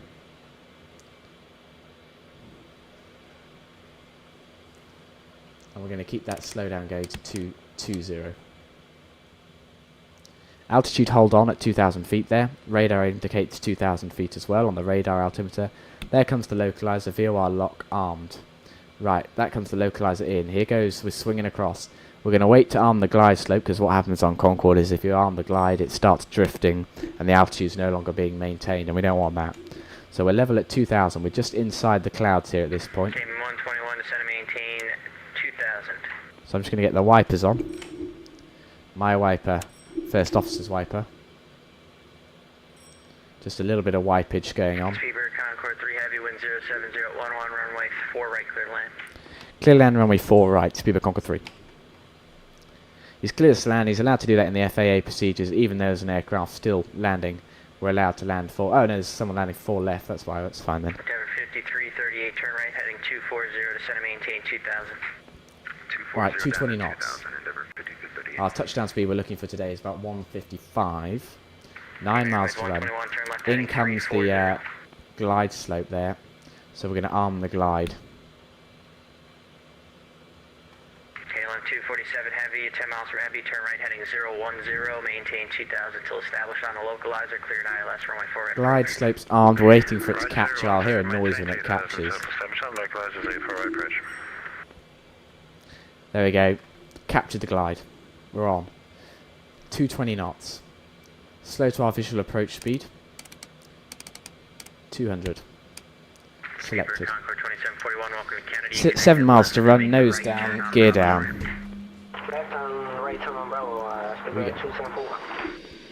Nose down to full, gear down. 6 miles. Man, I wish all the Vatsim pilots could be like you guys this morning. You're all on the ball today.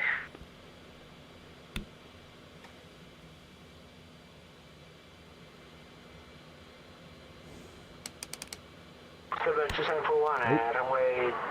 going to disconnect. Come on, max frames. What's going on here? There we go. What's it on about? Oh, well. 247 heavy, number 2, following Concorde, caution the jet blast with 07011, runway 4 right, clear to land. Roger, place land number 2. So right, we're over the, we're coming in low now. 38, turn right heading 310. Do you see the ground there? Slowing to 190. 700 feet. Visual with the runway. See the runway ahead. Just popping out the clouds there. Turn right heading 360. Okay. I have control. Okay. Getting ready with the throttle. Still a little bit low. Reduce speed to 210 knots. Manual throttle. Taking it down.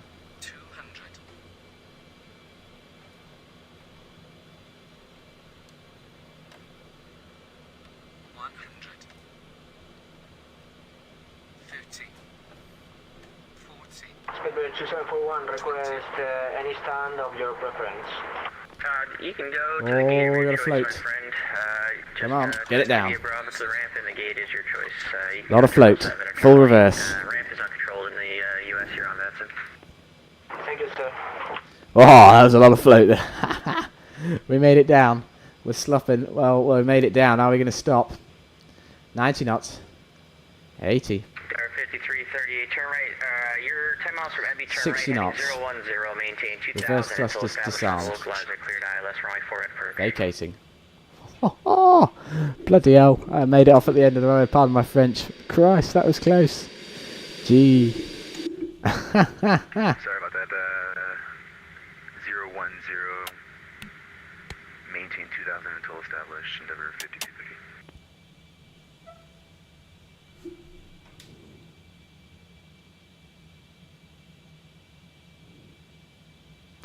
Goodness me, we made it off then, didn't we? And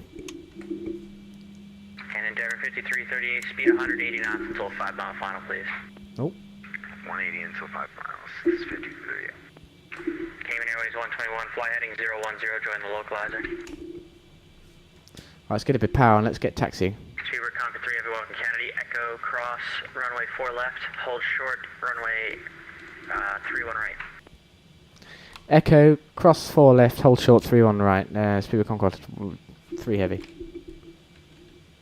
Which way is that then for us? That's straight on, I presume. Hopefully, anyway. It's the way I've gone. Yeah, it was. Straight on. Straight on, Echo, cross 3 left, hold short 3 right. Alright. I think that was quite a long landing on my part. Big float. I haven't landed it in a while. Not my finest work. We'll have to watch the replay and see what it was like. I don't have the... I need to get the the what's it's on, don't they? The touchdown rate, so we can actually judge how bad it was. We're still alive. Well, we are, aren't we? Excellent. We are. Home, I understand. Clear 4 left. Cayman Airways 121, you're 10 miles from heavy, maintain 2000 until established on the localizer, cleared ILS, runway 4 right approach.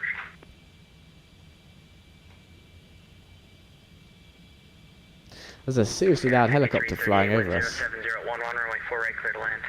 4 right, clear to land. Oh, it's not a helicopter, my bad. It's just the noise of the jet. KLM 247 Heavy, welcome to Kennedy, exit left on Echo. It's just the other jet, that's all it is. I can hear that Concorde. Roger, left Echo, sorry, cross, 04, sorry, say that again. Yep, Echo, cross 4 left, hold short, 31 right. Roger, left Echo, cross 4 left, hold at 31. Cayman Airways 121, you're number 2, following a CRJ9 on a 5-mile final, wind 07011, runway 4 right, clear to land. Right, I was told to hold short of this runway. Oh, we've got 747 following us. Concorde 3 Heavy, cross runway 31 right, right turn Yankee Alpha, join Bravo to the ramp, gate of your choice. Cross runway 31 right, right turn Yankee Alpha, and following along to the ramp for Speedbird Concorde 3, thank you.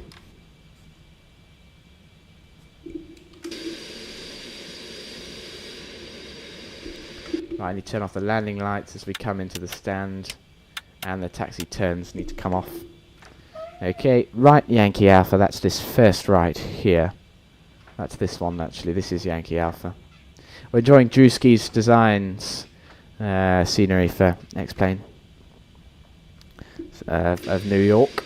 It does New York, LaGuardia and Teterboro, so we've got some good airports. But JFK certainly is their best one. It looks nice. Right, it's all the way along here then for us. See those blue hangars, we're not going that far, but we are going all the way to this block here. So we've got quite a long way to go down the outside. I think we've got a Concorde following us. Oh, he's just parked up on the left. We're going to go to the main stand for ourselves today.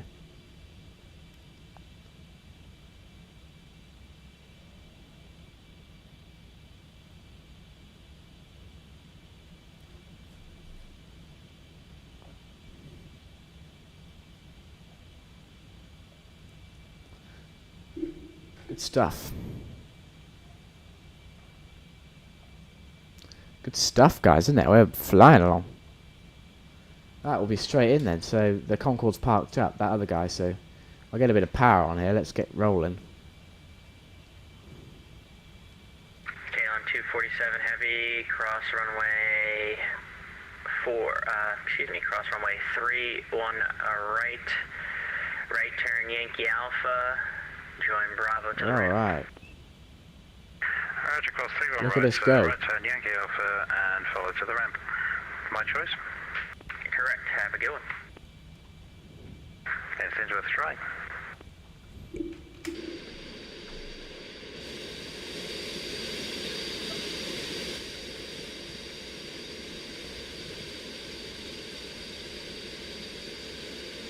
So for us, it's going to be left in here. Get ourselves into the BA stands. Get everyone into the Concorde suite and finish off the day. Then we'll watch a little bit of a replay of that landing and just see how much floating I did. And we can leave it there.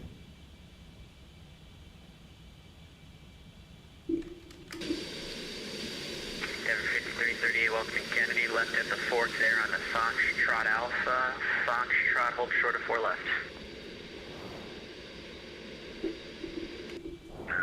I was watching a documentary and it said that Kennedy was the only place where you could see the entire Concorde fleet.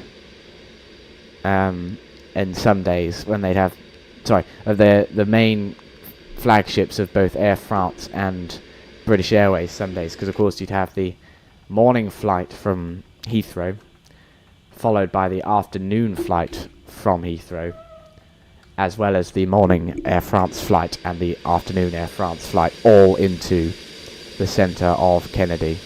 So you would get absolutely everyone piling in, and they'd all park around here. So you'd have everyone, all the Concords, and everyone coming in to park. Should be quite exciting. It's quite an exciting time to see everything. 5338, cross 4 left, then make the left on Alpha to the right. Cross 4 left at Foxtrot, left on Alpha. We'll be turning at Hotel Bravo just for your information, but Alpha to the right. Thanks for your service, and 5030. Thanks for flying in this morning. Yeah, sorry about the meeting. That's okay. That whole group that just came in this morning, I wish all the Vatsim pilots were like that. We do try. Okay. We're coming in. Now at this point, normally, the nose would go up and the landing lights and everything would turn off at the stand arrival into stand 1. But because it's Concorde and for the replay purposes, we've got to keep everything on. So that, and just as we get in, what we'll do is, once we're in, we'll turn everything on and actually switch it all down, so that as we park, we can see everything nicely, and all the lights and everything are on. God, look how much thrust it's chucking out. Ha ha! That's just a port. That's just to turn us into stand.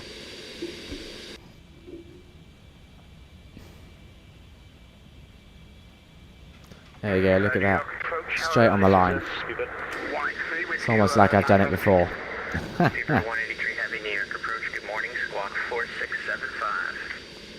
There we go, we're in. See that? That's exactly for Concorde, that bit. So at park. Brakes on. And now we'd start shutting down the aircraft, but what we know we're going to do is go like this. Super Concorde 3 disconnecting. Cheers for the ATC, have a nice day. Thanks for flying in, have a good one. Alright, we're off. Clock's off. What time did we touch down there? So a quick watch of that one. When did we touch down? That must have been a lot of flying. When did we touch down? We touched down about, what did we touch down?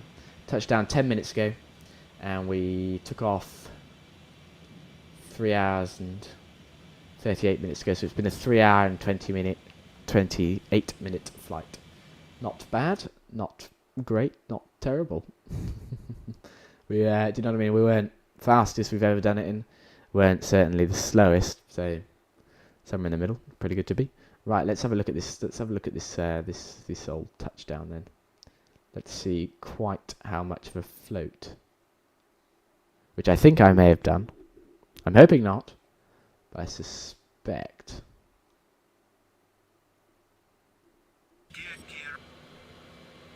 Right, let's go shift 5. In theory, this is the tower view. It didn't seem very towery to me, but there we go. Right, here we go. The runway's a long way away at this airport. There it is. There's Concorde coming out the shadows. I think I floated quite a long way down this one, but that's all right. I'll forgive myself. I haven't flown in a while.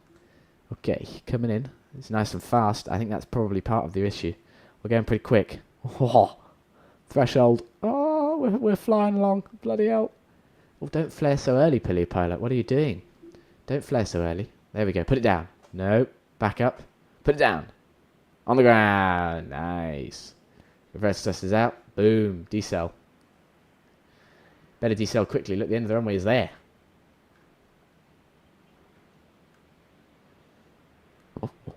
Oh, I bet that was a lot of braking. I bet I was slightly worried. Well, I was.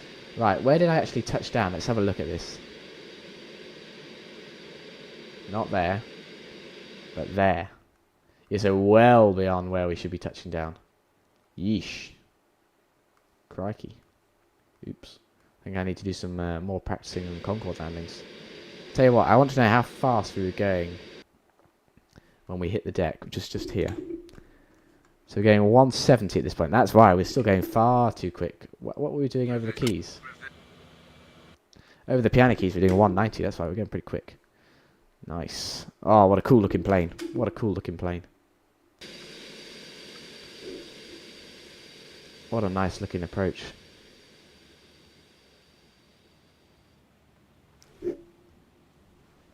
Boom, we're down. There we go, the full reverse.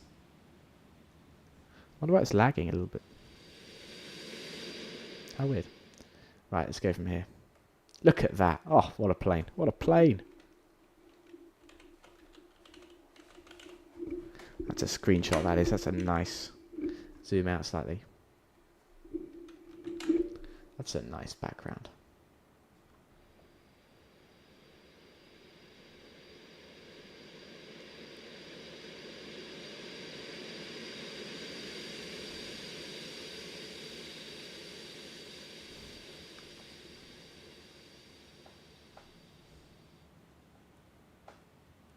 Boom, on the deck. We down. Brilliant. Absolutely brilliant. Anyway, I should probably leave it there. We'll watch one more from the nose point of view. Just watching the approach and touchdown there again. It's fun watching it pop out the cloud.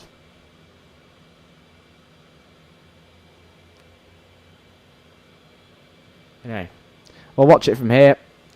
Thanks very much for watching, everybody, and have a nice day. See you again soon in another stream. Cheers.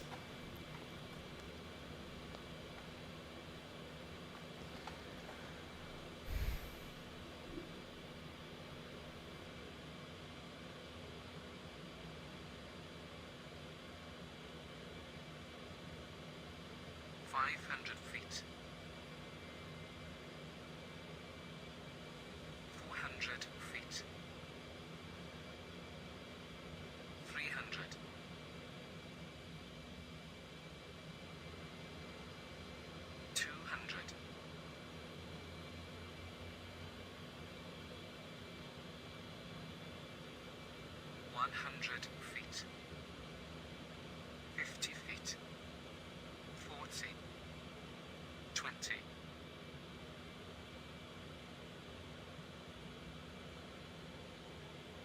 Contact, reverser deployed. Contact.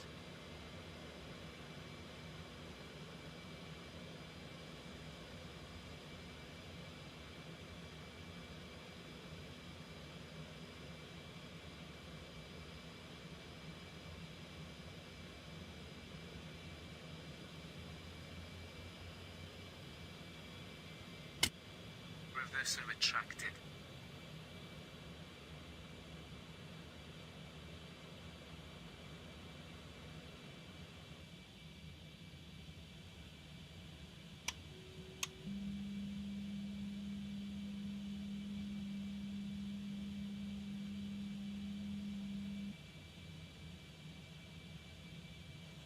Yeah, cheers everybody. I'm going to be disconnecting there.